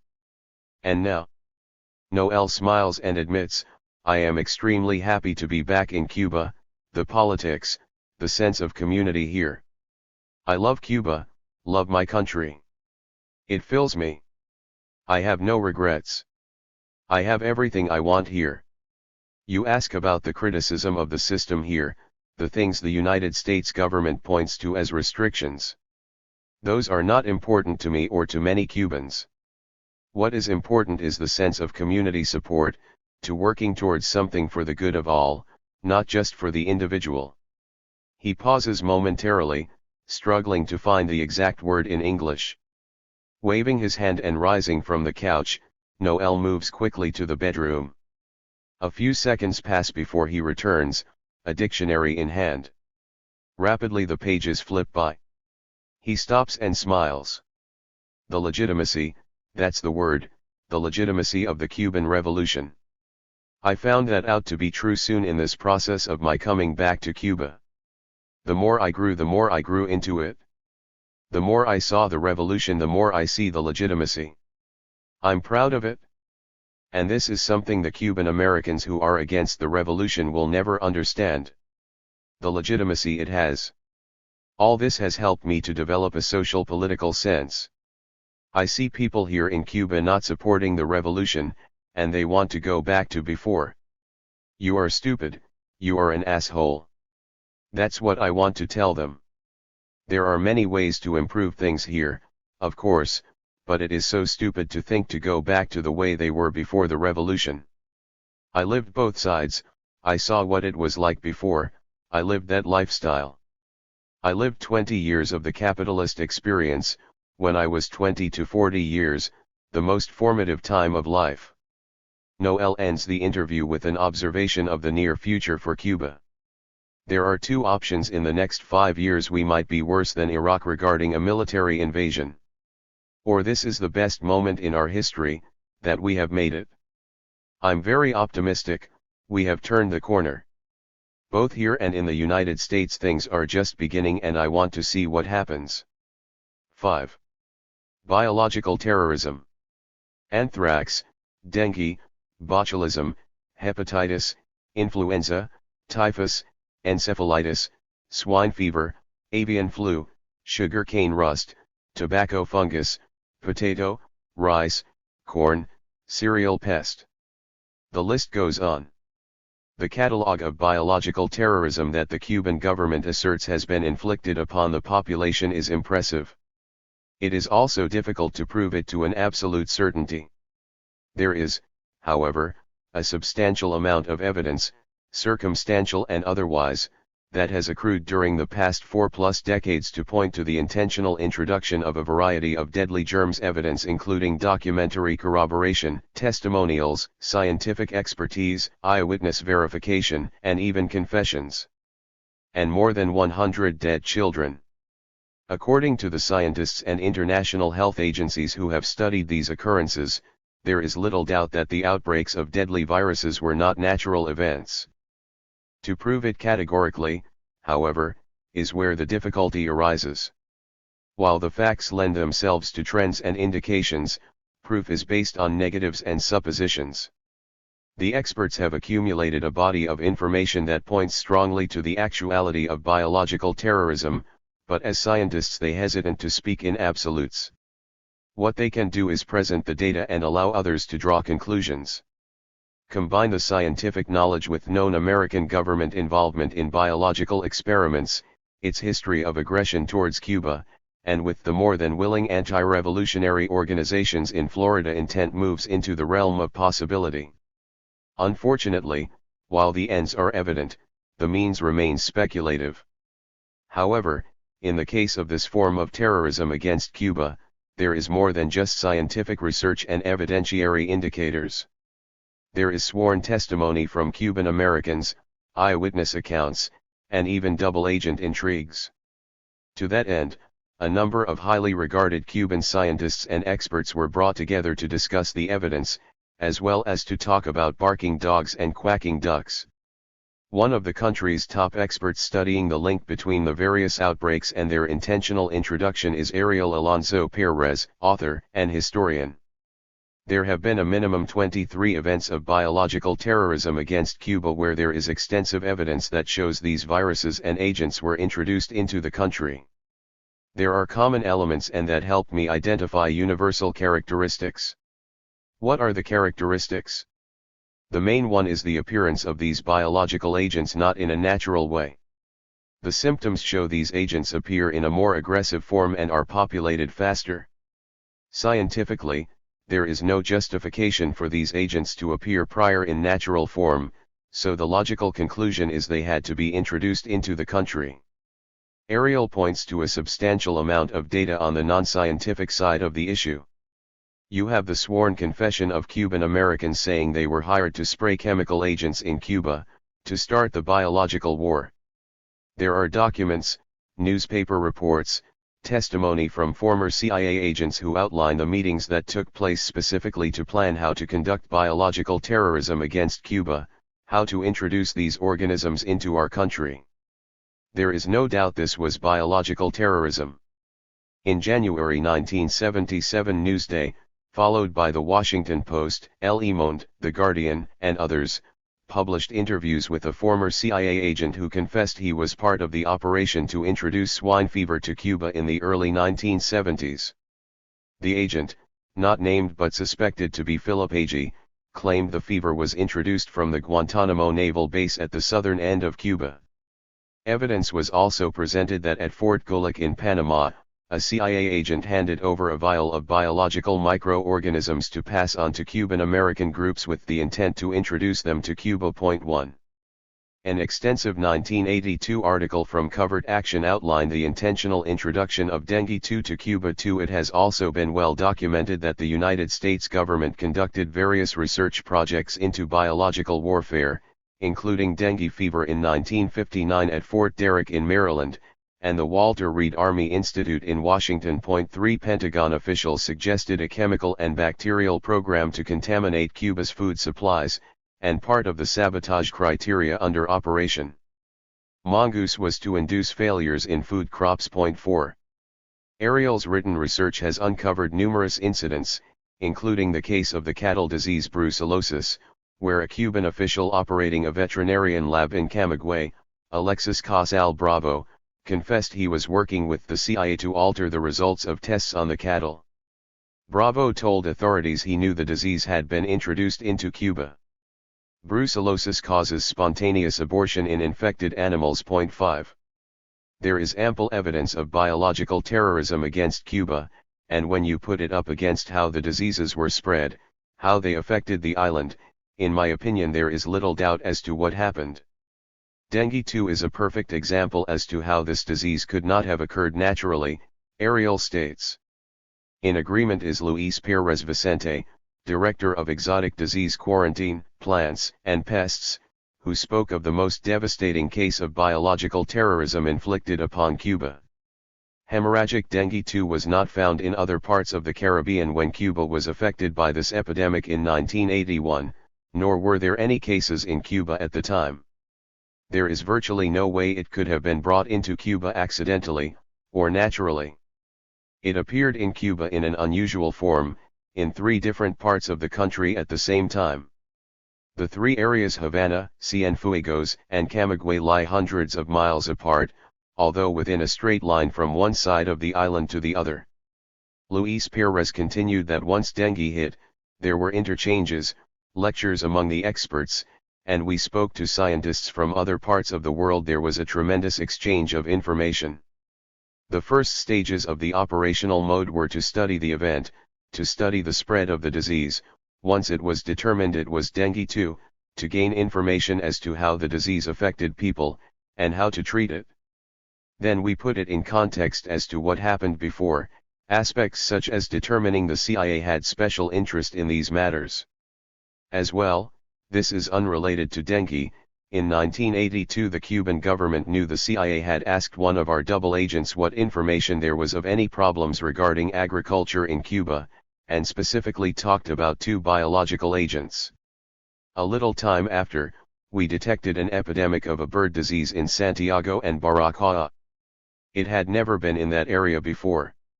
So there is a connection directly between the introduction and the event. The investigation of this bird disease was conducted by one of the most famous Cuban scientists, Oscar Vimont Becerra, PhD biologist. He was able to isolate this virus, and he discovered that the characteristic of this variation didn't correspond to any variation in nature, so it had to be manipulated artificially. It was the worst variant of the virus, affecting all types of birds. For scientists it is hard to say it is absolute proof of intentional manipulation and introduction, but the circumstantial evidence is overwhelming. There is a pattern we can determine. This is the difficulty in all of these studies. It is impossible to say 100% the diseases were introduced intentionally, but when you look at the evidence, in total, it is also next to impossible not to come to that conclusion. Carlos Delgado, subdirector of the Institute of Veterinarian Medicine in Havana, points out that the deductions one can draw from the evidence are more substantive these days, thanks to the advances in scientific technology. The techniques to find and understand the evidence are better now, particularly in the field of molecular verification, and this allows scientists to say in stronger terms that these diseases were introduced outside of Cuba. Dengue too, it is 99% certain that it was introduced. International agencies also studied the outbreak. In September 1981, the Pan American Health Organization sent American scientist Dr. Robert J. Taun, regional advisor of medical entomology, to investigate. In his final report he wrote, "The cause of the hemorrhagic dengue disease is still unknown, despite the suggestion of some advanced theories. The sudden appearance of the disease in Cuba remains a mystery." 6. And for those who don't believe the scientific evidence, then there is something more direct. We have the confession of the man who said he did it, Luis states calmly.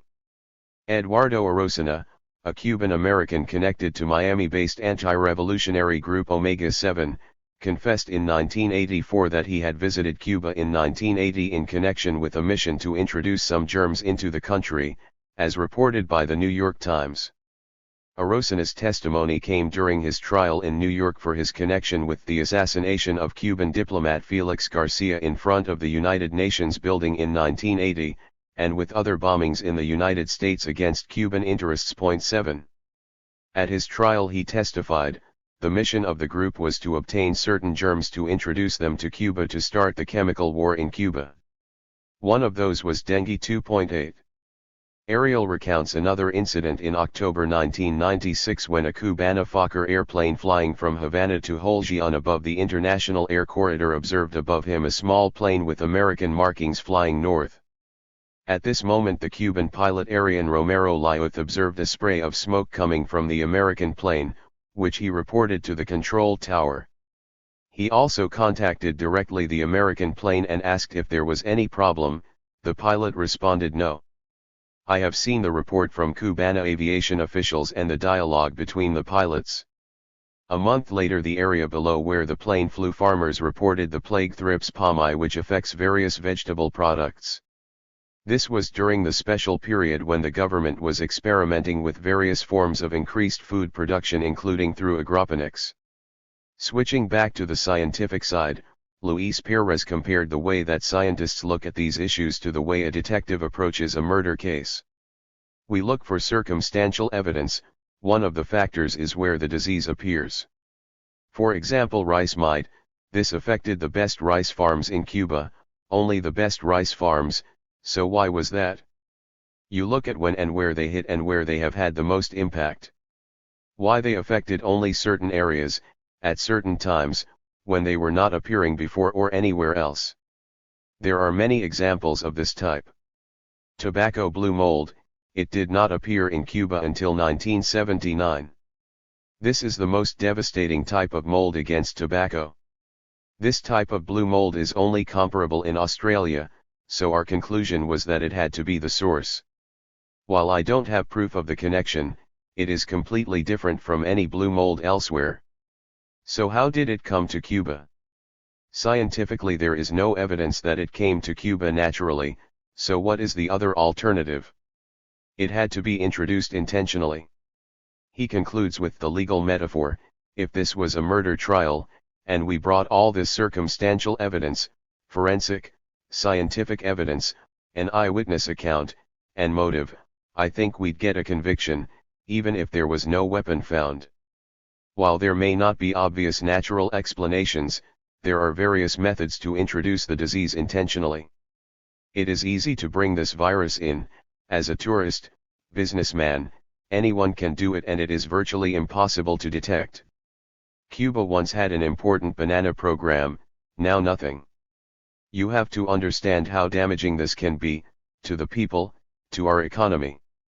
And that's the purpose of the biological terrorism, to cause the government to expend resources, money, and energy.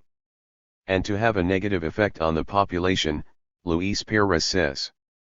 Estimates indicate it has cost the Cuban government hundreds of millions of dollars to combat the various forms of biological terrorism.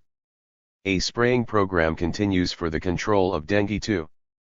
The sugarcane rust annually destroys between 15 to 20% of the crop, and an estimated $400 million in worldwide sales was lost when the tobacco mold hit. Lydia Margarita Tablada Romero is General Director of the National Center for Animal and Plant Health, in San Jose. She comments further on the swine fever and the impact it had. The first outbreak of swine fever was 1971, the western provinces were affected initially, south of Havana. When the revolution first triumphed, there were no plans to develop these biological attacks against Cuba. It was only after the revolution devoted itself to guarantee food to the people that these attacks started to develop. The swine fever was devastating. The first sick animals were destroyed rapidly, but then so many more started to die. We brought specialists from abroad to help make the diagnosis. In 1 month the fever spread and we had to kill all the stock of pigs. We had to sacrifice 500,000 pigs. It took years to recover. Lydia continues, outlining the investigation that was conducted when Cuban cattle started to get sick, again in 1981. That year was known as the year of the plague, as African swine flu, tobacco blue mold, sugarcane rust, dengue 2, influenza, meningitis and hemorrhagic conjunctivitis all hit Cuba within a span of a few months.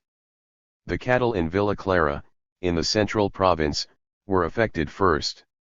We didn't destroy the cattle, we were able to treat them, at great expense.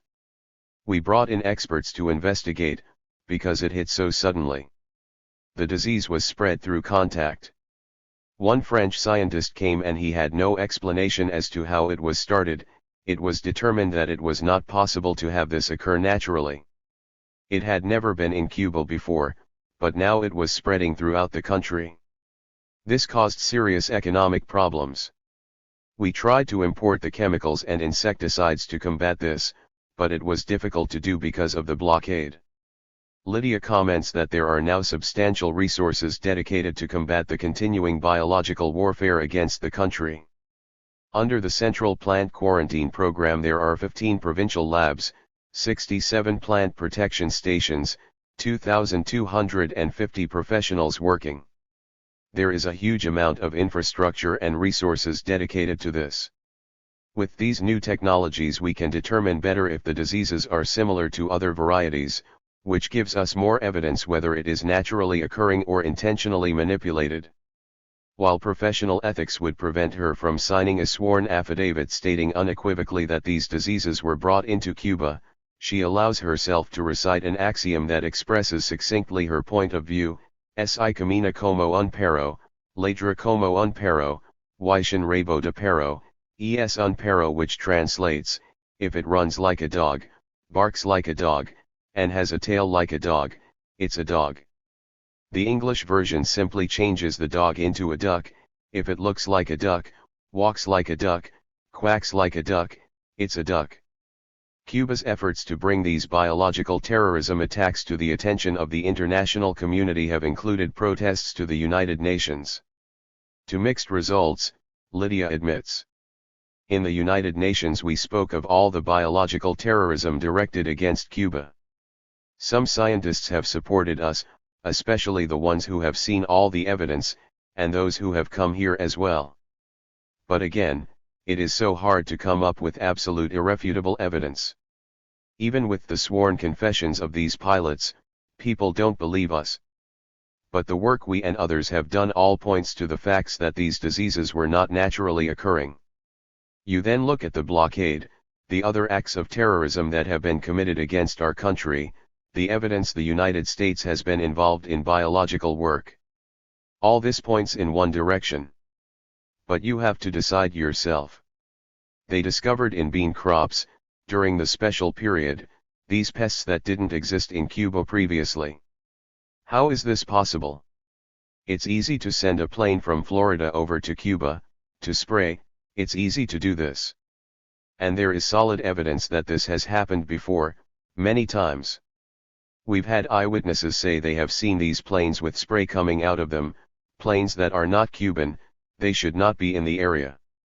This is very serious for us. This isn't just affecting plants or animals, but it is killing people as well. Dengue fever. In a matter of less than 6 months, from June to October 1981, more than 300,000 Cubans across every part of the country were stricken by hemorrhagic dengue, the deadliest form of the disease. The initial outbreak appeared on the island simultaneously in 3 different areas. At its worst, 68,000 cases were treated in the 1-week period from June 30 to July 6. Before the epidemic was brought under control, 158 people died, of which 101 were children under the age of 14.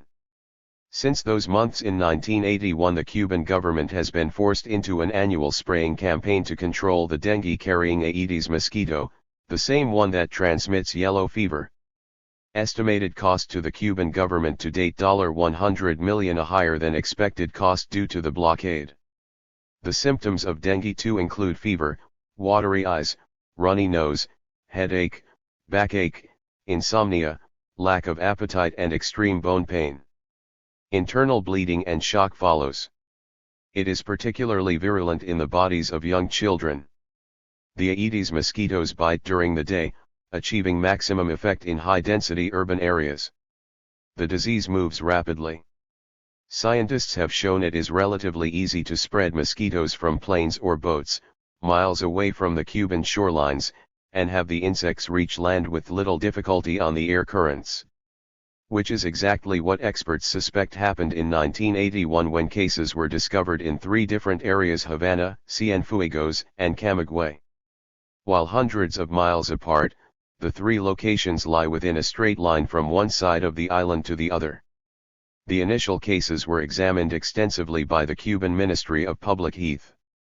It was determined that none of the original victims had traveled out of the country or had contact with foreigners. At the time of the outbreak, Cuban officials also examined all visitors who had arrived from known dengue areas: Vietnam, Laos, Africa. The examinations showed the disease was not introduced by an infected visitor. The fact dengue spread at such an astonishing rate led Cuban officials and scientists to offer no other reasonable explanation but the artificial introduction of mosquitoes. To make sure, however, assessments were conducted to see if there were other outbreaks occurring in neighboring Caribbean islands. While Cuba suffered more than 300,000 cases of hemorrhagic dengue within 6 months, no cases were being reported in either Jamaica or Bahamas, 2 of the closest islands to the areas where the disease had struck in Cuba. In all of the Caribbean, only 6,000 cases of dengue were reported during this time, but only in Cuba were the cases hemorrhagic. Confirmation of this came from the Pan American Health Organization. The Cuban Ministry of Public Health, supported by other international health organizations and independent scientists, concurred. 9. Ana Elba Caminero. She is a short, thick-set woman, with close-cut black hair and deep brown eyes. Her face betrays the mother's pain she has carried for the past 30 years. She looks tired, sad, and older than her 64 years. Ana Elba Caminero. Ana Elba's story revolves around her 2 daughters, one who survived, one who did not. My younger daughter, Janet Chacon, was 6.5 when she died. My older daughter Isnavis Chacon was 12 years old when she became sick, at the same time. She lived, and is now 39 years old. It was June 1981 when Janet died. Ana Elba's daughters were among the first cases of hemorrhagic dengue too. Before the disease was brought under control, more than 100 children and dozens of adults lost their lives.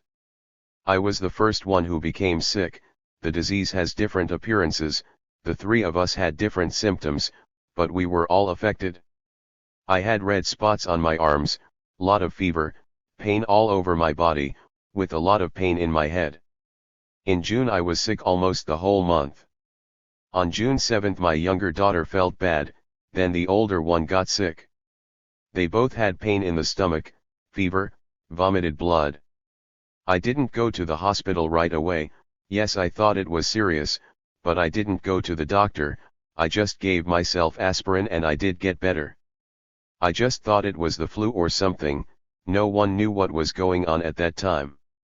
But my children, yes, they went right to the hospital. The doctors gave them medicine to lower the fever. In the afternoon we took the youngest one to the hospital. That was on June 9th. On the 10th she died, at night. I had no idea how sick she was. In the hospital she got worse and worse. The doctors didn't know what she had. I don't remember when she died if the doctors said what it was, but I don't think so because they didn't discover the disease until later. They did everything they could, all the medicine they gave her. But nothing worked. She died in a lot of pain. I remember her crying. She was scared. She didn't understand. I was with her when she died. I held her in my arms for a long time. My older daughter, she had menstruation already and she had it a few days before. On the 10th the older one gets a high fever. I told the doctors that already I had one younger daughter die today. I was not thinking straight. I had no time to react to my younger daughter dying. There was no time to mourn, as I had to take care of my older daughter. Anna does her best to control her emotions, remembering how frustrated the medical staff was. The doctor who took care of the younger one, on the night she died he was so angry, crying, he hit the wall out of frustration. He felt so impotent that he couldn't do anything to save her life. He couldn't do anything, he didn't know what it was. I had to go to the funeral of the younger one. I was at the cemetery in the morning, and then I had to go to the hospital in the afternoon. I buried one while the other one was sick, and I didn't know if she was going to live or die. Anna's stoicism fails her. She cries softly while trying to continue. It was June 11th, after burying the little one I asked the doctors, but they said they didn't know how the older one will go, but thought she might survive because she was older, stronger. You cannot imagine how difficult it was for me. The older one was aware of what happened to her little sister, and she knew she had the same disease. We only had 2 children. I had to comfort the older one all the time she was in the hospital. It was so hard for me to encourage her. I was so afraid she would die as well. This lasted for 7 days, then finally the older one started to respond to the medicine and the care. There were other people who wanted to take care of her, other family members and friends. But I wouldn't let them. I was with her at the hospital all the time, day and night. The doctors told me there was no remedy, but they trusted that she was strong. Thankfully she did recover fully, and to this day there have been no lasting effects. But it was the worst week of my life. Anna Elba remembers the support of friends and family, and how important it was. There was a lot of help from family, friends, and everyone in the neighborhood. But no one other than the mother can understand this horror. I was in the washroom at the hospital after the younger one died, and I felt a huge pain in my chest. The stress of it was overcoming me. I had to be optimistic to the older one, talk to her, to tell her it's not the same as what happened to her younger sister, that she was older and stronger and would survive. I was very worried for her, but I had to tell her that everything would be okay, that she wouldn't die. But I thought she would die, because no one knew what it was. It was a terrible, terrible time. I had no chance to grieve for the younger one. The hardest part was to put on a good face for my older daughter, because she still was alive. Dengue is worse in younger children. Until 14 years old it is more dangerous. After that the chance of survival is good. But there are cases of adults dying from this disease. So the older one was close to that age of 14, and that was a big reason she survived. After a few days she was released from hospital and was at home. The doctors came over and told us it was dengue. The time my older one was in the hospital gave the doctors time to do tests and find out what it was. I was so focused on the little one I didn't know what was happening around the older one. After it was found out that it was this type of dengue, the country had a lot of problems to get the resources to control this disease. The chemicals, including interferon, it was hard to get. It's still hard to get, in part because of the embargo.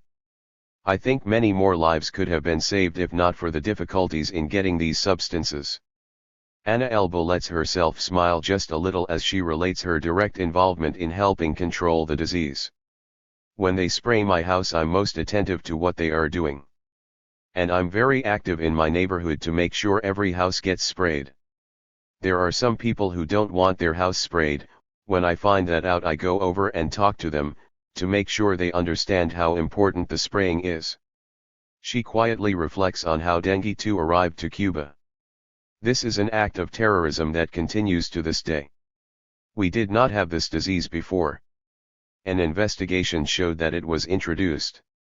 Eduardo Arocena, he was at a trial, I think in New York, for another thing, but he confessed then that he was assigned on this mission to obtain certain germs and introduce them into Cuba. He's never been tried for that crime. There was no further investigation taken by the Americans. You can imagine how I feel about that. This person, and all involved, they have a debt with me and with all the Cuban people. It is one of the many forms of terrorism. There have been many types of biological terrorism that have been brought to Cuba, but this dengue is the worst because it affects the young ones. Ana Elba ends the interview with the hope that her experience may bring a better appreciation of the effect terrorism has had on her homeland. I have a message to the United States government.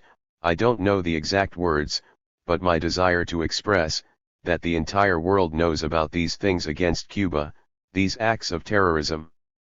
But the American people have to pay a little more attention to what's been happening to Cuba. It has been such a big damage, how much all these acts of terrorism have affected such a small country that is just trying to defend itself, defend its freedom. Idilfrito Sosa Perez. This imposing, gray-haired man has worked at hard labor all his life. It shows in the deep lines in his hands, the wrinkles in his face. Idilfrito's physical hardships, however, are secondary to the emotional scar he's lived with for the past 30 years. Idilfrito Sosa Perez with daughter and granddaughter. Idilfrito, 59, resides in the picturesque town of Colon, located 150 kilometers southeast of Havana, in Matanzas province. This hustling community is named after Christopher Columbus, and history's most famous explorer is commemorated here by an imposing statue in the middle of the town square. Although it's well accepted that the man who discovered America never got anywhere near Colon, the pride in sharing some part of his fame is not diminished by that fact. Idilfrito's story revolves around his beloved daughter Norca Sosa Cotto. She was 8 years old when she died, and though it happened more than 3 decades ago, Idilfrito can't let it go, or reconcile himself over the loss. You never get over something like this, how can you? I remember vividly when it happened. I was working for the army in Colon, previously I was in Havana. I was divorced and living in Mariano. My wife was living in Lawton. Then I was mobilized here in Colon in 1977 at the army camp. Almost every weekend I went to Havana to visit my daughter. In a bus it took about 4 or 5 hours from Colon. Back then the transportation systems were better. I remember, I was at the army camp and received a radio message that my daughter was sick, but that it wasn't serious. This was Tuesday, June 16, 1981. After a few hours the mother called and left a message for me, saying our daughter was worse. So the chief of police took me to the bus station and I caught the next bus for Havana. When I got into Havana I went to William Solar in Alta Habana. It was a children's hospital. Soon as I got there I asked about my daughter. The receptionist said she hasn't arrived yet. I was so anxious. Then I took the bus to Hijas de Galicia Hospital, which is close to where my daughter lived, thinking she might be there. By the time I got there the doctors there had ordered my daughter to the Solar Hospital, where they thought she'd get better care. So then I had to get back to that hospital. You can imagine how I was feeling, wasting time between the two hospitals still not knowing anything about my daughter. I was getting angry and frightened at the same time. I got back to the Solar Hospital. It was in the afternoon by now, so finally I was able to talk to a doctor, and the mother was there as well. She told me our daughter was already in a coma. She was so bad she couldn't be saved. I asked to see my daughter. I saw her a few minutes before she died. Just a few minutes. She went into a coma so fast. They investigated the cause of the disease and they determined she had dengue. She was only 8 years old. She was a good girl, very educated. She loved ballet and was one of the best students in class. She was a real talent in ballet. She was scheduled to go to Germany to dance with a group. I remember that's all she talked about. She was so excited about the trip. He pauses momentarily to collect this rush of memories. Slowly he speaks of his current life. After, I came to live permanently in Colon. I've remarried since. I have 3 sons, who all live in Colon. And I had another younger daughter from the mother, Lidizami, 30, she also has a daughter. So we have a family here, but always there is this feeling of something missing. The tone turns from sadness to anger when Idilfrida discusses how the disease was introduced to Cuba. It was years later that I found out that dengue was introduced into Cuba as part of biological terrorism. It was when the government started talking about it and gave the proof. I was outraged to find this. My daughter died. She was a child, she wasn't political, she wasn't a threat, she was just a beautiful little girl who loved ballet. What was her fault? It impacted me greatly, to think that there were people paid money to kill children and to do this crime against humanity. What fault did these children have? What political issue do they have? Really, it's such a pain that you keep inside, always. If you let yourself be driven by your impulse, you'd kill them, those that did this, but even if you killed them you can't recover your daughter, so there's no point. He hangs his head in his large, rough hands. It is difficult to answer these questions, to talk about this. I still miss my daughter. I only have pictures of her now. It is a part of my life, a piece of myself has been taken away from me. Tobacco fungus. For centuries the symbol of Cuba has been those wondrous brown leaves rolled expertly into a sensuous smoking experience. What makes the Cuban puro so well regarded is a combination of soil, climate, variety, and the culture of growing that comes from experience handed down from generation to generation. The area considered to be the finest growing lands is known as Vuelta Abajo, the dark-soiled region located west of Pina del Rio City, approximately 150 kilometers from Havana. Encompassing thousands of acres and hundreds of individual tobacco growers, the most famous of these farms is the Robena plantation near the town of San Luis. Stretching back to 1845, the Robenas are known as the suppliers of the best. Consistently, more than 80% of their leaves are used as cigar wrappers, the most demanding and essential part. That amount is compared to an average 35% from most other tobacco fields. The reputation continues with the current keeper of the faith, Don Alejandro, probably the most famous of them all. This energetic, genial master grower, having passed his 90th year, was given the ultimate honor by having a brand of cigars named after him more than a decade ago. He's reached the status of living legend, as tourists from around the world make the trek to his home to catch a glimpse, maybe even to talk to the maestro. Most are content to walk through the homestead that is set up as homage to his profession and a living display to the thousands of gifts he's received from worldwide admirers. These days Don Alejandro's time is taken up more with the devotees than with the operation of the farm. He is simply incapable of being inhospitable. He never misses the opportunity to greet and talk to all those who come out to see the legend and his land.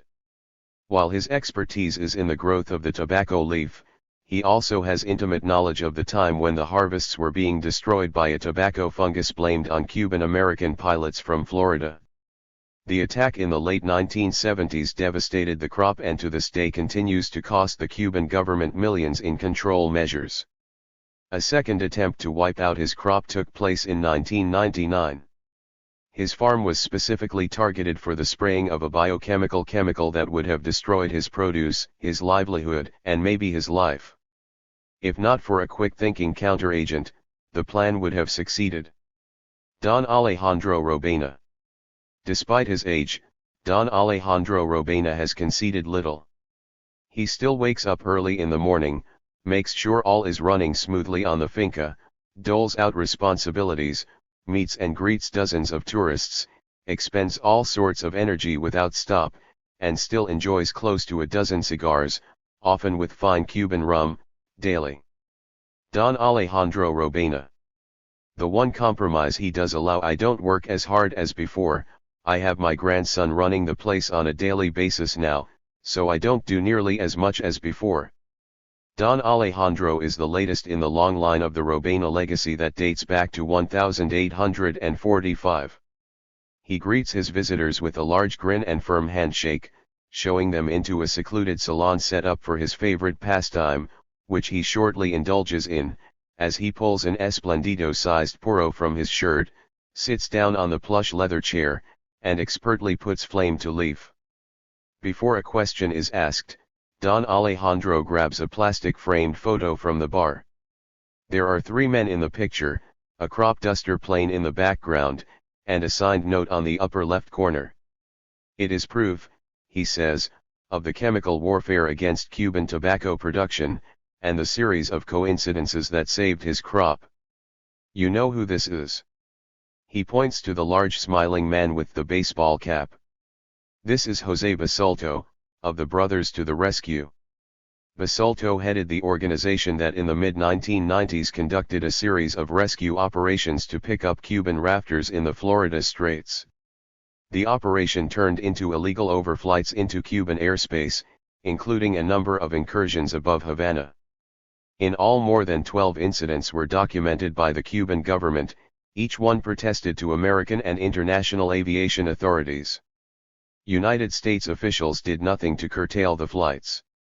The Cuban government had previous experiences with small civilian planes from America dropping suspected biochemical agents on Cuban soil, and while the Brothers to the Rescue were initially dropping anti-government leaflets, there were also indications that the group was working on dropping bombs. Framed photo from Don Alejandro Robena showing Brothers to Rescue head Jose Basulto, arm around Pedro Juan Pablo Roque. René Gonzalez kneeling. With the illegal flights continuing, the government threatened to shoot down the planes the next time they violated Cuban airspace. In February 1996, 2 planes were brought down, a third, with Basulto piloting at low altitude, made its way back to Florida. There remains controversy to this day as to the exact location where the planes were intercepted, with the brothers claiming they were fired upon over international waters. There has been no denial from the Brothers to the Rescue as to the frequency of their illegal flights over Cuba. The result of the incident was the passage of the Helms-Burton Act, which strengthened the American embargo against Cuba. Basulto has been accused of a number of terrorist acts against Cuba, including taking a boat to Cuba to fire a cannon at a hotel in 1962. Basulto spoke of the act under oath during the trial of the Cuban Five in 2001, although no charges have ever been laid against him. Lawyer and civil rights activist Leonard Weinglass says Basulto's action was a clear violation of the Neutrality Act. Weinglass is currently representing Antonio Guerrero, one of the Cuban Five.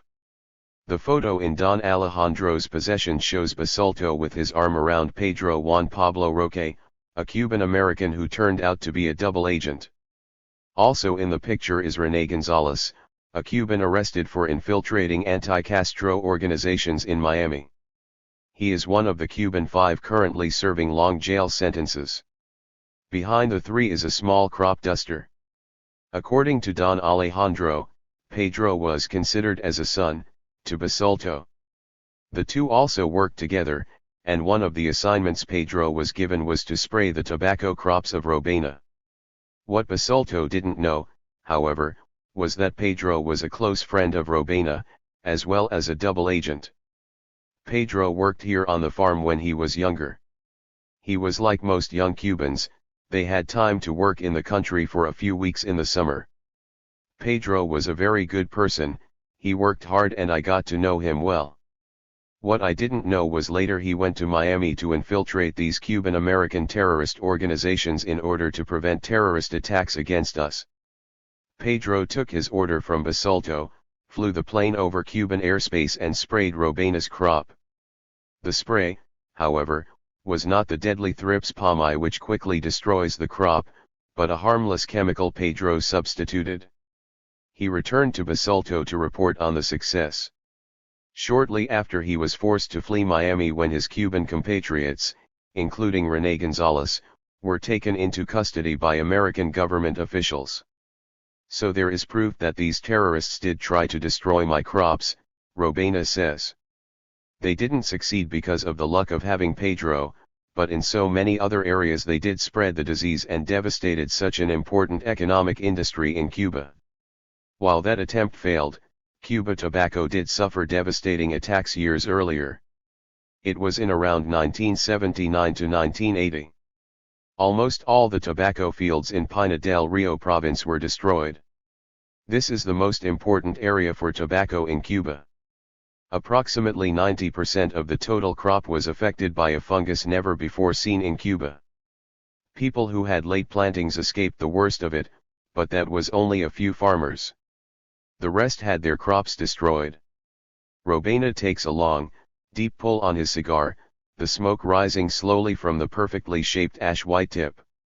He feels comfortable with his life and the passing of his inheritance to the younger generation, not that he's in any hurry to leave. Point 10. We've been here since 1845, the history here is more important than anything else. Robaina started smoking at the age of 10. I know it's not healthy, but it's less harmful than drugs or cigarettes. The custom these days is to stop smoking, but at my age I have no intention to quit. I've been all around the world, so many countries are banning smoking and cigars have a bad reputation, but for me it has been my life. There is nothing better than a cigar and some Cuban rum. I don't think cigar smoking will ever end, maybe cigarettes someday, but cigars are more cultured, more refined. It will never go out of style. While he finds his family name on an elite brand of Cuban cigars to be a great honor, the fact that other cigar companies outside Cuba are starting to copy the Robaina brand is a deep insult. There is only one Cuban tobacco, and it is the best in the world. When other cigar companies outside Cuba try to fool people into thinking the cigar is from Cuba, and it's not, that is wrong. And especially I don't like it if they try to put my name or face on a cigar that did not come from my crops. It is not right. I've had fights with stores who are selling fake cigars, because Cuba has suffered most from this. Our reputation is suffering because people smoke bad cigars and they think they're from Cuba. Swine fever. Of all the biological agents introduced to Cuba, probably the cruelest was the swine fever that hit in 1971. For the Cuban people, few things are more important than pork, and they demonstrate this in so many wonderfully delectable ways. Whether the traditional roasted pig over an open pit, to the more exotic smoked cutlets, nothing comes close to the culinary love affair Cubans have with pork. But for almost 5 years the population had to do without the sweet meat. Things were so bad that young children grew up with no idea what a pig even looked like, with teachers and parents resorting to showing them photos as a remembrance of better dietary days. One of the areas hardest hit by the fever was the Pinar del Rio province, west of Havana. The location, better known for growing the country's best tobacco, is also home to wide acres of sugar cane, timber, and pork production. In less than 6 months the swine fever resulted in the slaughter of more than 500,000 pigs nationwide, burned and buried in a drastic attempt to control the disease. The effort was successful, but then it took those long lean years before the government was confident enough to introduce a new stock into the countryside. Israel González Ferro. Israel and his family live in one of the highest points of the Sierra de los Órganos Mountains, north of the town of San Cristobal, in the Pinar del Rio area. It is a rugged land, with its deep valleys and steep ranges. The long narrow roads are paved and well maintained, connecting in a winding, haphazard fashion from farm to farm. The views are spectacular, and despite the remoteness, the farmers enjoy running water, electricity, close-by medical and educational facilities, and the ability to make a decent living from their work. This is where the revolution survives, and thrives. The Gonzalez family runs a farm of approximately 150 pigs. They have lived on this land since well before the revolution, and it is expected that the farming tradition will be handed down for generations to come. Israel is 76 years old and has the classic appearance of a farmer, to the point of cliché thin, scruffy, unshaven. He is also unhesitatingly friendly, eager to talk of his life and anxious to be the proper host. Coffee, juice, and an abundance of fresh fruit picked from the variety of pear, papaya and mango trees on his land is readily offered. His remembrance of the swine fever that wiped out his stock still comes with a combination of anger and disgust. I was one of the biggest farmers in the area when the swine fever hit. At that time I had over 200 pigs. We had a contract with the government to sell our pigs, and we could eat as many as we wanted to for personal use. The fever hit all of a sudden. It was totally unexpected. This had never happened before and there was no natural reason for it. We found out later that it appeared the fever was brought into Cuba intentionally. Israel Gonzalez Ferro. Shaking his head at the idea of the fever being introduced by human hands, Israel vividly recalls how devastating the disease was. The pigs would start to get sick, the tail is always curled, when they got sick it became straight, they had fever, diarrhea. When the government realized the pigs were sick they had to kill them all, immediately. In a second they knew there was a problem, they knew how quickly this disease could spread and they had to deal with it immediately. Trenches were built by bulldozers, the pigs were killed, set fire to and covered up. It was a very serious situation. It was a disaster for the province, as this is one of the prime pig farming areas in Cuba. In this small area alone there were more than 3,000 pigs killed. Everyone was so upset, they knew what it would mean to us economically, and to our diet. It was a terrible time, Israel recalls, not just for his personal business, but for the impact it had on the Cuban palate. We Cubans love to eat pork, it is the most popular meat for us. Not to have it for almost 5 years, it was a cruel punishment. We'd raise chickens during that time. But it's not the same, the Cuban people love to eat pork, and there was none to be had in the country. Nothing.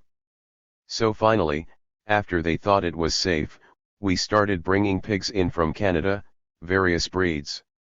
With his pig farm operation shut down for years, Israel had to find other ways to support his family. We started working in the fields, cutting cane, tobacco, other things. All the while no pigs, no pork to eat. It affected so many people, not just me, but the other workers, the government, the people who eat pork. It was a terrible thing to have happen. He speaks of this seriously, but then pauses, raises his eyes and breaks out into a big grin. I can laugh about it now, because you can't imagine people being so desperate just because there was no pork, but at that moment there was no hope. It was devastating. The worst part was that at that time my boys were young, they didn't even know what a pig looked like. We had to show them pictures of a pig for them to know. He quickly smiles and recalls when he was at last able to eat pork again. I'd forgotten how pork tasted, so when the first time I ate it again it was incredible, but I remember thinking, what is this meat? It didn't take me long to remember that sweet taste, and I hope I never have to give it up again. 6. Boca de Sama. Throughout the 1960s and 1970s a number of coastal villages came under attack from anti-revolutionary groups of Cuban Americans originating from Florida. The hundreds of small towns along the 500 miles of northern shoreline were within close range and made easy targets. A well-known incident occurred with the murder of the Romero family in Altamira, in the Escambray region of central Cuba in late June 1962. During the attack Paula Romero, her sister Teodora and their mother Vicenta were captured and beaten with rifles. The group then dragged José Pío Romero and his sister Ana Romero from their house, where they were taken into a nearby paddock and shot. Near the beach resort of Varadero, 4 children of a family from Bolender were brutally murdered in a terrorist attack in the late 1960s. The mother, Nicholas Diaz, told authorities that the attack occurred at 11 p.m. when a group of men demanded entry into their home. Without warning they started shooting, and in a matter of minutes Felicia, Gregorio, Fermin, Yolanda, and Josefita were killed. Less than a week later, a group of Cuban Americans who had infiltrated the area from Florida were arrested for the crimes. The most infamous assault came on the night of October 12, 1971 in the tiny hamlet of Boca de Sama, located at the northern tip of Holguin province, in eastern Cuba.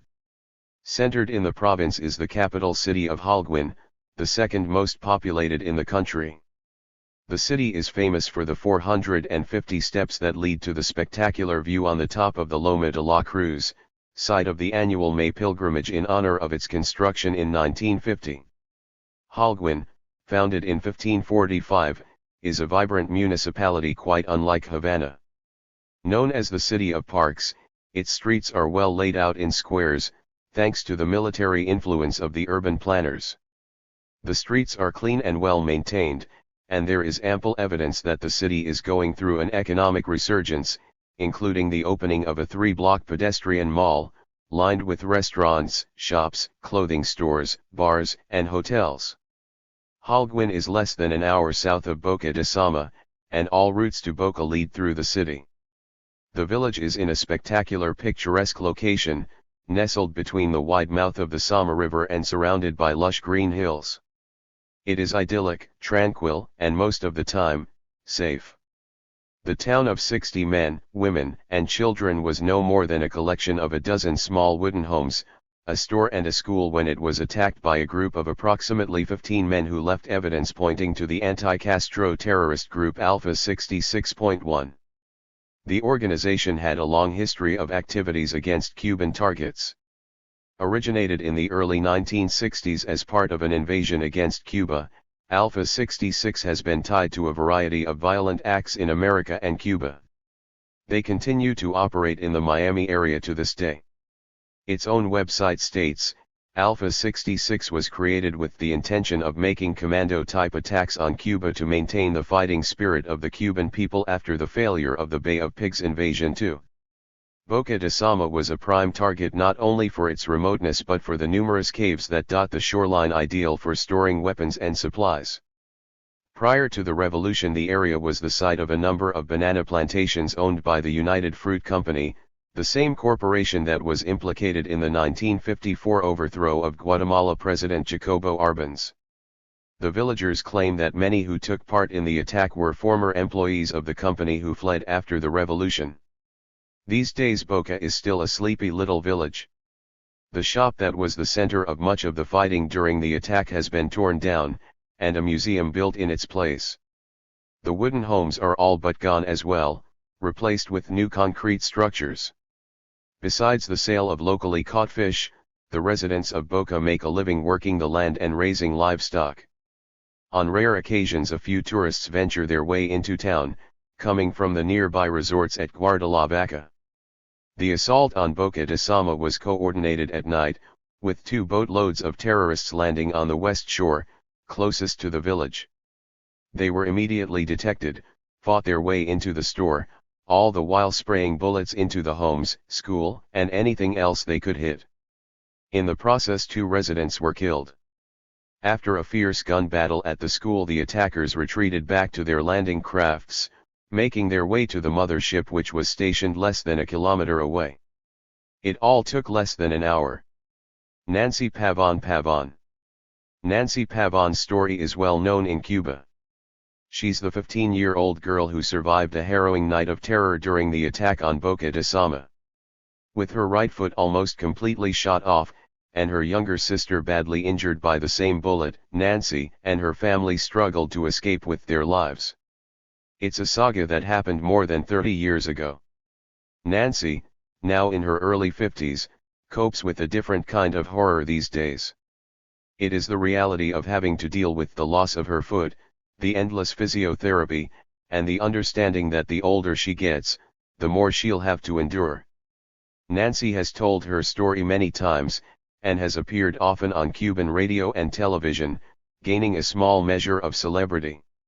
She recites the details of the night of terror calmly and quickly, almost to the point of boredom, but also comments repeatedly that she can rarely remember the night without crying. The tears do come, but not until the end. Nancy Pavon and her sister Xiomara. Her sister Xiomara, 61, was attending Nancy during the interview. Xiomara was not with the family during the attack at Boca de Sama, but in Cuernavaca, approximately 30 kilometers away. Her remembrances are intermingled with Nancy's. Nancy walks with a crutch under each arm, maneuvering awkwardly. She lowers herself slowly onto a long leather couch. She is a large woman, not obese, and admits needing to lose a few pounds. Wearing a well-fitting dress and carefully prepared makeup, she looks somewhat older than her 51 years.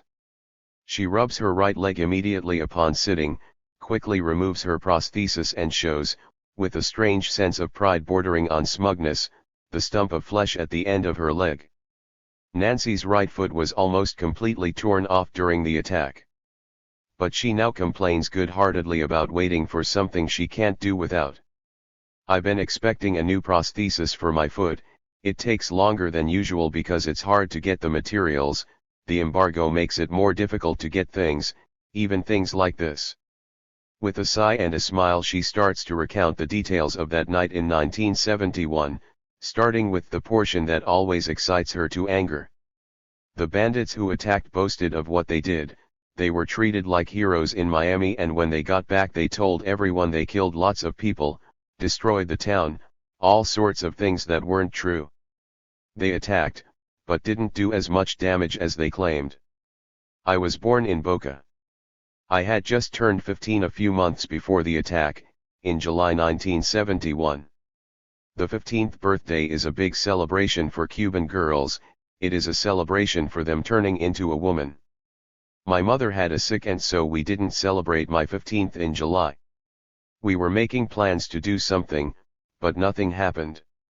After the attack I didn't want to do anything like that. I couldn't. My other sister, Angela, was also injured. She was 13 at the time. She doesn't do interviews like this, she is still so affected. She just doesn't want to remember. The day of the attack, we were both going to school. We were doing our homework, it was at night. Maybe around 9, or 9:30. That evening we finished our homework and we were in bed.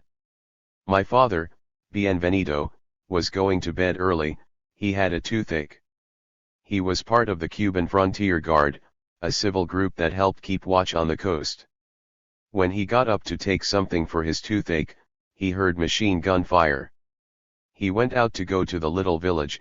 It's about a kilometer away from our house. I remember it was a quiet night, cloudy. Very dark. It was not too hot, but we had the windows open. We lived in a small home up on a hill overlooking the town. Standing from the hill you could see everything. The dirt road passed just by our house and went into the village. It was just a small place, maybe 15, 16 homes. One store, a pharmacy, some place to buy groceries, not much else. The village had nothing militarily, no base, nothing. When my father went out the door he noticed the attack. They fired, and then they fired an illuminating explosion. It lit up the whole area, and in the light they saw my father run back into the house. There were 2 boatloads of bandits and they scattered over the town, dropping pamphlets, anti-Castro pamphlets. They had a mortar with them and they fired it and it hit the hill, close to our house. My father ran back into our home and they started shooting at him. One of the bullets passed by his head, it missed him by just a few inches. It came so close it made him dizzy. He told my mom to wake up the children. He said there's an attack on the town. My sister Angela was still sleeping. I woke up and jumped over my sister to protect her. I started putting on my shoes and then I screamed, "I'm dead." I felt something hit me, I don't know where, but something hit me. It hurt, but I didn't notice where the pain came from. I was too scared. It was dark in the house and I couldn't tell what had happened to me, but I knew I had been shot. At the same time my sister also cried out, "I'm dead too." My father yelled back at us, "You can't be dead, you are both still talking. You're not dead." That's how kids think, you know, they don't know what being dead is. We felt pain and we assumed we were dead. All this time we were hearing the shots coming in through the house, whizzing by us, hitting furniture and glasses and making zing and zipping sounds. My mother, her name is Francisca. They both are alive, in their 80s, and still live in Boca. She started yelling at everyone to get out the back way of the house. I started to get up and that's when I realized my right foot was almost completely shot off. It was hanging by a thread. I felt down to touch it and I felt the blood, my leg was wet with blood. My left foot was hit as well. It was the same bullet that hit both feet, almost shooting off my right foot and then hitting my left. It was a .50 caliber bullet, they told me later. Incredibly, it was the same bullet that hit my sister in her foot. I'm sure it was her left foot. This one bullet did all this damage to me and my sister. It was a miracle it didn't kill me, because for just a little bit this bullet almost hit my head. I was bending down to put on my right shoe, I just lifted my head and at that moment the bullet struck. If I was still bending down I'd have been killed. Nancy pauses for a moment to collect her breath and her thoughts. She blinks rapidly but is not crying. When asked what happened to the shoe for her right foot, she opens her eyes wide and smiles. That shoe was left in the house. After it was all over, when we returned, the shoe was still there. My father said it was still white, no blood on it at all.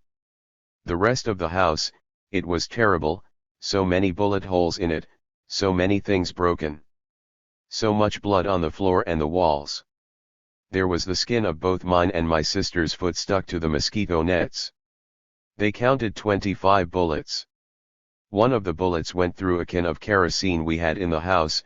Fortunately the can was not filled, there was only 1 or 2 inches of kerosene in the can. The bullet passed through above where the kerosene was, so it didn't explode. The house was in such bad shape the government tore it down and built a new one for us, just a little bit down from the location of the original house on the hill. It still overlooks the village. My parents still live there. Nancy shifts herself slightly, rubbing the top of her thigh slowly, in an effort to ease the pain that shows on her face. She retraces the details of the events leading to her being shot. These bandits landed in town and were tossing out propaganda sheets. They caught my uncle and tied him up, they called him by name, they knew him. So we all thought these terrorists lived in the area before the revolution. There were about 12 bandits in 2 boats. They also broke into the store and destroyed it completely. They shot up all the milk bottles for the babies. Later the store was turned into a museum with displays from that night and the history of the area. During the first few minutes a fisherman happened to go by and he saw what was going on and he went to get help. By this time the chief of the station confronted these bandits and they shot him 8 times in the legs. But they didn't kill him, he survived and he still lives in Boca. Carlos Andres Escalante, it was a miracle he survived. They did kill 2 people, though, and injured others. Nancy's sister Xiomara, sitting next to her on the couch, pointedly adds her opinion as to the identity of the attackers. In this place, there were 2 of them who lived in Boca and then went to Miami after the revolution. That's why they picked Boca, they knew the place. They knew the people. How else could they know the names of the people, calling them out by name? They knew it would be an easy place to attack. That it was defenseless. Nancy expands on the political background of the Boca de Sama region. My father was also helpful to the revolutionaries, so maybe that was why they attacked. These people were affected by the revolution, they left property. But to kill innocent people, to shoot up the town and do what they did, that's terrorism. There is no justification to do what they did, to shoot and kill farmers and children. She then returns to the story of her flight from the attack. We were all still in our house. I was bleeding badly from my leg, there was blood all over my clothes. Someone put me on the kitchen table, it must have been my father. I could still see the bullets coming into the house, passing by me. I don't remember if I felt the pain, I think everyone was so scared. I was crying, but not yelling. I remember my sister screaming and crying, she was hurt in her foot, and it was bleeding badly also. My father said we had to get out of the house and get to the road at the back. We could hear the bandits still shooting, but there were townspeople shooting back. And one of the bandits was injured, we could hear him, "Don't leave me." Then some of the bandits started to leave, but at the time we didn't know, we still thought they were coming to get us. My father carried me and my sister out of the house and to the back. We got to the road and we sat there. In total there were 8 people: my parents, me and my sister, and 3 other brothers. And a daughter of one of my brothers, she was only 3 years old. It was so dark, it was such a dark night. The little one got lost, she wandered off and no one saw her. So my father went to look for her, to try and find her in the darkness. My sister and me, we decided not to stay, we started to run a half-kilometer to a neighbor's house. We didn't want to stay there and be killed. So I ran, with my one good foot and the other one hanging off my leg. My sister helped me run with her, we fell many times. It was a struggle to go just a few steps before I had to stop. I was falling all the time and we were so scared. We ran that way towards the house of our neighbor. The road was muddy and full of stones, my left foot was covered in mud, mixed in with the blood, and it hurt from the bullet wound. My good foot was getting torn up with the stones and mud. My other leg, it was still bleeding, and it was covered in dirt as well, and that foot was just being dragged behind. It was terrible. She pauses again to recover, her eyes moist and narrow. My father came back, he found the young one, and saw we were gone. But he found the trail of blood and followed. When we arrived at the other house, everyone there tried to get some bed sheets to control the bleeding. We could all still hear the shootings, they were still shooting their guns and we could hear the bullets. Nancy pauses again to take a deep breath. I don't know why I'm not crying now, I usually cry when I tell this part. It's hard, so difficult to remember these things. The neighbor told my father to take us all to a nearby cave, to hide there so the bandits wouldn't kill us. But he said no, he has to get us to a hospital because he was afraid I'd bleed to death. So he carried me and my sister, it was 5 kilometers to find more help at the frontier guard station. The bullets were still flying by, we were crying and screaming and my father was covered in blood and mud. Finally, about 1 kilometer up the road, a jeep was seen coming from the station. The jeep stopped and one of the guards saw us and asked what happened. My father yelled to the frontier guard, "Look at my daughters, they are bleeding to death.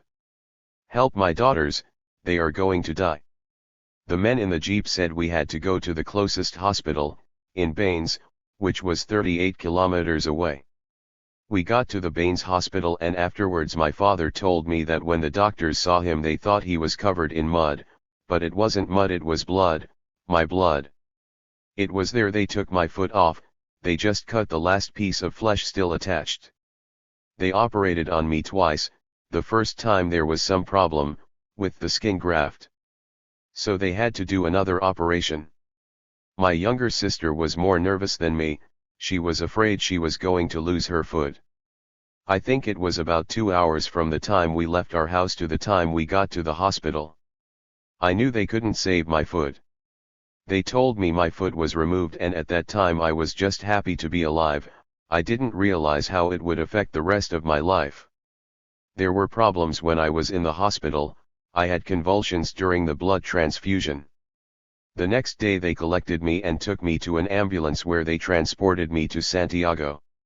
For the next 10 days or so I started to get weaker and weaker, I was in and out of consciousness while in the hospital.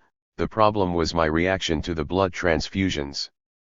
After 28 days I was sent to Havana, to the Frank Pays Hospital, which specializes in orthopedic surgery. That's when things got worse. I was there for 19 months, and during that time I had 6 more operations. So many skin grafts, so many complications, I thought I'd never get out of there. Xiomara added that she remembered those times, there was so much stress. We were all with Nancy, and every time they told her she'd have to have another operation, she'd start crying.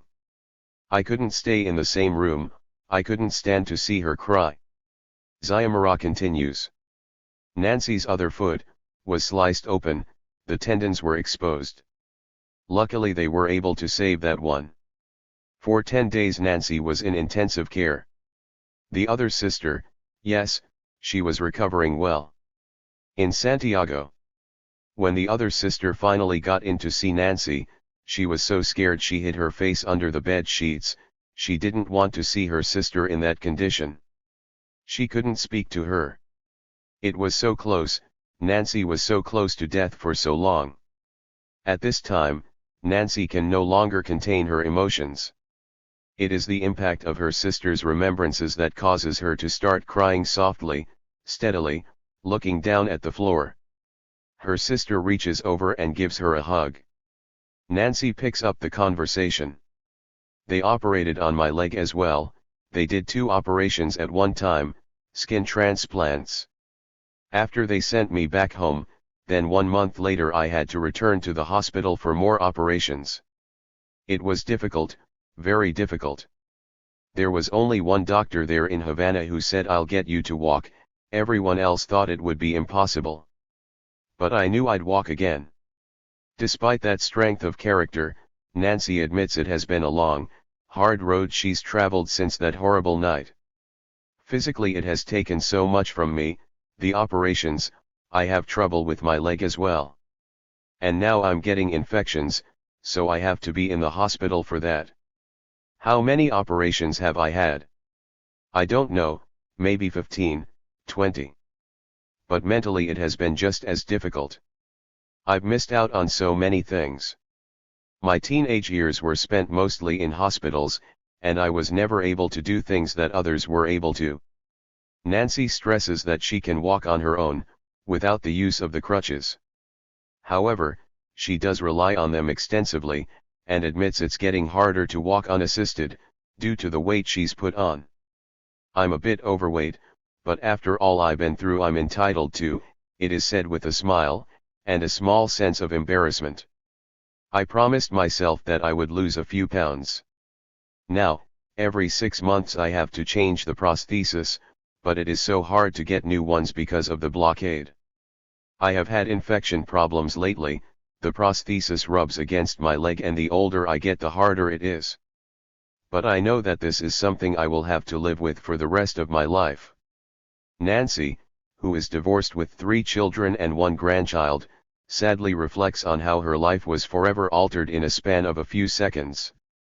I'm constantly thinking of this, every step I take reminds me of that night and how quickly that one bullet changed my life, and the life of my sister and family. My family, and my children suffer along with me. This can happen to anyone, but only I know exactly how I feel, what it has meant to my life, what I have gone through. But I'm very proud otherwise. I don't know what would have happened to me if not for the support I get from the government. They pay for the hotel, the hospital, all the treatment I get. I'm very proud of that.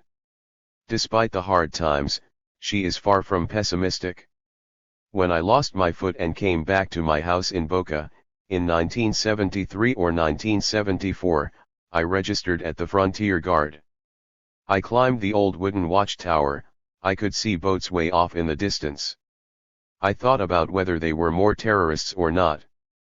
I wanted to join the Guard, to feel I was doing something positive. Everyone was nervous of me climbing that tower, but I wanted to do it. I wanted to show I could still do things, not to let this defeat me. I miss my foot, but my hands are fine. Carlos Andrés Escalante Gómez. He goes by the nickname Chino, in reference to his Oriental ancestry. But Carlos Andrés Escalante Gómez has also been called lucky on more than one occasion by those who have heard his story. Chino, 63, has lived in this small village for more than 45 years. He's considered to be the area's unofficial historian and has gained more than a little bit of local notoriety for his exploits on the night of the attack. Chino is more than happy to recall the details of the night the terrorists came. It was around 6 p.m., dusk. There was a vessel we could see on the horizon. Most everyone thought it was just a boat, but it was a little suspicious, because it was moving along the horizon, and most boats move north to south when they pass by. When it became dark, we could only hear the noise of the boat. It had a very powerful engine. It kept passing back and forth along the coast. The village was completely dark. There was an electrical plant that supplied lights to the village and homes, but it was under repair. Chino relates that the residents of Boca de Sama had good reason to be wary of this vessel. Carlos Andrés Escalante Gomez at the museum in Boca de Sama. Everyone was keeping quiet. We had a previous experience with this kind of thing. 1 year before, in September 1970, a boatload of bandits, we were told they were also from Alpha 66, landed here. They landed 5 kilometers away. They went inland, and made it close to Santiago, which is about 150 kilometers away. The bandits were killed there. They didn't do any harm to our village. After that incident, the authorities increased security and advised us to keep alert. I was head of the Coast Guard at Boca de Sama. Around 8 p.m. a security officer visited me and updated what the boat was doing. We decided to go closer to the coast. There are a series of caves along the shoreline and we thought we should be doing a search around that area. We were in this cave still trying to figure out what the boat was doing, when suddenly a fisherman came running along the coast yelling. He was screaming at the top of his lungs, that he saw a group of people. Immediately we went to look for them. We went running to the school to organize ourselves, in groups of 3, and we heard this noise. The bandits were in the town already. They were breaking down the door of the store. The school is just across from the store, maybe 10 meters. The 3 of us in my group ran out of the school. I was out in front and the other 2 were at my side. We knew there were some of these bandits in the store. We could hear them tearing things up. Afterwards we estimated about 14 of these terrorists attacked the town, and I think there were 4 or 5 in the store. Chino explains that the store had a main front door, with a small side entrance to the left. It was decided that the best approach would be for him to take the side entrance, while his 2 compañeros circled the store on either side. When we arrived at the store, I came to the side door and shouted out for those inside to surrender. I was in front of this door. I had a pistol and I pointed the gun at the man inside the store, who was just on the other side of the door. The bandit had a machine gun, and he poked the gun through the door slats and started firing, blindly. It sounded like 100 shots were being fired. He shot me 8 times, all of them hitting around my legs, and I immediately fell to the ground. I knew I had been hit. The pain was intense and I could feel my pants soaked with blood. He states emphatically that even while on the ground, bleeding profusely and in extreme pain, I kept firing my pistol at these bandits. Even when I was lying there, I was only thinking about stopping those bastards. The other 2 members of his group were also firing into the wooden store, and by this time the invaders had decided to make a run for it back to the boat. After the first shots they all ran away. They took their small boats they landed on and made it back to the big mothership. When these bandits left the village and they went to the main boat, they started machine gunning the whole town. Every home was shot up, the store, the school, everything. When the terrorists were in town, that's when they killed the 2 Lidio Riva Flecha and Ramon Arturo Siam. Once the shooting stopped, it was time to help the wounded. The neighbors came out onto the street after the shooting ended, and one of them found me on the ground bleeding. By this time my legs were numb. Maybe I was going into shock, or from the loss of blood. When they got me home they started to clean me up, and they examined all the bullet holes. They took me to a hospital, where I was there for 2 months recovering. One of the bullets hit very close to the artery. If it did I'd have died. All the bullets passed through my legs. 5 hit my left leg, 3 hit my right. If the bandit had his machine gun pointed a little higher, it would have hit me across my stomach, and that would have killed me for sure. Later a few people went back to the store and they found the bullets on the ground, the same ones that went through me. Chino is quick to lift his pants leg and show the still visible bullet marks, making a circular pattern from just above his knees to just a few inches below his thigh. It still causes me pain when I walk. I'll have that for the rest of my life. It didn't take government officials long to blame those responsible for the attack. As Chino says, there was no attempt to conceal who they were. There are many items that prove these attacks came from Miami. The bandits were from Alpha 66, the Miami terrorist group. They left propaganda leaflets behind with their name on them, they hoisted the Alpha 66 flag on one of the trees, and they left a lot of other things that showed where they came from. The day after, reports from Miami described the attack and the group who did it. Chino says it's not hard to understand why Boca de Sama was targeted. It's our geographic location, it's not far from the United States and there are many caves here, so it's easy for the bandits to hide. My other opinion why they attacked, they had to justify the money that was raised for Alpha 66, they had to act on something, so they attacked a small defenseless village. They didn't have the courage to attack a military post, they just attacked something weak. They brought lots of war equipment like they were going to be here for a long time, but there is no military objective to Boca de Sama, no economic objective. They just wanted to terrorize the people. According to Chino, they did a good job at that. Every night after the attack, all the parents would take their children and sleep in the woods. That's why the government built the new houses, the cement ones, otherwise everyone would have left the village. The old wooden huts were all shot up and in bad condition. What a terrible thing to experience, everyone was scared to death for months after. Jose Abel Romero Gonzalez. Jose is an affable, intelligent man in his mid-60s who conjures up the image of what a country teacher should be: mild-mannered, articulate, and deliberate. For years he was the only instructor at Boca de Sama's lone school, educating all his charges from the first grade till they were ready to move on to high school. He was there the night of the attack. At that time, in the early 1970s, there was a room on the side of the school that was set aside for where the teacher lived. That was my house. I had running water, a small sink, bathroom, kitchen, living room, and a bedroom. It was comfortable for me and for my wife.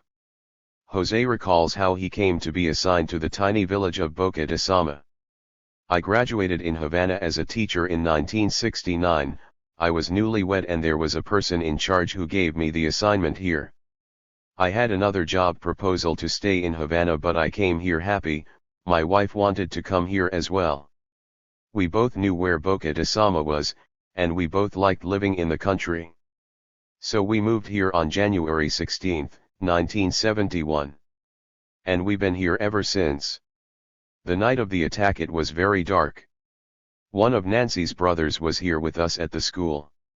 When we heard the noise, at the time my wife was 7 months pregnant, we first thought it was a fishing boat, we couldn't see anything. A few minutes later we heard people running and shots being fired. We heard men shouting and then we heard the store being smashed up. The school was very close to the store, maybe 10 meters. Nancy's brother ran out of the school and went back to his house, up on the hill. We found out later what had happened to Nancy and the ordeal she went through. Jose Abel Romero Gonzalez outside the school in Boca de Sama. Jose, who retired from teaching in 2003, continues. Next day we found some bullets in the school, and there were at least 2 bullet marks on the side and a few at the end where we were living. I found one in the closet. It was about 20 minutes of straight shooting. The whole village was shot up, there wasn't one home that didn't have bullet marks on it. Jose distinctly recalls hearing a familiar voice calling out in the night. When the bandits attacked, there were a few in the store. We heard firing from the store and then we heard Chino yelling, he was cursing and saying some nasty things to the bandits, who were running away. We didn't know what had happened to Chino, we didn't know how badly he was shot up. To have survived that, it was incredible. There was this moment of shock and surprise. No one knew what was happening because it was so dark, all the gunfire, it was very confusing. Suddenly I heard someone coming and knock on the door. My wife was very afraid and held me back. She wouldn't let me answer the door. We both left through the back door, and at that time the chief of police came up to us and asked where Chino was, because he was head of the Coast Guard. We told him we heard Chino yelling and we thought he was hurt, but we didn't know exactly where he was. That police officer recognized my voice, otherwise he would have shot me. It was so dark you couldn't see anyone. So he asked what happened, and I guess it wasn't long afterwards they found Chino, lying on the ground at the store. With Chino taken care of, Jose then had to direct police to the body of one of the murdered villagers. I heard Ramon fall, I could hear him yell, then shots being fired, then nothing. The police thought only one of the people here had been killed, Lidio, but I heard someone moaning at the other side of the village. They lit up the area and found Ramon. Blood was pouring out of his mouth, he was slumped over a fence. Murdered in cold blood. The following day Jose had to make sure all his students were safe, and then try to explain that night of horror. For 3 days afterwards no one went to school, the children were so afraid.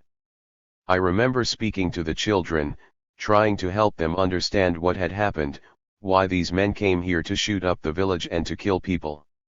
The approach I took was to analyze why we were the ones attacked. I told the children it was not their fault. Children that age always try to rationalize bad things by blaming themselves, and I emphasized they had no blame in this matter. I used the comparison of the assault on the Moncada Garrison 3 and the Boca de Sama attack, which was against a defenseless, small village. The Miami media was telling everyone what a great battle it was, that this was a huge industrial area, that we had a radio station, all these things that were just lies. The group that attacked us, Alpha 66, went back to Miami boasting of what a victory they achieved, by doing what, shooting up a little village filled with terrified people? I tried to make the comparison between the Moncada Garrison attack and what happened in Boca. What type of men would attack a defenseless village, as opposed to those who attacked a military installation? These people have no ideals, they did it to justify their acts of terrorism. They never went to a fort, they attacked the innocent and the weak, and they still do it. Like most everyone else in the village, the attack had a long-term effect on Jose and his wife. After any noise we heard, even the waves on the ocean, made us afraid. And a few months later some boats passed by, just to terrorize us again. It was about a month after the attack. Nobody's ever tried anything after that, but you always wonder. 7. Cabarine and the fishermen. Cabarine is a medium-sized fishing community approximately 350 kilometers east of Havana, on the north coast of the archipelago de Sabana Camagüey. The town's most famous landmark is a 10-foot, 5-ton gray cement crab that stands guard at the entrance of the main road, welcoming visitors and marking it as an important commercial center. The area also presents itself as the gateway to some of the newest tourist locations in Cuba: Cayo Santa Maria, Cayo Encinaco, and Cayo Las Brujas. The individual keys are connected to Cuba's longest causeways, some up to 50 kilometers. These impressive seawater roadways were built in the 1990s and lead to many of the most luxurious hotels on the island. Few tourists make their way to Cabarine, however, having little reason to stray from their all-inclusive accommodations.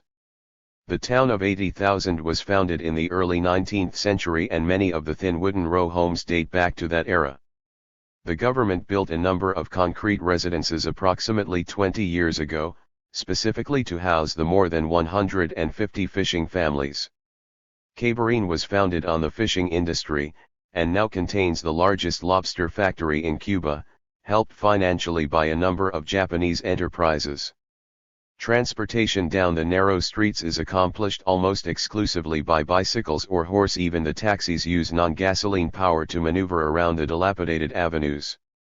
Cars are rare, public transit buses pass through infrequently, and anyone driving has to be skilled enough to navigate the bikes, horses, and pedestrians that clog the roads. Besides its fame for fresh seafood, Cabarine is also known, less fortunately, as the target of a number of terrorist acts during the past 30 years. The town is located in the southern point of a triangle that includes the Bahamas to the northeast and Florida directly north. Miami and South Florida are only a few hours away by boat. Prior to the revolution, the location proved to be an advantage, with contraband flowing continually from various points in South Florida to the town. Cabarine, so far from Havana and other major centers, was the perfect location for Americans to run from Florida with clothes, goods, and other materials, and the Cubans would return the favor with rum, sugar, and cigars. After the revolution, the position wasn't quite as advantageous. The town's location proved to be a natural attraction for attacks from South Florida, this time by Cuban-American organizations. Local officials allege some of the first terror operations against Cuba happened here, citing more than 80 acts, including the bombing of the leather factory in the late 1960s. During the 1970s, the Cuban government arranged a contract to allow Cuban fishermen to catch lobster off the southern reefs of the Bahamas. This is where the majority of the actions against Cuban fishermen took place. The Bahamian government prohibited the Cubans from carrying arms to defend themselves, which made them easy prey. Conversely, the Bahamians had no interest in arranging security forces to protect the fishing boats, and would not permit Cuban military to accompany the fishermen. Cabarine is quiet these days, the attacks now more than 30 years ago. The citizens, however, have not forgotten the past, and in the center square can be found a second-floor museum that details the area's unfortunate experiences with terrorism. Acacia Perez-Vita.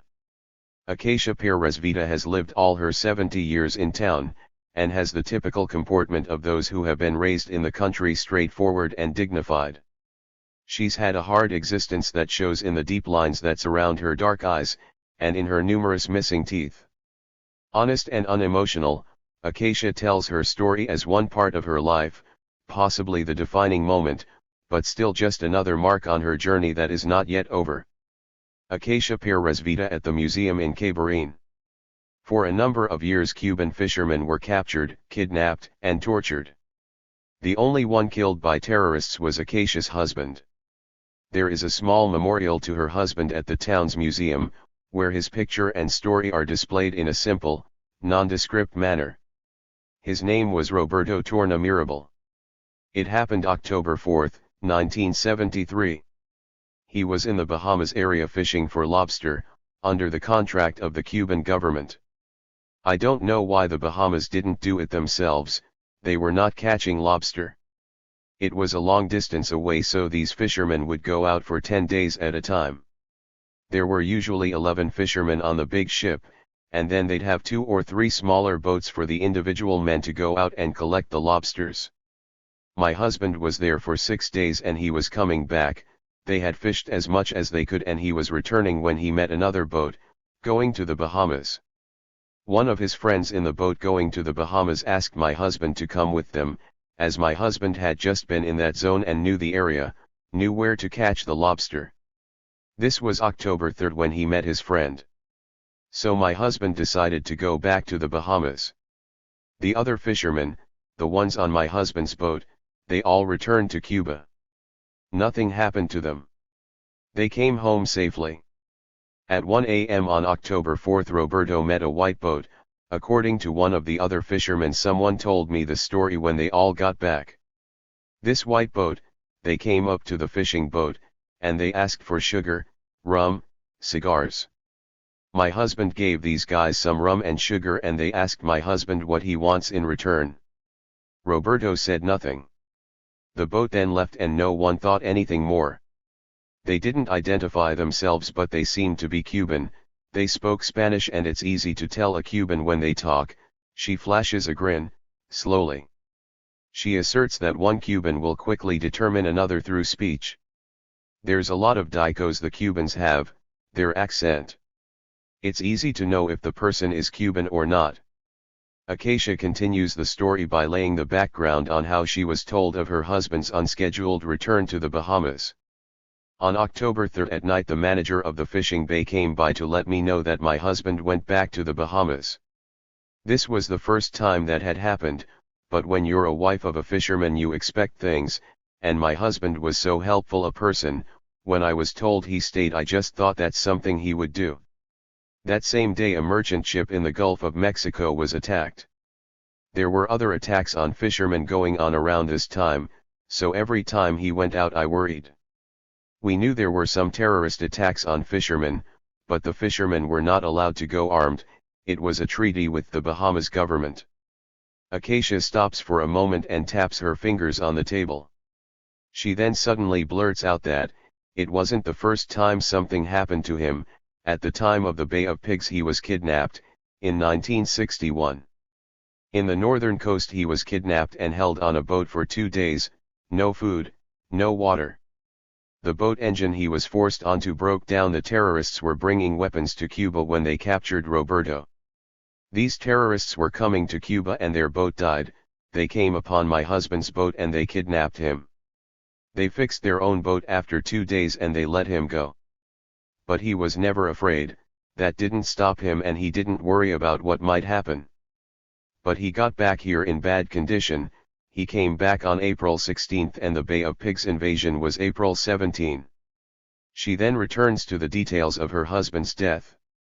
He suffered from asthma, so he liked to sleep on the top of the ship. The air was fresher and he was able to breathe better.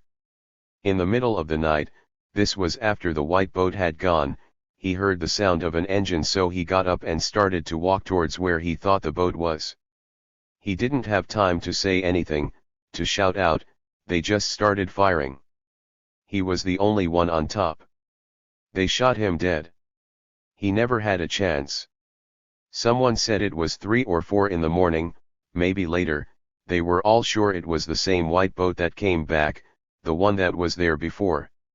They came back to kill someone. The terrorists boarded the ship and they forced all the crew, about 12 others, to get onto the 2 smaller boats. Then these people set fire to the larger, main fishing ship. Roberto remained on the main one, dead. This was at night, and another Cuban fishing boat saw the fire. It was around 5 a.m. They called the Cuban authorities to warn them this ship was exploding. The government sent planes to search the area to see if they could find the terrorists. They found the boat and the fishermen were picked up. Everyone was saved. On the morning of October 4th I found out. A fishing industry person came to tell me, if you hear about an attack on a fishing boat don't worry, it wasn't your husband's boat. But then I told him my husband didn't come back with his boat, the Aten. He went back to the Bahamas to help a friend on this other vessel, the Acero 34. That's when I found out that the boat that was attacked was the same one my husband was on. All the officials came by and there were police and they told me they thought all the fishermen came back okay. But they didn't know my husband was on that one. He wasn't supposed to be there. So I started to fear what had happened. On October 5th, there were 2 people who came to my house, and they gave me the news that my husband was dead. She switches the interview to the effect her husband's death had on not only her, but the rest of the family. I have one daughter. She was 19 at the time, she's 56 now. She was pregnant at the time of her father's death.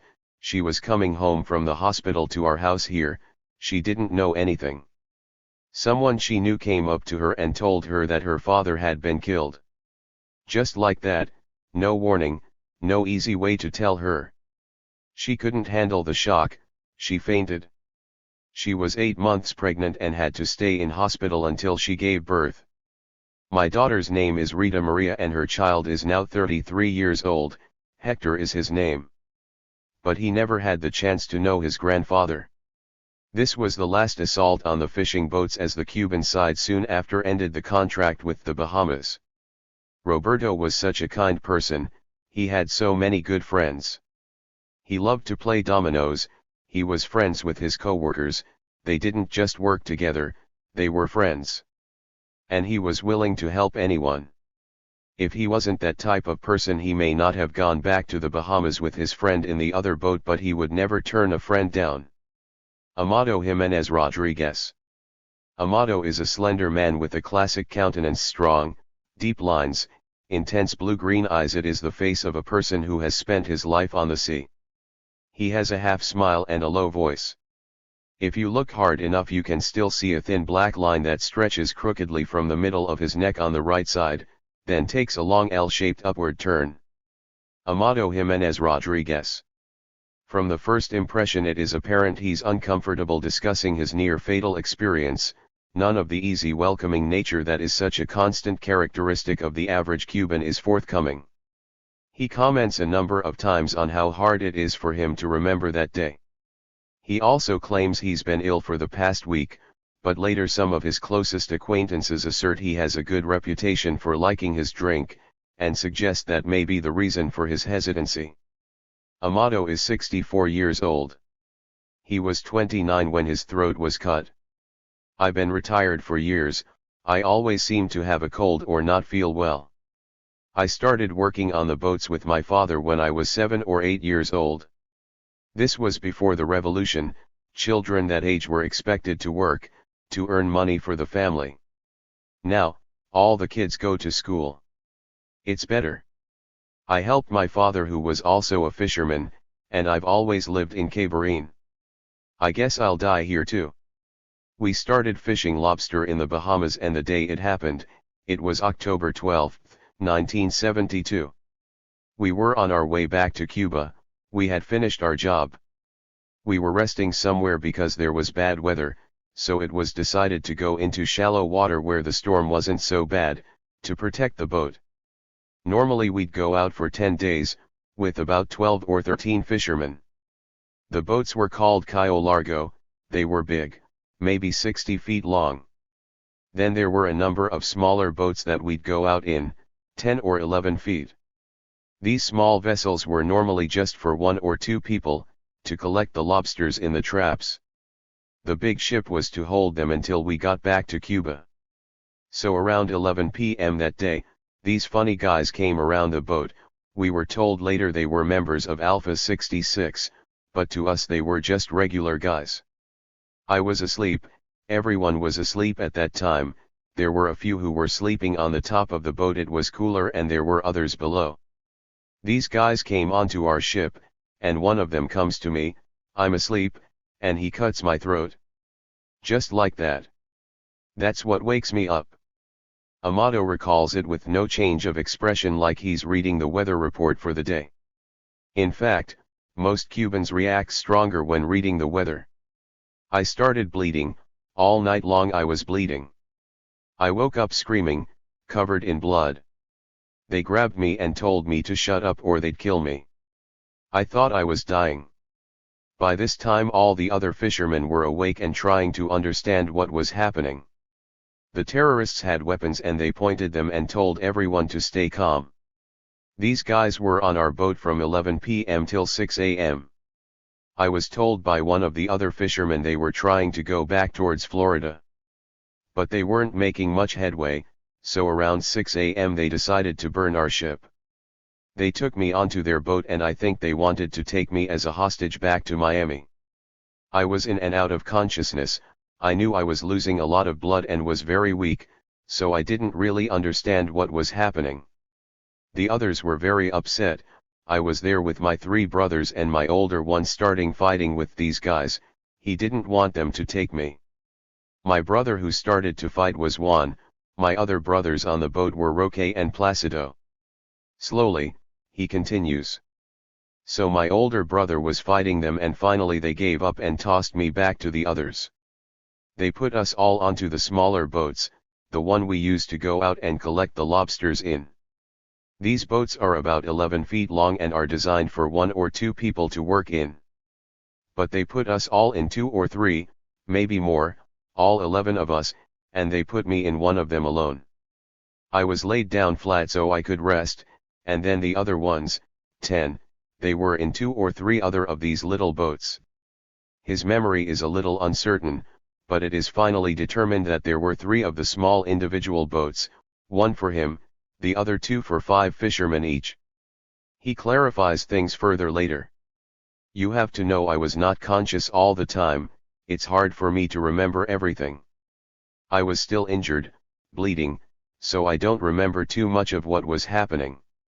I remember lying down in the boat and being very thirsty.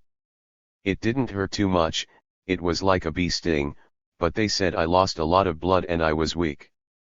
Every time I touched my neck it was wet, I knew I was bleeding badly. I do remember that when I was taken to the other boat, one of the terrorists told me, this was an operation to eliminate Castro's fishing fleet. They offended me, they called me a communist. I said okay, I'm a communist, so what? This is your reason for doing this? I didn't talk to them much, the blood didn't allow me to talk too much, and I was weak, but I wanted to let them know what I thought. These people were cowards, attacking an unarmed boat. The terrorists didn't leave us much, just a little water and hardly any food. Not nearly enough for us to survive for long. So we would go to the shore and the rocks near the shore where we would collect the rain water. It wasn't much but we did the best we could. Remember, these boats were designed for one person to catch lobster. Originally there were 11 people in 5 boats, I was in one by myself. But these were rowboats, so it was very hard to keep all them together, so they decided to get together in 2 boats, it was easier to stay together and to row them, they didn't get tired as much. I remember there were birds near the shore, I can't remember the name of this type of bird. When it's an adult it is bad to eat, the meat is not good. But when these birds are smaller, baby birds, they get bigger but still they can't fly, so they are easy to catch. And the meat is good. They caught some and they cooked it up and made a soup of it, and they gave me some of this. It was very difficult to swallow, but they told me I had to eat something, and the soup was the easiest. I guess that helped save my life. I didn't drink any water, they just put some drops on my lips to keep them moist. I wasn't breathing through my nose or mouth, just through my throat. I think the name of the bird is korua, but I don't remember. But when it's a baby bird it's good to eat. When we were in the small boats it rained most of the time, the weather was bad.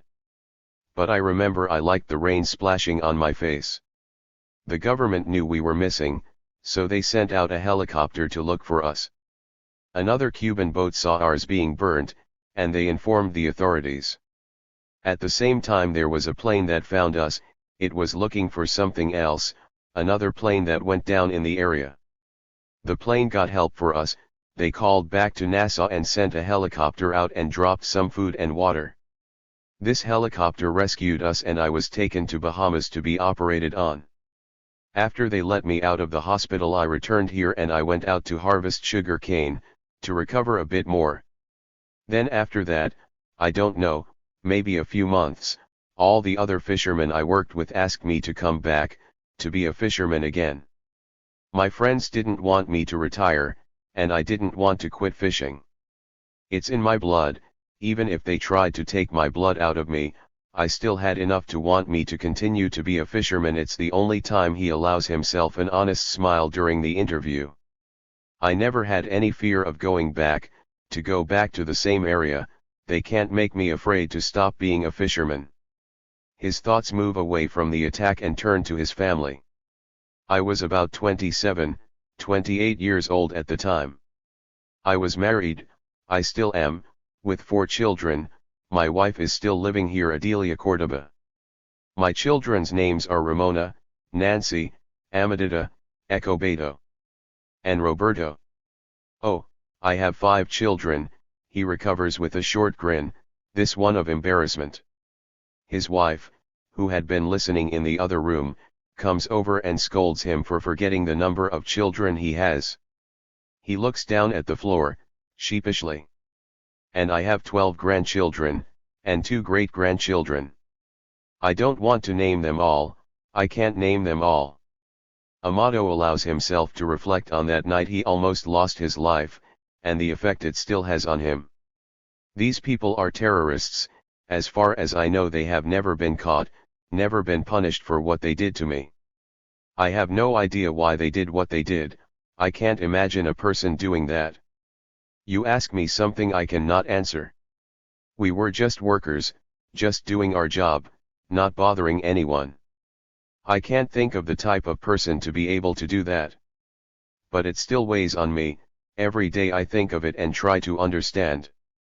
I was a happier person, with less troubles, before. 8. Literacy campaign. In the early 1960s, the Cuban government developed a series of programs designed to improve the lives of the rural population. One of the most successful was the literacy campaign. The campaign was conducted from mid-1960 to the end of 1961. It involved approximately 100,000 young men and women volunteers, known as the Literary Brigade, who traveled into the countryside to teach those outside the cities to read and write. The average age of the instructors ranged between 15 and 18. Before the revolution, literacy rates averaged around 50% in the rural areas. By 1962 it was raised to 80%. Today Cuba has one of the highest rates in the world, at approximately 95% of its total population of 11 million. During the literacy campaign, which targeted more than 1 million Cubans, a number of these young educators were attacked in an effort to undermine the effectiveness of the program. The counter-revolutionaries were based in the mountains of Cuba, spreading terror from Pina del Rio to the Escambre and Sierra Maestra mountains. An estimated 14 teachers were killed during the length of the campaign.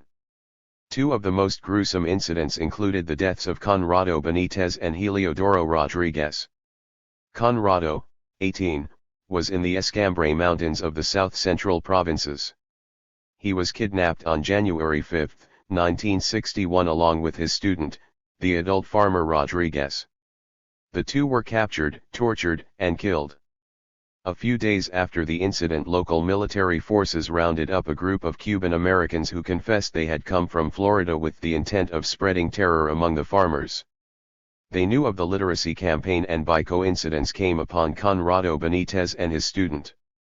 One of the accused, Mirio Perez Venegas, testified to what happened that day. It was as if there had been a party in the camp that night. We were all shouting at him at the same time in the corral, we threw stones at him, we spat, swore and even said to Conrado, "If you join us we'll spare your life." But he refused. Venegas explained what took place afterwards. First they got hold of Conrado, who had to practically run with the rope around his neck in order not to be dragged, while all those present beat him with sticks and cut him with knives. When he was under the tree chosen for the execution, the rope was thrown over a branch and the teacher looked around. The body was lowered and raised a few times, as if he were a puppet, until he was dead, then we left him hanging there. 1. An equally horrific incident occurred when teacher Manuel Ascunce Domenech and adult student Pedro Lantigua were killed in the Escambre Mountains on November 26, 1961. This became one of the most gruesome attacks against the young teachers, and helped galvanize the Cuban government to end the threat of the terrorists in the mountains. Coincidentally, Manuel was teaching under the organizational brigade named in honor of Conrado Benitez. Maria Dolores Ascunce. The 61-year-old Maria Dolores Ascunce is a gentle woman, physically slight, almost frail. Her low voice and soft answers are sometimes hard to understand. She gives the impression of having had a difficult, unhappy life. Maria currently lives in Havana. My brother Manuel Ascunce was a member of the literacy campaign.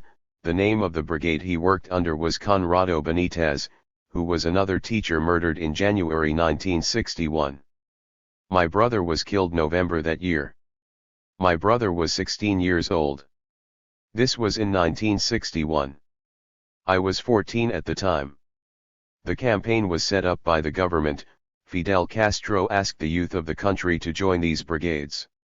At that time there was a high percentage of people outside the cities who were illiterate, so this was the best way to teach them. The teachers had children's books, school books that taught the alphabet and basic reading skills, non-political books, and papers. Maria Dolores Ascunce. Most of the young people were in secondary school. It was a voluntary program but the response was very positive. There were an estimated 100,000 who signed up. They still had to keep up their own school work, but this gave them a chance to go out to the countryside and help others. She describes the process of coordinating the volunteers. The teachers at the schools would hand out these forms to those interested in participating in the campaign. My brother took one and brought it home to my parents, who had to give authorization. When my brother told me about this, I was sure my father would not agree. My brother had never been outside Havana, but my father signed the form, and I remember him telling my brother that it would be hard work, and that the conditions in the country would be difficult. My father thought it was a good program, and my brother was excited to go. He thought it would be an adventure. And he did want to help those people. My mother, I don't think she was too happy to have him go. There was never any discussion about the potential dangers. Yes, by that time there were teachers killed. But I guess my parents didn't consider the danger. They thought my brother would be safe. In May my brother handed in the form, and in June he went to the countryside. He was going to high school, like most of the kids, so they had to adjust the school year and the courses for those who did register. No, I didn't feel jealous of my brother going and missing school. I was 14 years old and didn't fully understand what he was going to do. He was sent to Trinidad to get a list of farms they would be sent to. There were terrorists operating there at that time, but no one would think they would attack someone who was simply teaching these farmers how to read and write. Yes, it had happened before, but we all thought it was just a rare thing, and they had captured the ones who had killed Conrado. The family my brother was hosted to, the father was Pedro Lantigua. My brother was originally in another house, close to a main road, but he switched host families so the coordinator of the brigade could be closer to that road. The Lantigua house was further into the countryside, more isolated. My brother was teaching both Pedro and his wife. One night, the classes were given at night as the farmers worked during the day, and my brother helped out. One night these bandits came and called out that they were Cuban militia men. So Pedro thought they were with the government, in the area for security. Still, he came out with a rifle. When he opened the door and walked out, this was at night in the dark, he was met by about 10 men, or maybe more. They grabbed him and forced him back inside the house. Manuel was in the backyard, but he heard all this noise and went inside. The wife of Pedro was already in the house. She saw her husband and these men. When my brother got inside, one of the men asked who he was, and the wife was about to say that he was her son. But my brother immediately said he was a teacher. As soon as they knew that they grabbed him, they called him a communist teacher and they started to force my brother and Pedro out the door. They wanted to spread terror so the literacy campaign wouldn't be successful. They didn't want the farmers to read or write. But the campaign wasn't political. They taught them basic reading skills, like they would a young child. I guess these bandits just didn't want the government to be doing anything good to help the people. I can't even understand that type of thinking. They were just evil. So the bandits took my brother and Pedro away. I have this information from Pedro's wife Mariana. Not too far from the house, there was a lot of vegetation, so they could hide and not be seen. The bandits beat them, they tortured them before killing them. They hung them from the same tree. Mariana ran to get help and she led the local militia to her house. They searched the area and they found the 2 bodies. An examination of Pedro and Manuel determined the 2 were severely tortured. Manuel had his testicles cut off, and doctors estimated he had more than 20 puncture wounds. There were multiple bruises covering his body and his head. The autopsy showed he was still alive when he was hung by the neck. I don't want to think of how he suffered, how much pain they put him through before he died. They were really hard on him. At the funeral we saw the body and found out what had happened. My parents were destroyed. He was their only son. My father was affected so much, he felt so much responsibility for sending his son there. He never recovered. The funeral for Manuel was attended by thousands. They did catch the bandits, they were tried and executed. It was not exactly what I wanted, there was no relief, but it was something. In December 1961 the literacy campaign ended. There were other teachers killed, I don't know how many, but there were others. My brother and I were very close, any problems I had I'd go to him. I think of my brother often, even to this day. You never can forget something like this. I now have one son, Norbil, 30. My husband died many years ago. All the services and ceremonies to honor my brother, my son accompanies me. He knows the story and the details. It is important to remember. In Trinidad and Escambray every year there is a ceremony, and I try to attend. But I'm getting older and it's harder to go. Despite the sorrow she has lived with, Maria takes some consolation in the realization her brother's efforts have not been forgotten. There is a school in every province in Cuba that is named after my brother. These schools graduate teachers. I feel satisfied that I see that he's remembered in that way. I'm happy to know these students have graduated from a school that honors my brother, and that they know his story. 9. Cinemovil. The program to bring cinematic entertainment to the rural areas of Cuba was known as Cinemovil. Developed in the first year of the revolution, put into practice by 1961, Cinemovil involved showing mostly American and Mexican popular films, comedies, dramas, action in makeshift outdoor theaters. The films were transported on specially made trucks that also served as the projection platform. Cinemovil was the target of numerous attacks in the Matanzas province east of Havana from November 1962 to January 1963. Jesus Sanchez Perez. Jesus Sanchez Perez is a thin, well-groomed man whose physical appearance is a contradiction to his 71 years. He keeps himself in good shape. I eat healthy and I try to exercise as much as possible. Jesus speaks fluidly in clipped tones with few pauses. He lives in a comfortable apartment in Havana. Jesus is the founder of Cinemovil and its permanent information officer. Before the revolution, in the remote countryside no one watched any films. The movies were a privilege for those who lived in the cities. With the big theaters, air conditioning, the best American films were shown. The cities in Cuba showed the popular 35mm films, but nobody in the country saw any film. Before the revolution, nobody.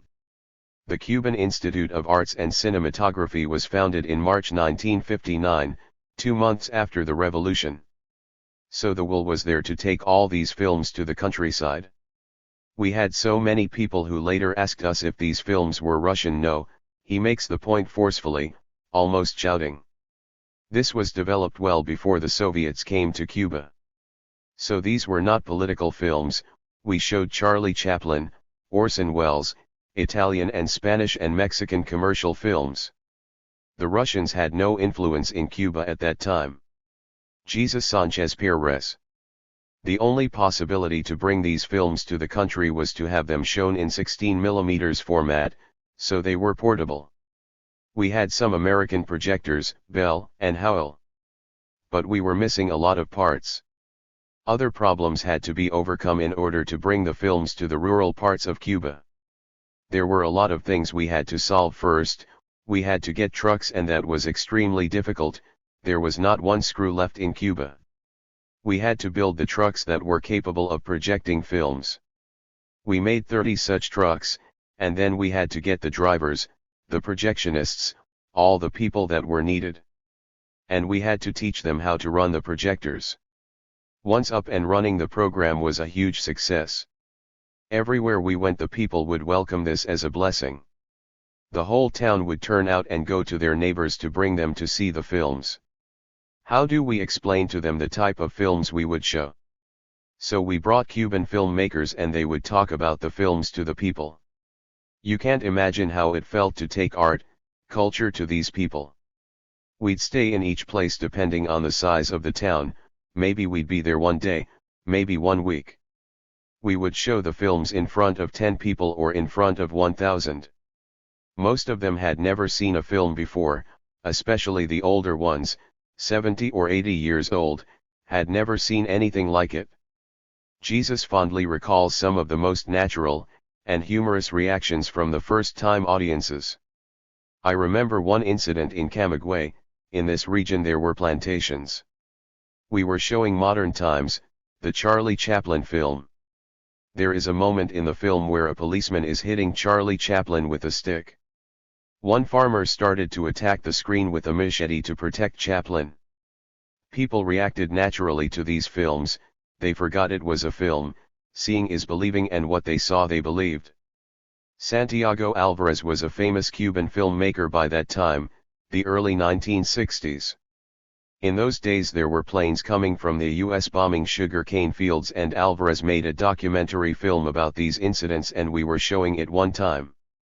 A plane was flying overhead, and then the film showed this plantation catching fire. One farmer went for a bucket of water to put out the fire, and then others went to get water and do the same thing. Remember, they had nothing at the time, no radio, no TV, no film, nothing. While the locals embraced Cinemobile, others had a far different reaction. These programs provoked counter-revolutionary reaction. They were focused on the same farmers living in the areas. These were Cuban Americans infiltrating back into Cuba. They were mercenaries, Batista men. Terrorists. These bandits saw these programs as dangerous. Cinemobile was an enemy in their eyes. I don't know why. They saw anything the government was doing to help the people as a target. They didn't want anything to succeed. There were a lot of shootings of the Cinemobile trucks. In Matanzas province there was an attack on a truck. It was 1962, I think. 3 people were killed. This area was the worst for attacks. These counter-revolutionists, they just wanted to create chaos at any cost. To kill someone for this, for showing films, it is monstrous. They never attacked when the films were being shown.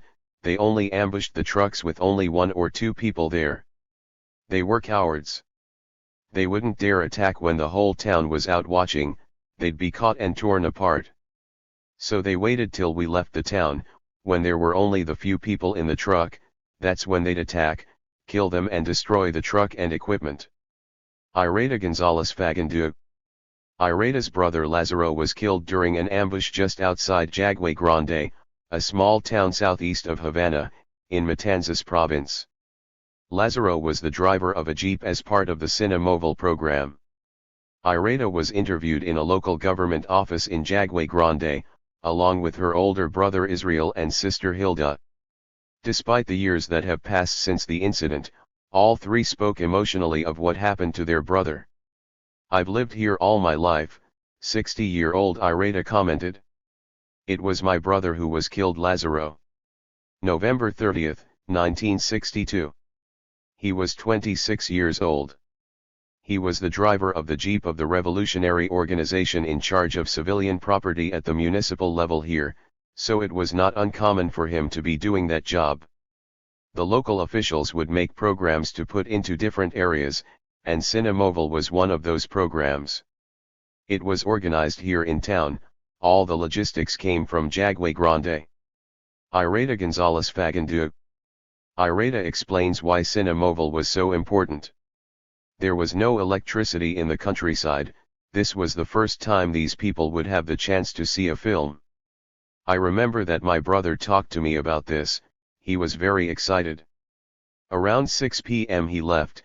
Along with the others there were 1 or 2 more people in the jeep, as well as a few in the truck.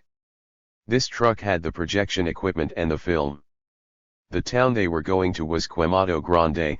It was about 8 kilometers away from Jaguay. She still finds it hard to believe why anyone would want to kill someone just for wanting to show films to villagers. There was never a problem before this.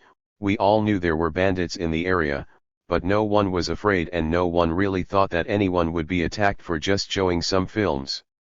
Remember, however, this was the same time that these terrorists were attacking students for going to the countryside to teach farmers to read and write. The Cinemobile people didn't have any weapons with them. They never thought they'd need them, and they weren't trained in weapons either. Ireta turns to the details of her brother's death. When they were going to the village they were ambushed. The jeep was at the back and they were the only ones hit. The projection truck up front was not shot at all. It was dark at night and my brother didn't see a thing. There were stone fences on either side of the dirt road and the bandits hid behind the fences, jumped out, fired their guns, then ran away. The bandits were waiting for them, they knew it was the Cinemovil group. They just wanted to create terror, to disrupt the government and make the people afraid. My brother went to the surgery room and he died of internal bleeding. I was 15 years old at the time. My parents told me my brother had been killed. I didn't really understand it fully because I couldn't comprehend why anyone would kill my brother just for showing some films. He was married at the time, the name of his wife is Ramona Lopez, and they had 2 children, Sonia, 4 and Ileana, 3. She lives in Havana now, remarried. I keep in touch with her often. Not long after the attack, government officials were able to round up the group of terrorists. They found the bandits, 5 or 6 of them, about 15 to 20 days later. They put them on trial here in town, and they were sentenced to death. They were part of a larger group of terrorists, Cuban Americans. We knew a lot of them. I was outraged. One of them played with my brother when they were children. How could you do something like that? I can't imagine it. Irada points out that her brother is not forgotten in Jaguay Grande. There is a school named after my brother, as well as a small marker dedicated to his memory where he was killed. It's still there, well taken care of, off the main road now. The children go there and every year we go to participate in the memorial event. Not surprisingly, her brother's death still affects her deeply. Whenever I watched a movie for years after, I'd think of my brother. After the attack, the people living here were very afraid to go out at night, because they were afraid to be shot. Every strange noise we heard we'd be afraid of. The other 2 in the jeep survived the attack. Zunilda Morajan, she died a few years ago. The other one, Israel Garcia, is still alive in town here. Israel Garcia. Israel, 71, comes into the room with a big smile and a quick handshake. He takes his seat without further ceremony, and begins speaking rapidly, his eyes and hands moving quickly in rhythm with his speech. It does not take any prompting for him to sit down and tell his story. He tells it with humor and passion, despite the tragic nature of the event. Israel Garcia. This happened just 1 month after the October missile crisis.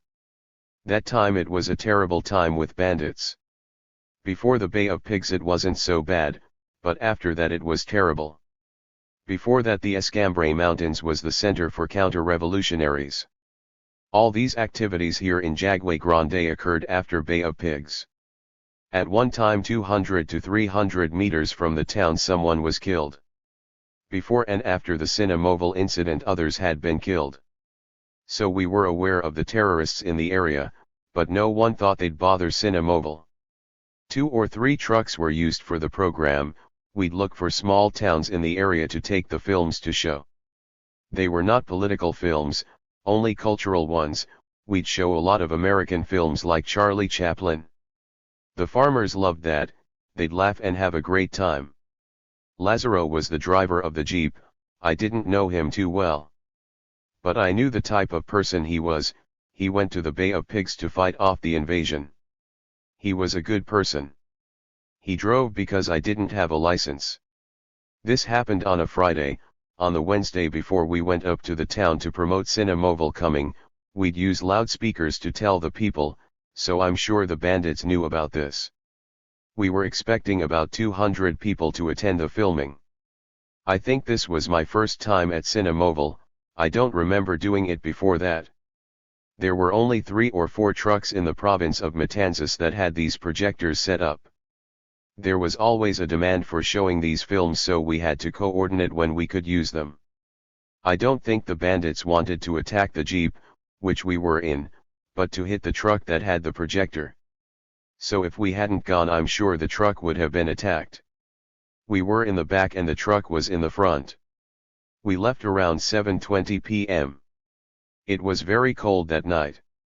The town was only 8 kilometers away and we were scheduled to show the film at 8 p.m.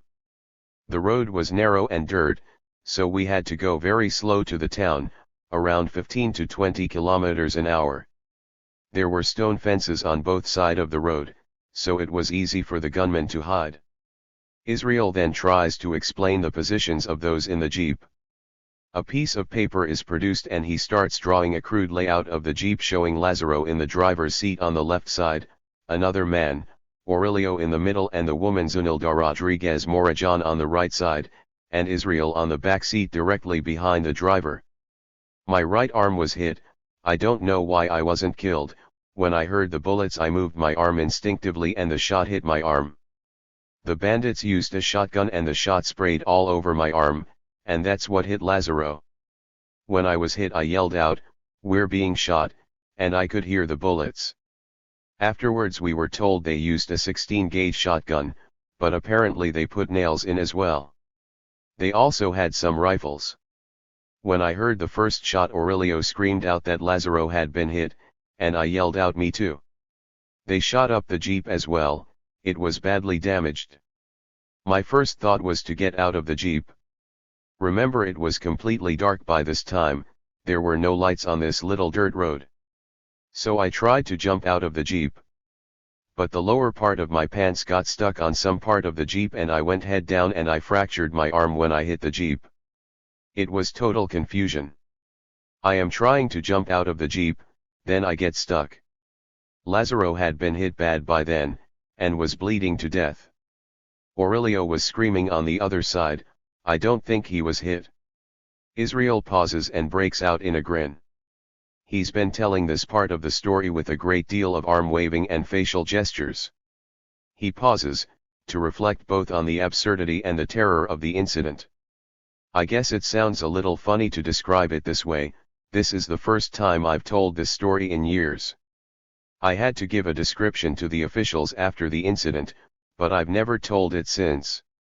It's funny now, I guess, but then, he pauses, not sure how to continue the story. After a few seconds he's back to his animated self. So I hit the jeep with my arm trying to get out, it fractures my arm, and it tears off a part of my face. So now I'm hanging from the jeep, with my pants caught and this jeep is dragging me along the road. This goes on until my pants broke. Once my pants let go I tumble out of the jeep and roll around on the road. And the truck with the projector is ahead of us and they didn't even hear what was going on. I guess they were too far ahead. They didn't hear us or stop for us, they just keep going on to the town. Then there was silence, the jeep stopped. Lazaro was wounded. Aurelio I guess by this time was in the driver's seat stopping the jeep. I was a number of meters back from the jeep, lying on the road, bleeding from my arm, my face. The next thing I remember is that Zunilda was coming back to get me. She was so courageous because no one knew where the bandits were. They could have shot and killed her when she got out of the jeep to save me. She called out my name, and for sure the bandits could have heard her and shot her, and me. By this time I had crawled over to the stone wall and was hiding, keeping very quiet. The people in the truck arrived at the town not knowing what had happened. So Zunilda and I talked about what to do. We decided to go straight to the town to get help, but we were very worried about Lazaro. We didn't know how bad he was, but we knew he was shot and bleeding. We knew he was hurt, and we were afraid to start the jeep again because we thought the bandits would attack. We got into the town and immediately called for an ambulance, and when they arrived, there were two ambulances that came. One was driven by Lazaro's brother Israel, but he didn't recognize Lazaro, so I had to tell him, "That's your brother." I guess he was shot up so badly in the face he didn't recognize him. There was a lot of blood. While it was too late to save Lazaro, Israel's wounds were taken care of and his arm set. Unfortunately, he's still suffering from the level of treatment received. There were not too many doctors at the time, so many left after the revolution. Nobody could take care of my arm, so by the next day they still hadn't operated. It was bad, very bad for that to happen. They didn't take care of it very well, they just put it in a cast without treating it properly. When they removed the cast weeks later, the doctor said it was not right, They took an X-ray and it was too late to do anything. My arm should have been operated on to set it, but it wasn't. It still bothers me, that arm, whenever I lift anything. But I can't complain, I guess. I could have been killed there. So rather than complain, he'd prefer to just keep smiling. Now when I work and get paid, I have to stretch my arm to take the money and that hurts, but not so much as to not get the money. He laughs out loud, pleased at his own joke. I have to laugh, what else can you do? 10. La Cubra. For the sheer amount of carnage, no other act of terrorism against Cuba compares to the explosions that tore apart the French vessel La Cubra, resulting in a casualty toll in excess of 100 dead and 300 injured. And no other act carries with it the same level of controversy as the destruction of this ship that carried 70 tons of grenades and millions of rounds of ammunition from Belgium. La Cubra exploded in Havana harbor on March 4, 1960. The Cuban Revolution was just over a year old and the new government was anxious to defend itself, particularly against the increased belligerency from the United States. The Bay of Pigs invasion was still a year away, although plans for the assault were well known to the Cuban military, and there had been dozens of terrorist attacks already committed in Havana and the countryside. So there was tremendous relief when the 4,000-ton steamship arrived, as the United States had been putting tremendous pressure on other countries not to sell arms to the Castro regime. American officials protested to the Belgians for selling these weapons and to the French for providing transportation. A few months earlier, the British had buckled under American arm twisting and cancelled a number of arms shipments to Cuba. All this was taking place more than a year before any Soviet military assistance. 1. La Cubra's itinerary included numerous stops before arriving in Havana. Prior to its final destination, the ship called on the port of Miami, where it remained for 3 days. It was well known within various government circles and the counter-revolutionary community what the ship was carrying. Afterwards, Cuban authorities claimed that while the ship was in Miami, terrorists had planted 2 bombs, set to go off 30 minutes apart. The first explosion was the weaker of the 2, causing little damage. However, the blast attracted hundreds to the area to provide help, including 3 of the government's most important figures: Fidel Castro, Che Guevara, and Raúl Castro. The second explosion was devastating. Many thought it was an atomic bomb, as the blast blackened the skies over Havana. Fine ash fell in the harbor for days. The old Havana district surrounding the harbor area suffered the worst damage. An estimated 90% of the windows in the neighborhood were blown out, and hundreds of residences were damaged. The explosion was felt up to 10 kilometers away. It was the second explosion that also resulted in the majority of the casualties, including the deaths of 6 French crewmen. Part of the lingering controversy over the event stems from the fact that while the Cuban government usually took extraordinary precautions when unloading a munitions vessel, this was not the case for La Cubra. Under normal conditions, armaments were taken off the mothership a distance from the docks, put on floating skiffs, then brought to the dockyard for discharge. La Cubra was allowed to tie off and unload directly.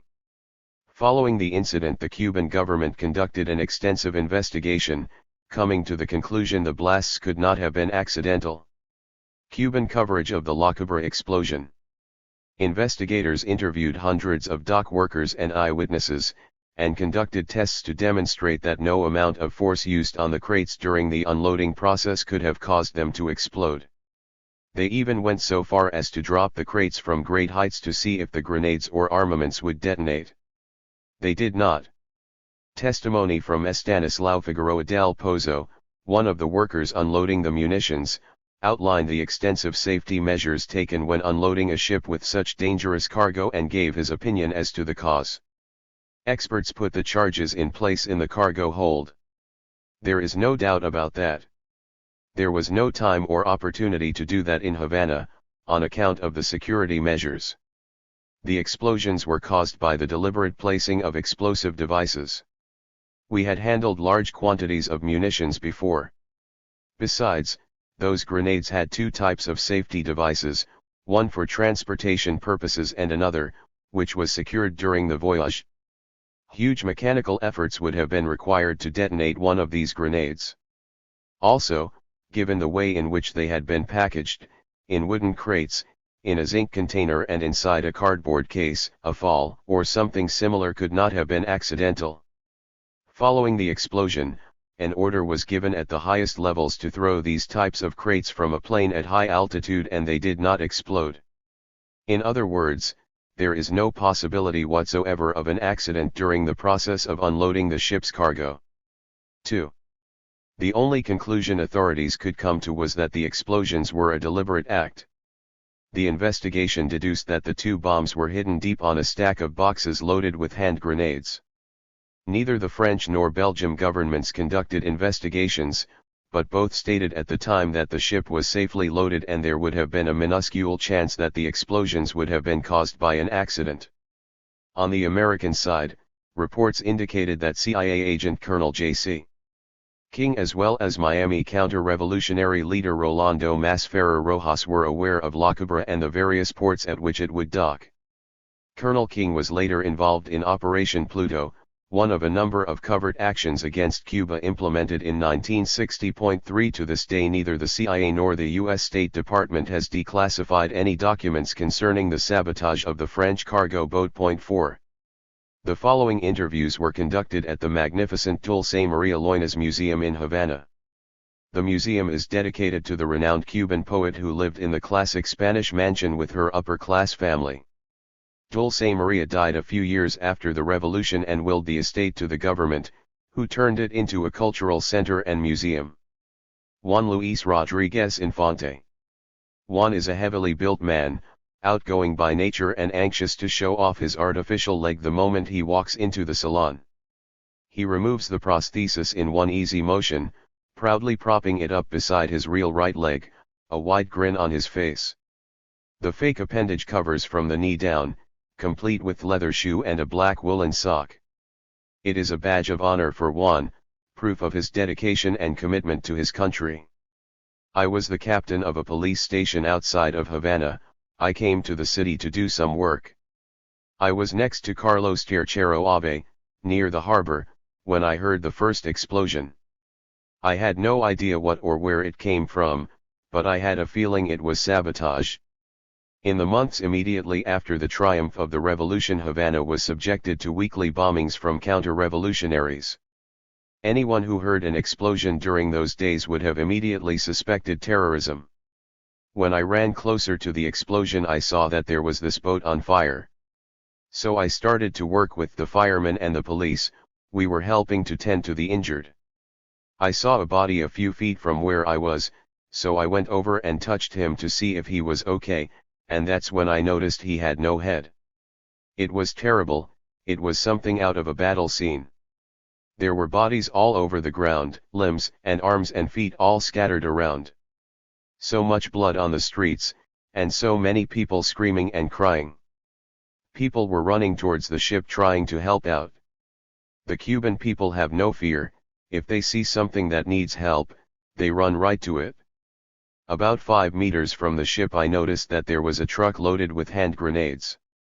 The workers were taking the arms off the ship and putting them on the truck, which they'd take away and unload, then come back and load up more. This truck was on fire. So in order to avoid more loss of life, I gathered about 7 or 8 people to push this truck in the water. Juan Luis Rodriguez Infante. Someone in the group refused. He thought it would be too dangerous. The truck was on fire and could have blown up at any time. So I was getting frantic and wasn't sure what to do. At that time I saw Che Guevara at the front, maybe 20 feet away. I ran up to Che and I told him I am responsible to put the truck in the water.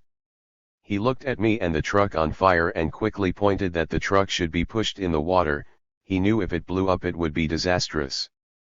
You have to remember that right after the first explosion on the ship, Che, Fidel, Raul, they all came down to the site to see if they could help. And the people were so upset, they told them all to leave because they didn't want them to be killed. But they wouldn't leave, all 3 were there helping. Finally we convinced them to go. So I rounded up the others and we went to put this truck in the water. Immediately when we started pushing there was the second explosion. This explosion killed most of the people. It was incredible. There were dozens and dozens of people without heads, arms, legs. It looked like a horror film.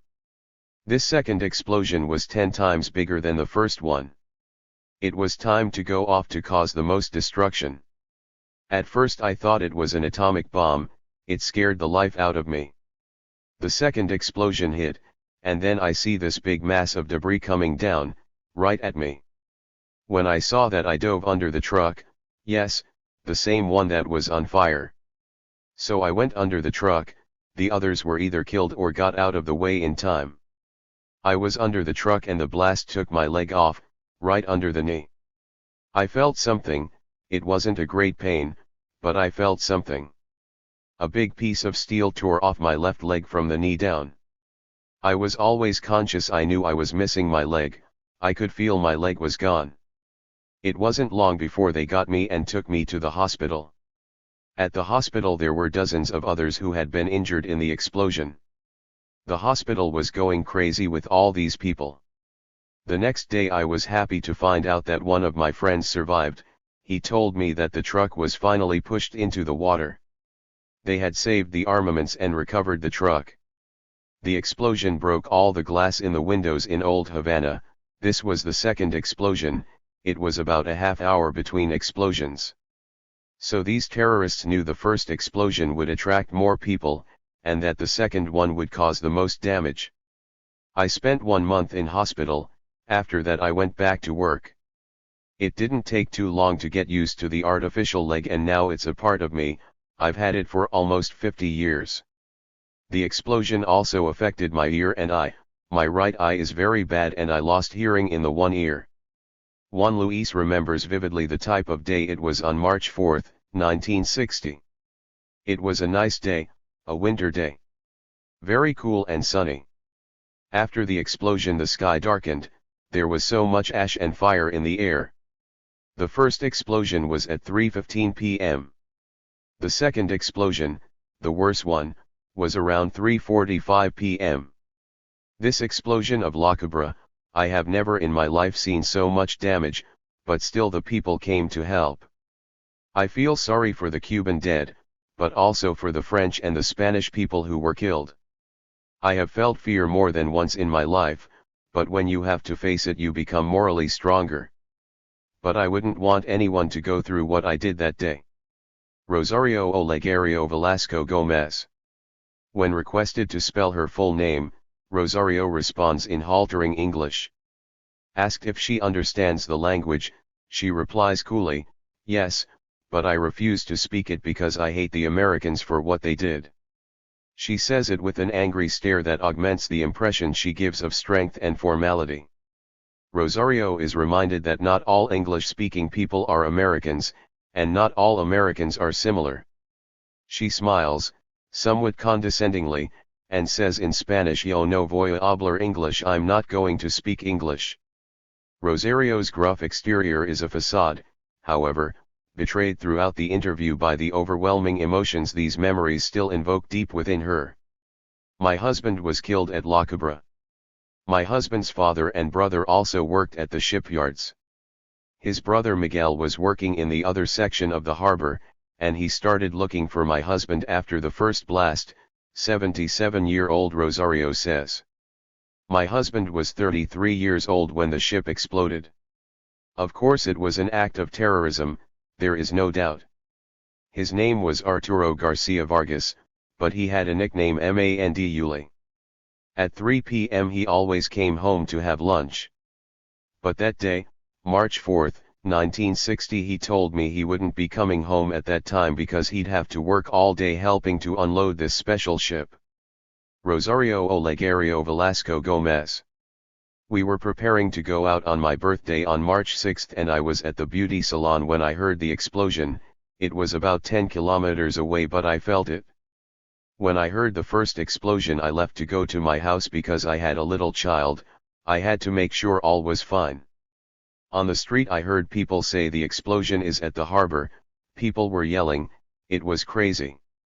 I got into a taxi and the driver said the bomb was at a power plant, or a building. I told him if it's in the harbor go there because my husband is there. I think I was almost inside the area when I heard the second explosion, so many people were going to the area to help. Ambulances started to pick up the injured, taking them to all the local hospitals. I saw some injured, but I was looking for my husband. By chance a fellow worker of my husband met me and said maybe he's okay. I always had hope, you always do, but when I finally got there to see it, I started to think there was no hope. I called home and thought maybe there was some news.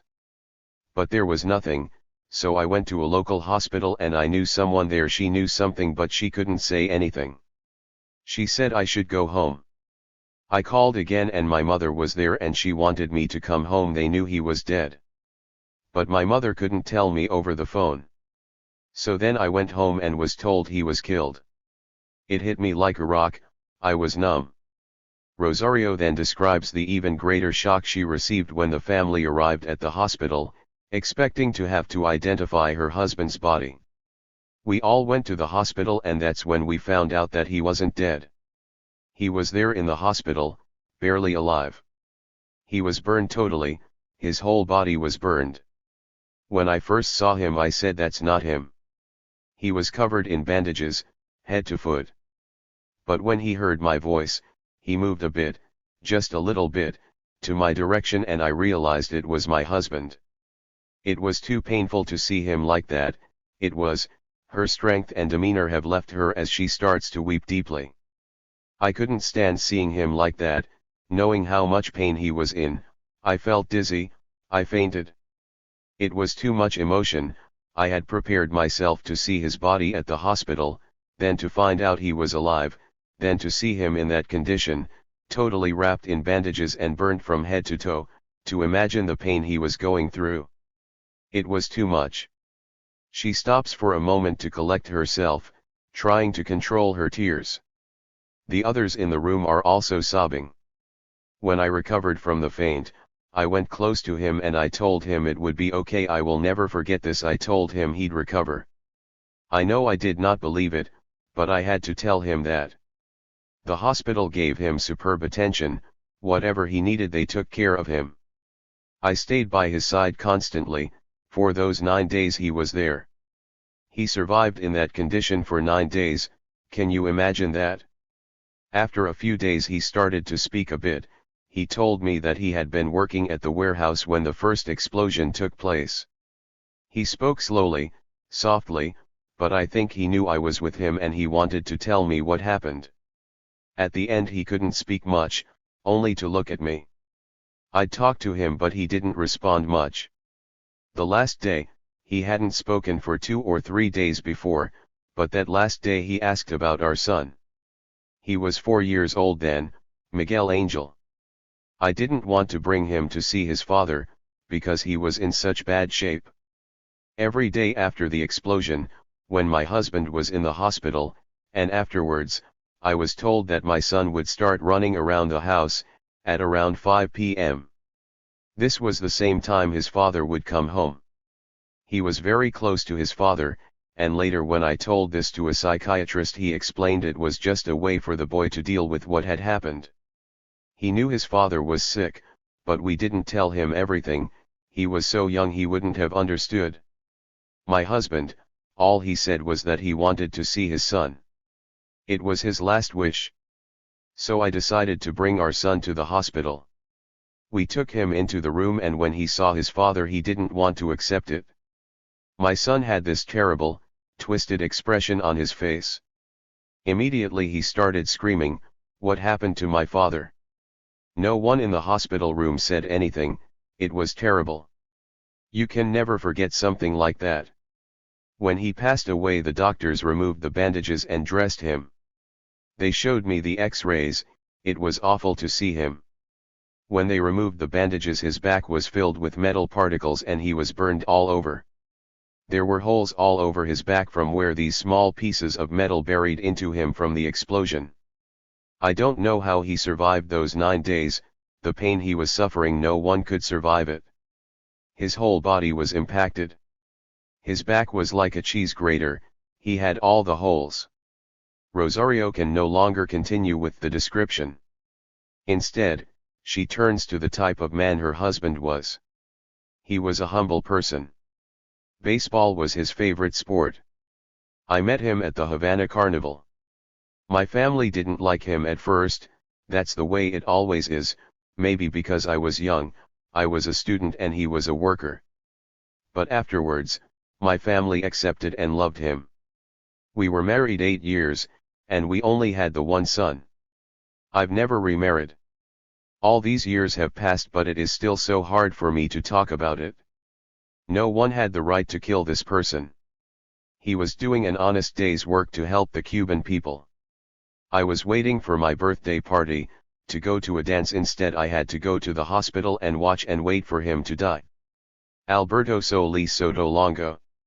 The 63-year-old Alberto is the type of Cuban you can readily find across the country, one who speaks consistently in a strong voice, whether giving directions to the local mercado or arguing with passion on the subject that concerns most everyone: baseball. During the interview his tone dominates. Even when interviewed alone his voice rises in anger when recalling the smallest details. Alberto is the coordinator of the Organization for Victims of La Cubra, an appropriate choice as he is obsessed with all aspects of the event. He is the acknowledged expert on all things regarding the ship. And he is not shy to share his opinions. My father was killed at La Cubra, his name was Alonso Solis Villarica. He was 53 years old.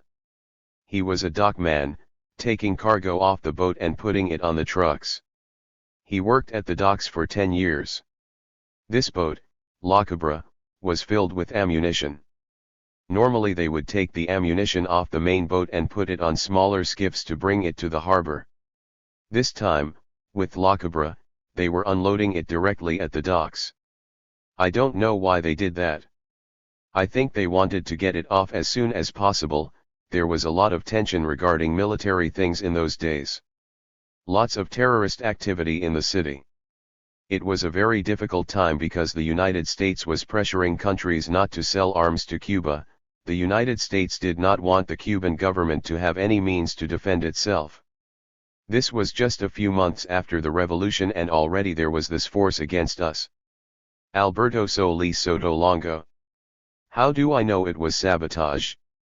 The security of the ship, the customs offices, they all had guarantees and assurances that it was impossible for any element of the ship to explode. They knew what this ship was carrying and they made special efforts to ensure it was safe to transport.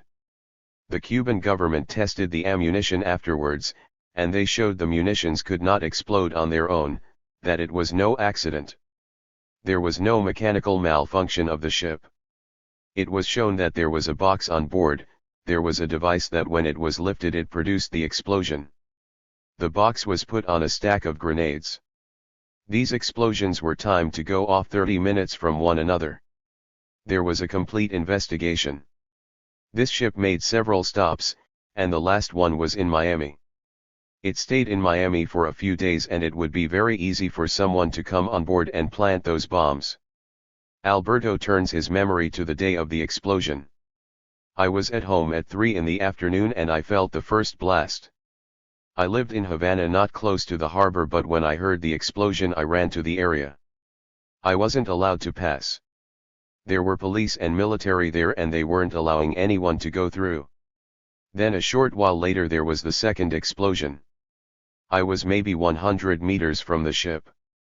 I saw people running away, they were screaming and crying, some were bleeding. I went to look for my father. I knew he was working on the docks that day. I didn't know where my father was. I went from hospital to hospital looking.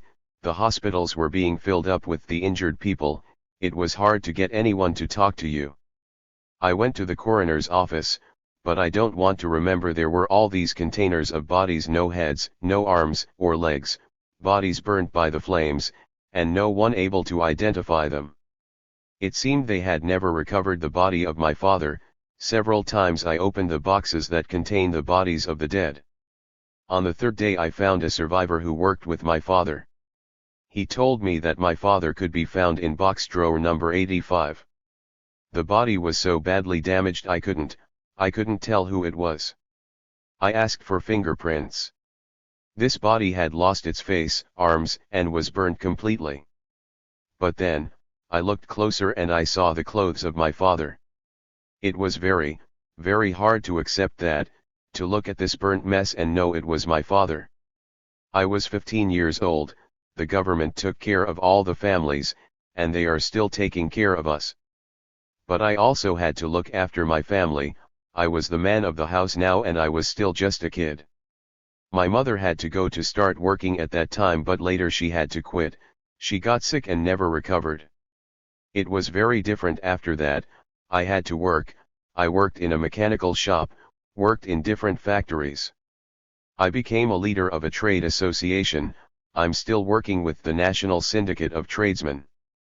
I'm also the coordinator of Cuba Victims Group. We organize meetings and other events. The organization takes in all aspects of acts of terrorism. What happened to us all, we remember all the time, but Cuba is the most criminal act, more criminal than the Cubana Airlines bombing, because there is total silence about this.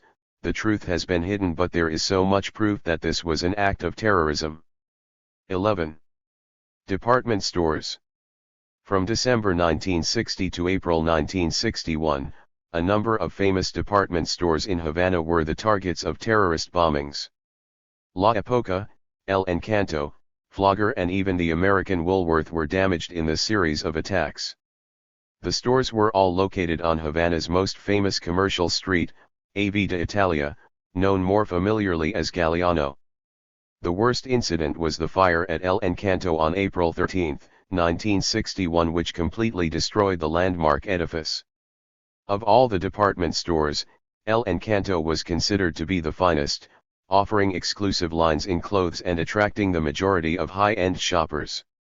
The damage was so great that it was decided to tear down the remains of this magnificent 8-story building that was home to hundreds of employees. With the building leveled, a park was developed in its place, which remains to this day. Those visiting the area can still find the small plaque in honor of the store and the one person who died in the bombing, Faye Del Valle, who lost her life trying to recover a large sum of donated money that was earmarked for a local school. The firebombing of El Encanto took place just prior to the Bay of Pigs. Evidence showed that sticks of dynamite were brought into the store stuffed into stockroom dolls. The series of bombs and acts of terror in this time period was designed to instill confusion among the population leading up to the invasion by the Exile Force, supported by the American government. Antonio Villanueva, a CIA agent accused of planning the bombing at the store, was head of Alpha 66 at the time. Other evidence pointed to the People's Revolutionary Movement, a counter-revolutionary group operating in Havana, as the ones responsible. 1. Plaque commemorating the death of Faye Del Valle, killed in the El Encanto explosion. One of the few former employees still around from that day is Luis José Campa Sanchez. Luis José Campa Sanchez. The 72-year-old Luis José Campa Sanchez lives a quiet life in the October 10 neighborhood of Havana. Luis speaks in short, clipped sentences, his eyes and hands animated. He brings with him some faded yellow copies of the newspapers and magazines that reported on the destruction of the store. He also has in his possession photos of El Encanto when it was the highlight of the city's most important commercial avenue. Luis José Campa Sanchez. El Encanto. It was one of the largest department stores in Havana, along Galeano. El Encanto was a large store, 8 floors, and it stocked everything, from clothes to furniture to kitchen items to anything else you wanted. I think it was the biggest, and best on the street.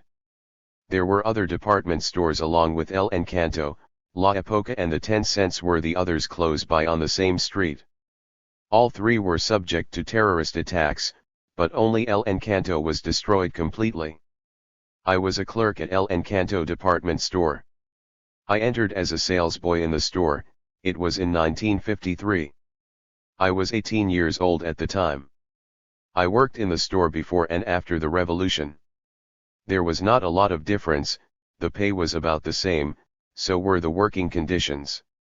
The store was nationalized in 1961, less than 2 years after the revolution. Luis reveals that at the time of the explosion he wasn't even supposed to be at the store. I was off work for a few days, taking a break, but I remember I was in the vicinity of the store, so I thought I'd just go in and visit some colleagues. There was also a meeting going on there at the same time, so I thought I'd go. Afterwards I wanted to talk to another manager, so I stayed. Just by coincidence I was there.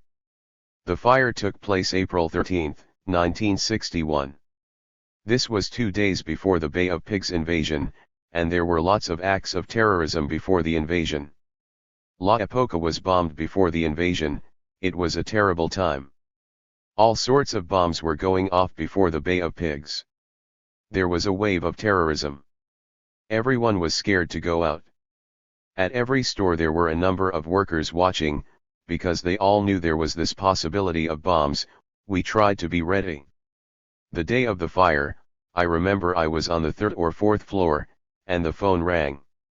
I picked it up and someone on the other end asked me, "Is the store on fire?" I said no, there was no fire here. I thought it was such a strange call. I can still remember that call so well. I can remember the voice. That phone call? I have no idea. I don't want to speculate. Anyway, this stayed in my mind and I told a friend. Where was I? Maybe I was on the 1st floor, I'm sure of that now. So I told my friend about this phone call, and we went to the 5th floor, and as soon as we got there we saw smoke. We started to warn the other workers about this sabotage. We got back down to the 1st floor and called the firemen. When they came I went back to the other floors to see if there was anyone else in the store. This was around 6 or 7 p.m. and the store was closed. There were no customers, just workers. The smoke was very bad by then. It was dense, it was suffocating me and the others. I tried to make my way through, but it was hard to see anything. No one knew if there were people trapped or what was going on. It only took a few minutes for the fire to spread from floor to floor. The firemen were there trying to contain the fire, but by then it was out of control. The whole building was completely covered in fire. There was one woman, Faye Del Valle. She was able to get out but then went back to the upper floors. She remembered there was some money in a vault upstairs that belonged to a school. The store was doing some fundraising for the school and the money that was being collected was kept there in that vault. The event was sponsored by the women's organization at the store. Faye was part of that organization. She died trying to get that money. She didn't make it out and they found her body 2 or 3 days later. It was an incredibly courageous thing for her to do. She was only concerned for the school and the money that had been raised for it. El Encanto was completely destroyed. They never put another store in its place. Now there's a park with a plaque and a little statue in memory of Faye Del Valle. Luis switches the conversation to the culprit, and reveals that it was a fellow worker who set the fire. He belonged to a counter-revolutionary group. These people were setting bombs and doing all sorts of things, to create confusion and terror in Havana. The person who set the fire was caught and admitted he did it, explained how he set the packages to catch fire. I remember he said he hid one in a child's toy. His name was Carlos Gonzalez. With the store completely destroyed, the workers had to look for new work. Afterwards, the government guaranteed jobs for those who worked at the store. Nobody lost their job because of that act of terrorism. 12. Pina del Rio Theater. The city of Pina del Rio is known as the capital of Cuba's best tobacco-growing province. With a population of just over 150,000, it has all the traditional aspects of a Cuban town: narrow streets, concrete homes, the ubiquitous apartment blocks, a variety of hospitals, medical facilities, and sports arenas. During the special period of the early 1990s, it was known as having more bicycles per capita than anywhere else in Cuba. One of the main cultural centers in the city during the 1950s and 60s revolved around a large Cineriego theater, which specialized in showing Hollywood movies and cartoons on Saturday afternoons. The tradition continued following the revolution. Even after the theater was nationalized and renamed by the Cuban government, the American commercial films were still being shown to the delighted audiences. Unfortunately, the theater was also the center of one of the most horrific acts of terrorism in Cuba, on May 28, 1961. Survivor Facundo Naranjo Delgado describes the afternoon of horror. Facundo Naranjo Delgado. It was a Sunday, May 28, 1961, at the Cineriego, which was named after the owner of the theater. There were a chain of cinemas and pharmacies owned by this man, before the revolution. The cinema was located on Marty Street, near the city's main commercial area. It's still there now, but it was renamed Pedro Zayden Theater. This was the best theater in Pina. But that day, it was the worst place to be. I was 13 years old when it happened. This day there was a holiday in Pina, a celebration of some sort, so there was a special matinee, 2 films, and 1 short cartoon. I don't remember the film, but I do remember the cartoon. Facundo Naranjo Delgado. It was a big place, about 400 children and parents were there. It was filled. The smallest kids would go with their adults, but we were too old for that. The first feature film started around 9 or 10 a.m. It was still a private movie theater then, so they'd have fixed times to go and you had to be there early if you wanted to get in, and get a good seat. In 1967 they nationalized the theater when the owner left. During the intermission they'd show the cartoon, and I liked that the best. For about an hour they'd show cartoons. This one cartoon I'll never forget, because of what happened that day. It was a Pinocchio cartoon. He was having an ice cream cone, and then the cone would catch on fire. There was a group of people against the revolution, and I guess they thought this would be one way to get revenge after the Bay of Pigs. So this group got into the theater before the show and put a bunch of phosphorus. They put it below the screen. The curtains were made of a special, heavy fabric. These guys knew the cartoon, they'd show it regularly. They knew at the moment that Pinocchio had the ice cream cone that was on fire, Pinocchio would throw the cone on the floor, and they timed the bomb to go off at that exact moment. Immediately the curtain caught fire, then it spread in just a few seconds to the first few rows of the theater, and the big fans on the ceiling helped spread the fire. I was in row 24. There was confusion, and I got out of the seat and started to run. The first groups rushed to the doors to get out and away from the fire. There was so much screaming, the little kids were yelling for their parents and everyone else was shouting. And the theater started to fill with smoke. The only exits were at the front and everyone was crushing to get to them. But there was something blocking, no one was leaving the theater, they couldn't get the doors open, which made everyone scream and yell more. People were being knocked down and stepped on, and children were being separated from their parents. We found out later that when the doors were closed to show the film, these guys grabbed some iron bars and slid them through the outside door handles so they wouldn't open from the inside. They wanted everyone to die in that theater. It came out later that the doorman was part of this and he helped put the iron bars on the doors so the people couldn't get out. What type of person do you have to be to do that? The toll from the bombing was substantial. There were 26 children hurt, 6 very young. 14 adults were also injured, a few seriously. There were so many who were harmed by the smoke, and suffered small cuts and bruises. Fortunately no one died, I don't know how, there was so much panic, people pushing and shoving and falling over each other. It was a miracle that there were no deaths.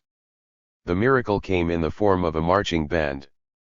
This was a holiday in Pina del Rio, and by chance there was a parade of military men, who happened to be going by just at the same time. They saw the theater was on fire and they ran there and were able to open the doors. If the military parade hadn't passed by and helped release the doors, hundreds would have died. Facundo didn't escape unharmed, although he considers that very much a part of the miracle. I was hurt, I got knocked down scrambling to get out and people were running over me in panic, I was knocked unconscious. I ended up with a broken arm. I was taken to the hospital, unconscious, I don't remember much about when I got hit. I spent 40 days in hospital, the break was very bad, I had injuries to my head. Facundo admits that it was a long time until he was able to go to a theater again. It was 1974 the next time I went to the cine. Many years passed. Every time I passed by the theater I felt a reaction. I went to other cinemas but still had this fear. And my parents were afraid any time I'd go. I still think of it all the time. I have nightmares of that day still, nightmares of people running to the doors and not being able to get out. 13. The Cuban national identity. El vino, de platano, y sal agrio, es nuestro vino. The wine, from banana, if it is sour, is our wine. José Martí. The Cuban national identity, particularly since the triumph of the revolution, has been intensely defined by José Martí's declaration of the country's determination to forge its own destiny, imperfections and all. Martí, one of Cuba's most important national figures, spoke those words during the 1895 Second War of Independence. After hundreds of years of Spanish colonialism, a half-century of American hegemony, the Cubans in 1959 were finally able to wrest control of their land for their national interests, not for those of a foreign power. The revolution was and remains homegrown, and continues to be the well of strength the government draws from to maintain sustenance. It is a fact that has consistently escaped the recognition, intentional or not, of the regime's opponents. The Cuban national identity is characterized by a number of elements: friendly, community-spirited, a strong sense of humor mixed with oft-time critical self-depreciation, a sense of assurance bordering on arrogance. In totality, these parts derive from the overarching character, the desire for independence and making something of their country from their own efforts. Accepting the mistakes, overcoming the struggles and working towards what is hoped to be a better society. And above all, the sense it is all uniquely Cuban. Fidel Castro's revolution in 1959 provided the opportunity to put Martí's words into practice. Through massive economic and political change, isolation, compromise, forced limitations, and unrelenting aggression from the United States, the Cuban national identity has been increasingly characterized by the defiance of whatever shortcomings there may be in life. Nothing is more significant than self-determination. Defiance has been a critical element in defining what it is to be Cuban since the revolution. The call for resistance against the American-imposed siege was articulated by Fidel Castro when he spoke of then-President Bush's plan to increase restrictions in 2004. Our people will stand up to your economic measures, whatever they may be. 45 years of heroic struggle against the blockade and economic war against threats, aggressions, plots to assassinate its leaders, sabotage and terrorism have not weakened but rather strengthened the revolution. 1. For those who have stayed and continue to support the revolution, the perspective of defiance through self-determination continues to be paramount. And while the Cuban personality is a jumble of characteristics and contradictions, the cement that holds it together is the pride in autonomy, as Les Majardines of Havana once said in a twist on Martí and Shakespeare: even if our rose doesn't smell as sweet, it is our rose. The war against terrorism and American aggression has greatly tested the strength of what it is to be Cuban. The island's society, culture, and people have been altered as a result of the compromises demanded from 50 years of hostility and the hundreds of acts of terrorism. The resultant siege mentality and unconditional demand for patria has driven the government into implementing security policies that have curtailed certain civil rights, nurtured an individual culture of suspicion complete with a language of political code, and has cultivated a sense of fatalism and black humor that marks much of the modern identity. While terrorism has never been the dominant factor influencing Cuban society, it has played an important part in forging the national identity. Emilio Comas. Emilio Comas is a poet, author, and editor. He was a contributor to Scars in the Memory, a Cuban compilation on the subject of terrorism. Born in Cabarine, Emilio knew many of the fishermen kidnapped and tortured in the 1970s. He spoke of the historical aggression of the United States towards Cuba and the social costs. Emilio Comas. American aggression against Cuba did not start at the revolution. The United States has wanted Cuba long before that, dating back to the 1820s. America has never supported Cuban independence. There are many examples throughout history, they never let us breathe with our own lungs. The Revolution of 1933 is just one example. Point 2 We could have had a different society if not for US aggression. We've been compelled to take certain measures to protect ourselves, some catastrophic, because of the pressures from America. We have one of the best armies in Latin America, and we are a poor and small country. There is tremendous cost to maintain the army, and some of the best people went into the military.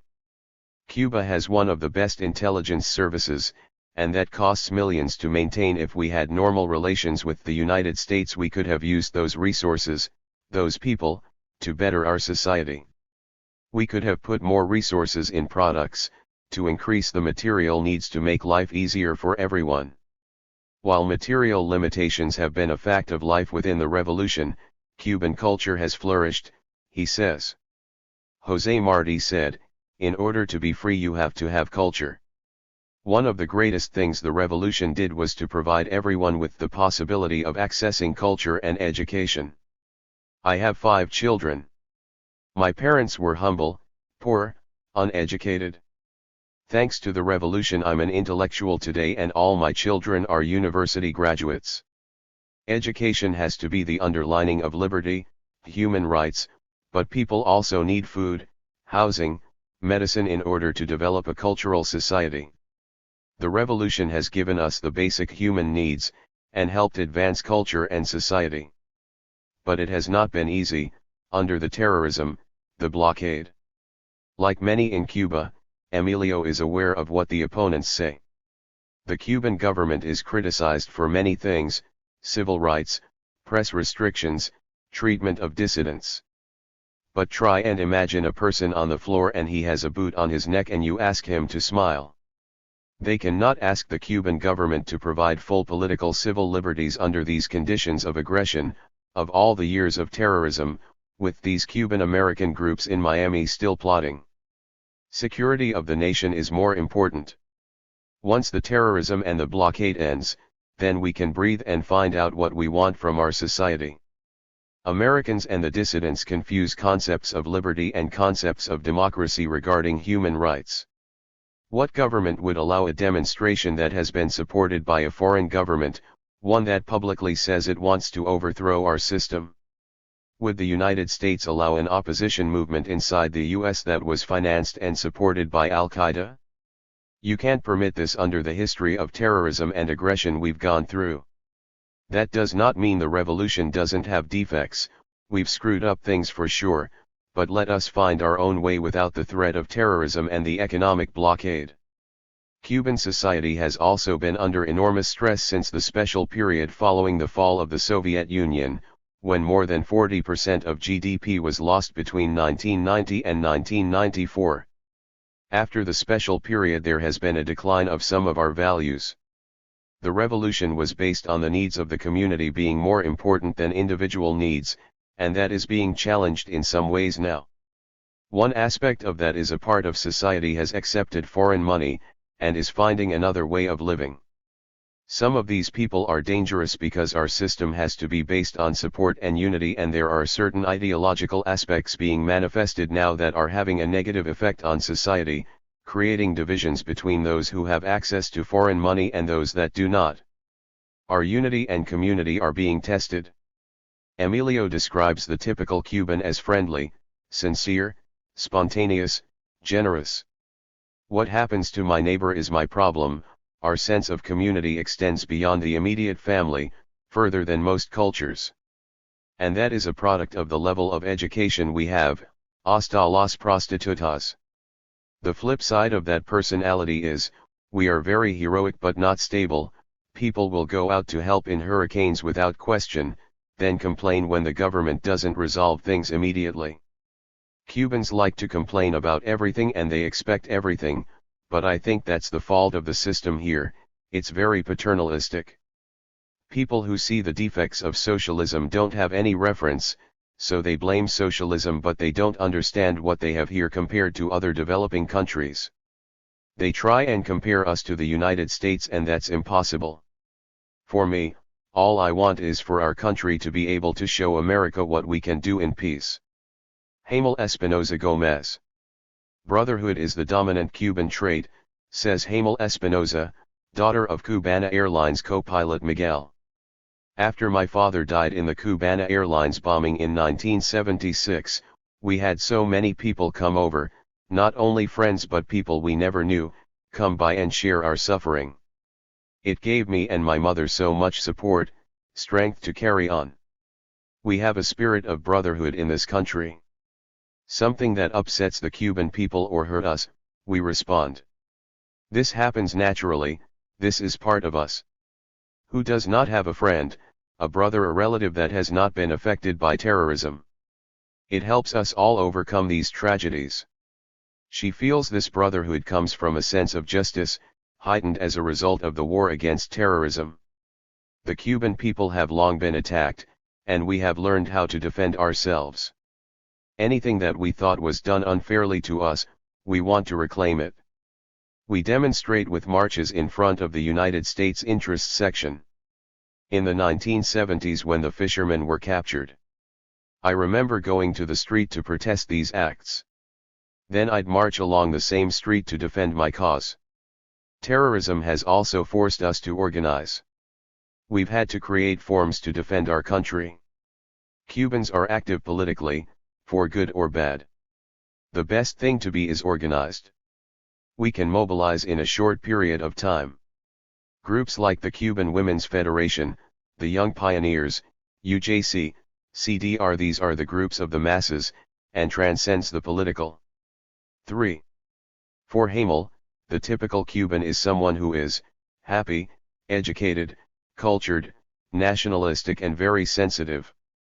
Wherever a Cuban is needed, in a party or in a funeral, we'll be there. We are quick to defend our just cause and defend the cause of any Cuban. But we can be very forgiving, we are strong that way. I think the best characteristics of Cubans have surfaced at the most difficult moments. Look at what happened during the hurricanes last year. For those with the strongest homes invited their neighbors to stay with them. Everyone helped each other. Hamel expresses a theme consistent with many Cubans who continue to support the revolution, and a perspective that seems to baffle those on the other side of the Florida Straits. Despite the difficulties and limitations, there is no thought of overthrowing the current regime. A Cuban who has dignity can't think of revolting against this government. We have always fought for community, we have learned our struggles were for good education, food, for the children, for health. Those were our reasons for struggling, and we continue. Hamel shakes a stern finger at the American politicians and the counter-revolutionaries who don't understand. There is liberty here, democracy, we don't tell lies, our judicial system is fair, not like what has happened to the Cuban Five. There is so much propaganda from the Americans who shout that they want to bring liberty to Cuba. We have liberty here, our liberty. We have our society created by us, it is different but it is ours. Ramon Torreira. If José Martí is generally considered to be one of the most influential figures in the fight for Cuban independence, the man who should be recognized as the father of the country's national identity is Félix Varela Morales. That's the opinion of Ramon Torreira, an expert on Operation Peter Pan as well as an investigator at CIPS, the Center for Sociological and Psychological Investigations in Havana. He remarks that Varela, a representative of the Spanish cardinal in the 1820s, had a vital influence on the emerging sense of Cuban nationalism. This was under Spanish colonial rule, and Félix Varela recognized that it was important to work towards Cuban independence. He was first a reformist, then an ardent nationalist. He was the first professor of constitutional rights of Cuba. He had a tremendous influence on Cuban nationalism. A generation later José Martí was greatly inspired by Félix Varela. During American hegemony from 1898 to 1959 few Cuban history books mentioned Varela. Teaching Cuban children about the father of Cuban nationalism was considered dangerous, Ramon asserts. That was one of the main reasons why the government had to reform education after the revolution, to address those historical wrongs. To have Cuban history written by Cubans, not by foreigners. Today the highest honor bestowed by the Cuban Ministry of Culture is called the Felix Varela Morales Award. Ramon agrees that the Cuban national identity today is highly linked by the constant aggression by the United States, including the war against terrorism. Our awareness of working together and accepting sacrifice has been increased because of what we have had to overcome. This aggression has accelerated the process of social and political radicalism in Cuba. The Cuban Revolution was the end result of the long history of hostility by the American government. It is a historical process that started long before the revolution. Which country consistently frustrated Cuban independence? It was the United States. 5 And they continue to punish Cuba for its independence. The result, Ramon points out, is a heightened appreciation of being Cuban. The impact of American aggression has been to help drive the Cuban national identity and sense of independence. There are of course many factions, but I am sure it's the one that has played an important role in the community of our people. In our defense of social rights, our desire for sovereignty. I feel very proud to be part of the Cuban people. We have achieved a social appreciation above individualism, which does not deny the contradictions that are generated because of the changes the revolution brought. And there is a daily consciousness and a social consciousness in this context. Here's an example. In my case, I feel very uncomfortable because I want to have some good coffee to serve, but I don't have any, I can't afford it or there just isn't any. I complain a lot but I can live without coffee. The stability of the government, the safety of the country, the fight against terrorism, that's more important. But I'm human, of course I'm going to complain. Let's take transportation. You stand at the bus stop and you listen to others complain. We Cubans live to complain, we do it very well. But come January 1st, July 26th, if there is no transportation, the people go on foot and no one complains. They go because they want to, not because they are obligated to. The bus stop is the daily conscience, it is a way to release pressure, but going to the Revolutionary Square is an act of social conscience. We are aware of the message we want to send to the rest of the world, it is a message of support. Americans don't understand that. They don't understand our mentality, so they think everyone wants the American way of life. Let's talk about human rights, something the government is criticized for. The international community has to re-evaluate what real human rights are. And define when a human right is violated and why. The right to education, to medicine, to food, and to housing. Those are human rights. Does every country have those rights? No. But Cuba does. We complain about all the daily limitations connected to those rights, but we have those rights. The Cuban government had to take measures to secure the population under this aggression and terrorism, and Cuba is criticized for some of those policies. But what right does one government have to tell another what to do? What right do they have to tell another country what leaders it should have? What right do they have to tell another country what social, political, and economic system they should have? And what right do they have to conduct such aggression, such terrorism, against that country? What should a country do to protect itself and its citizens? I don't feel oppressed or controlled by my government. There were steps that had to be taken for security, to protect the people against this aggression. Those are civil aspects, not basic human rights. Cuba's original sin: we have never accepted the imposition or will of imperialism, first from the Spanish and now from the Americans. We are being punished and will never be forgiven for that. Marina Ochoa. Cuban culture is often defined by the distress of separation. For the past 50 years families have chosen whether to stay or go, and for Cuba, this separation is not just a physical condition, but emotional and spiritual. Because few things are more precious to the Cuban national identity than family. The aggression against the revolution that has led to so many separated families has tested the strength of the Cuban character to its core. Marina Ochoa has had to draw extensively on that strength. She's been touched by terrorism twice, having seen her brother Frank leave under Operation Peter Pan in 1963, then almost losing her 7-year-old daughter Angela to the dengue-2 outbreak in 1981. Marina has been part of the cultural attempt to find a level of healing and reconciliation. She has produced documentaries touching on the personal cost of separation, usually through her experience with Peter Pan. For the past 20 years, Cuban culture has been focusing on the social and emotional consequences of family separation. In the 1980s, one of the first films to explore this was on the Antonio Maceo Brigade, based on 55 brothers returning to Cuba for the first time since the revolution. This was the first of dozens of films that took another perspective, this time from those who left Cuba. It showed that there were victims from the other side.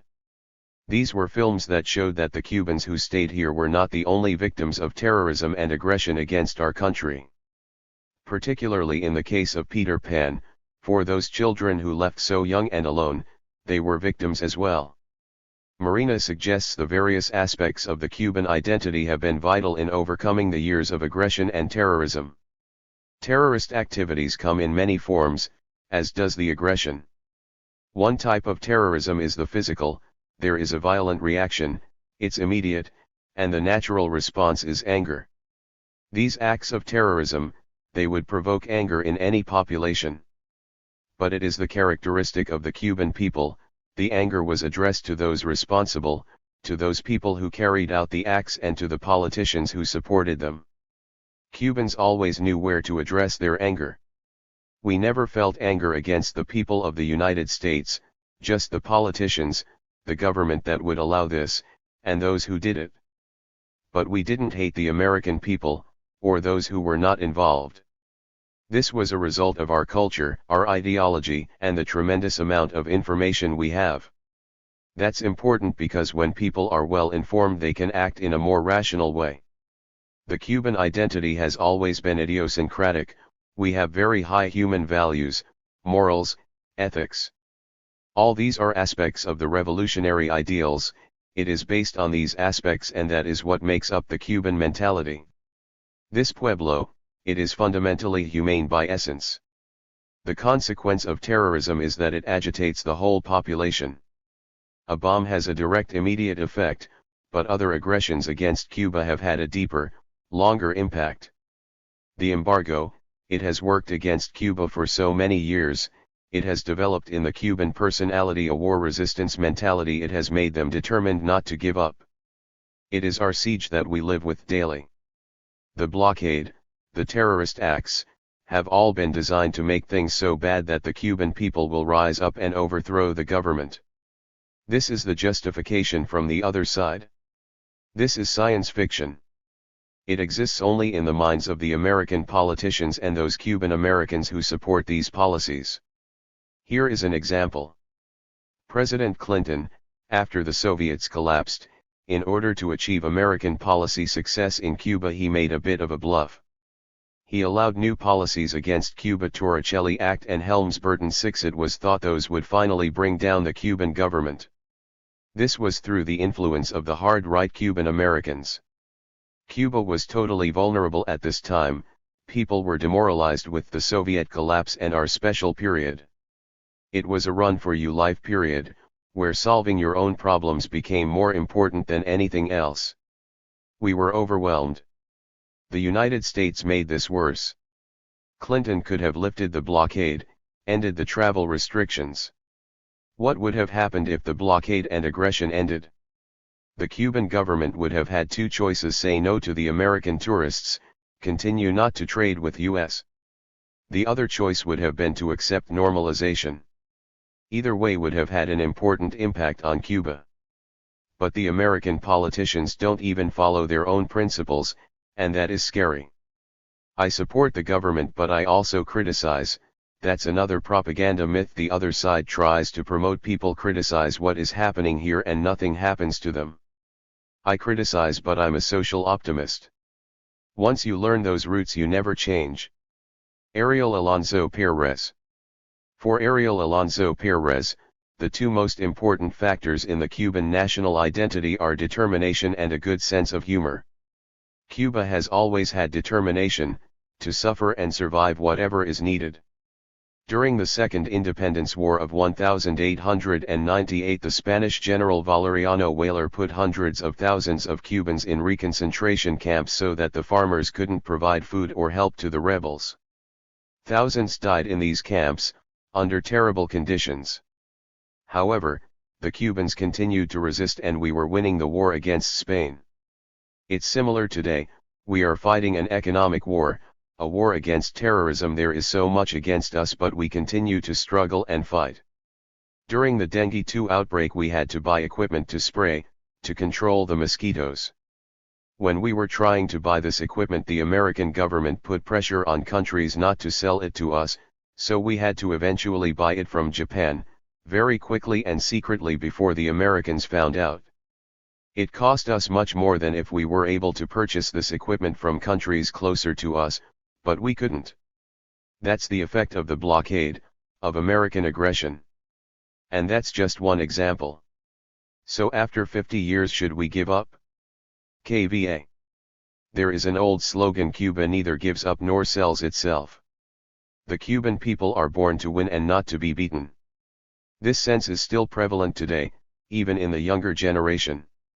Of course there are great economic problems here, and many leave for those reasons, but still there is an overwhelming sense of resistance to this aggression. Ariel is an expert on the biological war against Cuba, having studied the various plant and animal diseases the government claims to have been intentionally introduced, including dengue 2 that killed more than 100 children. He's also a keen observer of the contradictions of the Cuban personality. I'll give you an example. In Santiago, CNN was doing a report on Cuba, wanting to show the discontent and problems. There was a young man with a US t-shirt talking shit about the government and another lady doing some black market selling.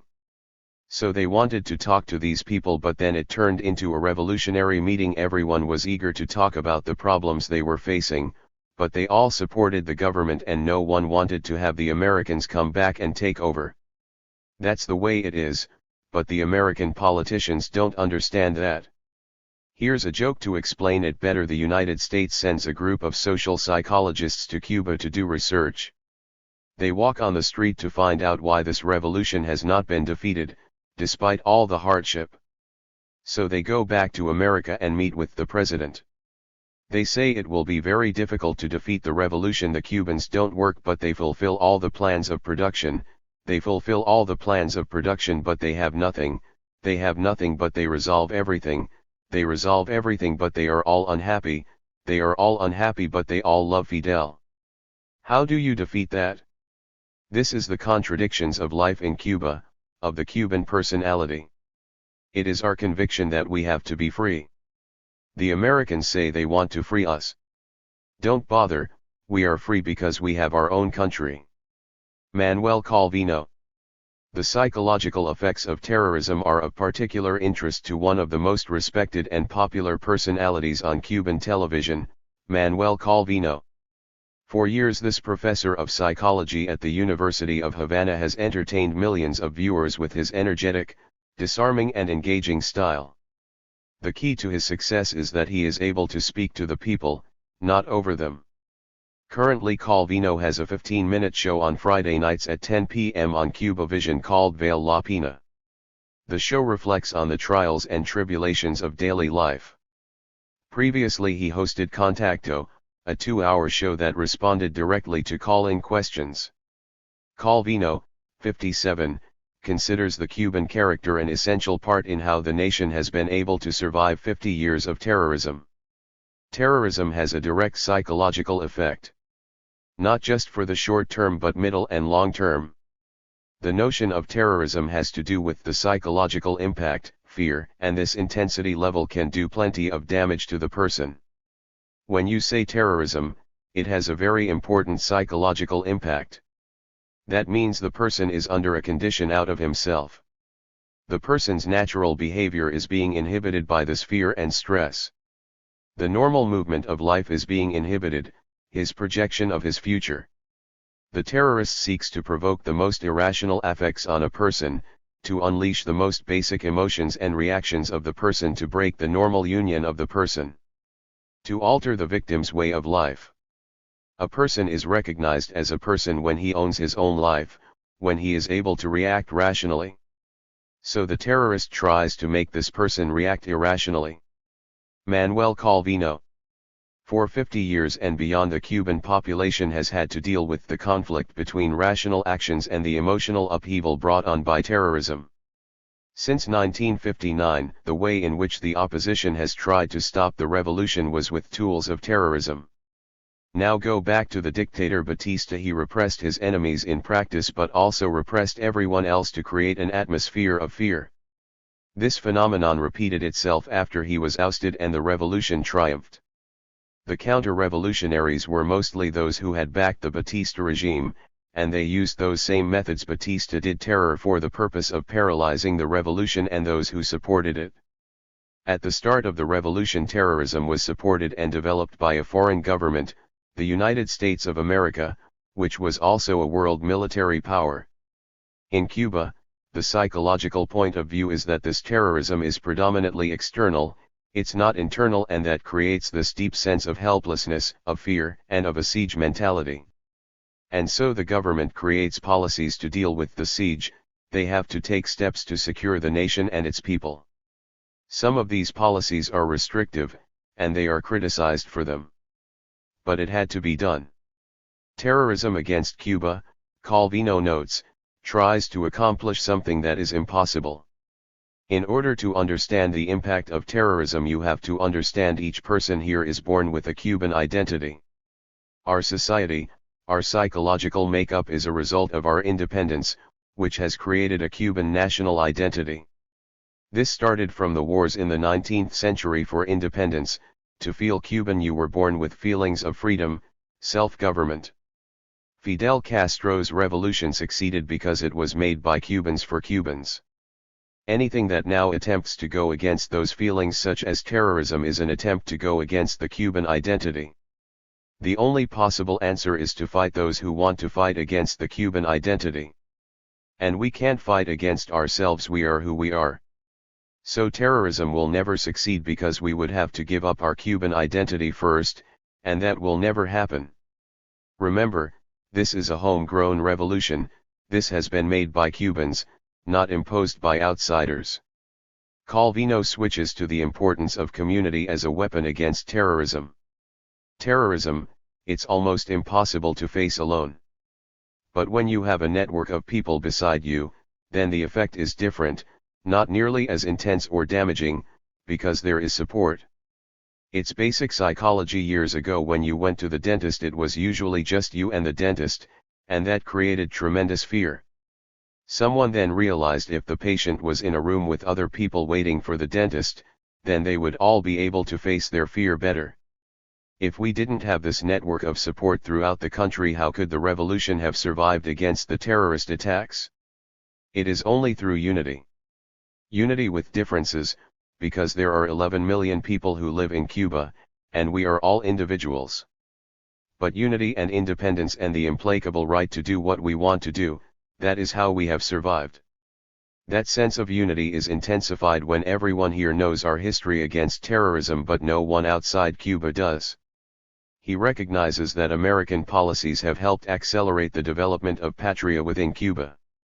I want the blockade lifted, but the United States government has no idea how they have helped the sense of patria, of surviving the siege through solidarity. So if the blockade ends, will our sense of unity end? The end of the blockade will only mean one type of struggle will be over, but our effort to improve our society continues. The struggle to continue to build the society we wanted to build, to continue to develop our healthcare, our education, our ability to provide material goods, to advance the society the revolution wanted, will continue. Calvino recounts an incident that he says, more than anything else, demonstrates the essence of the Cuban identity and why the revolution has survived. It was during my time on the Contacto show one person called me and asked the relation between personality and astrology. I sarcastically answered back. I told her I'll answer from a psychologist's perspective. I said, "What are you so worried about these stars in the sky millions of miles away? I'm not sure if stars have any influence on people, but between people there are more important things to consider, here and a lot closer than the stars. So I left the television studio and was driving home in my car. Another car pulled up beside me and a lady looked over and asked if I was that psychologist Calvino. I said yes, and she replied she was the one who asked the astrological question and that my answer was wrong. I told her I was not wrong.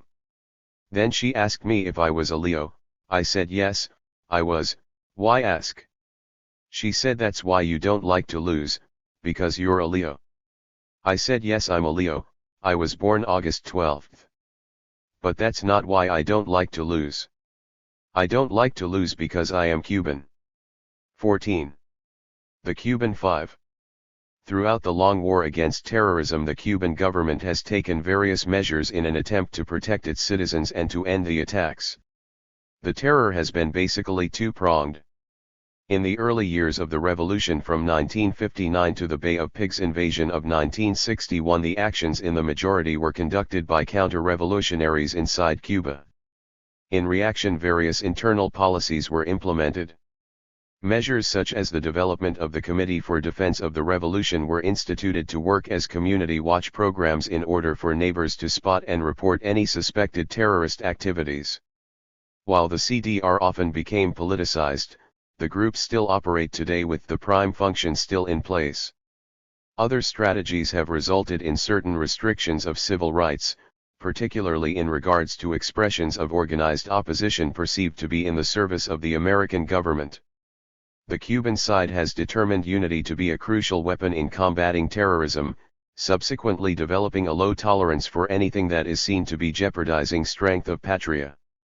The second prong of the terrorist attacks has been the activities organized and conducted by anti-revolutionaries outside Cuba, most often based in Florida, more accurately centered in Miami. To combat these organizations, there has been only one choice: to send intelligence agents to penetrate the Cuban-American organizations in an attempt to gain information and warn the government of impending plots. Cuba has used these methods for almost as long as the terrorist war, increasingly so in the 1990s when they felt particularly vulnerable following the collapse of the Soviet Union. While the effectiveness of the program will not be known until all documents are made available, it is generally recognized the intelligence gathering has helped thwart dozens if not hundreds of acts. The risk of that option comes if those sent to infiltrate are exposed. Which is what happened to the Cuban Five.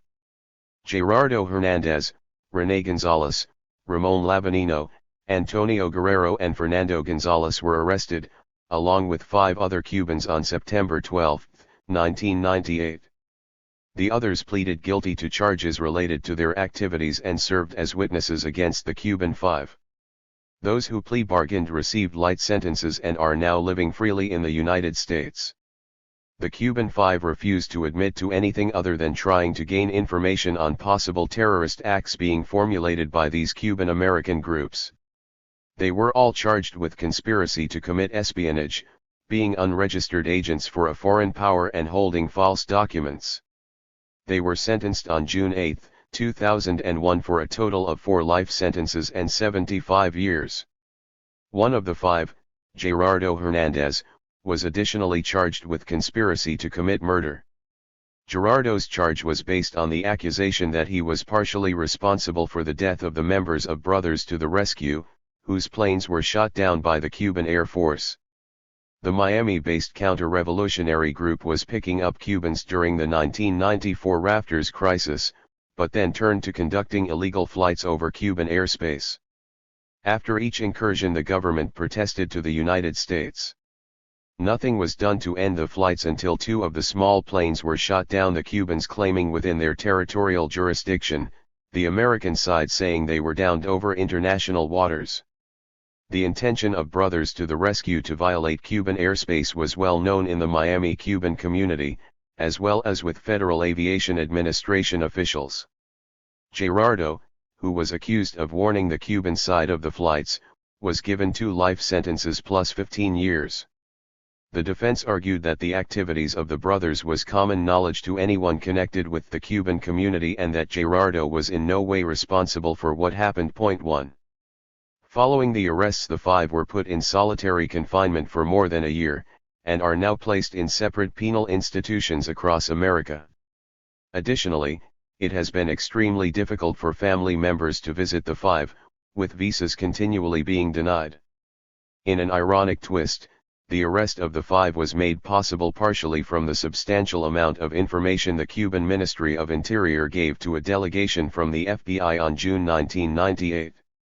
The two sides were meeting to discuss terrorism following the series of hotel bombings, and at these sessions ministry officials handed over detailed accounts of actions and plans, recordings of phone conversations, videos, samples of explosive substances and other information their agents had gathered from infiltration work in Miami.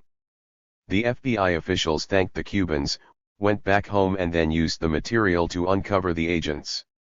The case has been challenged by the Cuban government and supporters as being unjust and corrupted by the influence of the exile community in Miami.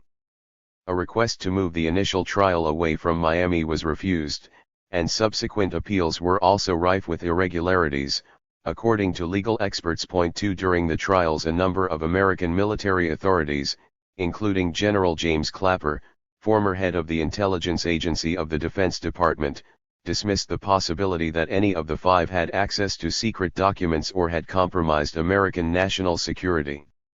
The prosecution never presented any documentary evidence to support the claim.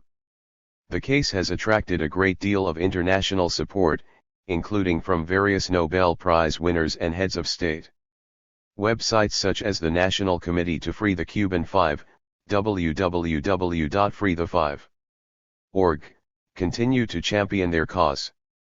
The Cuban government has long maintained the position that the Cuban Five had no intention to compromise any aspect of American national security, that their sole purpose was to prevent further terrorist attacks.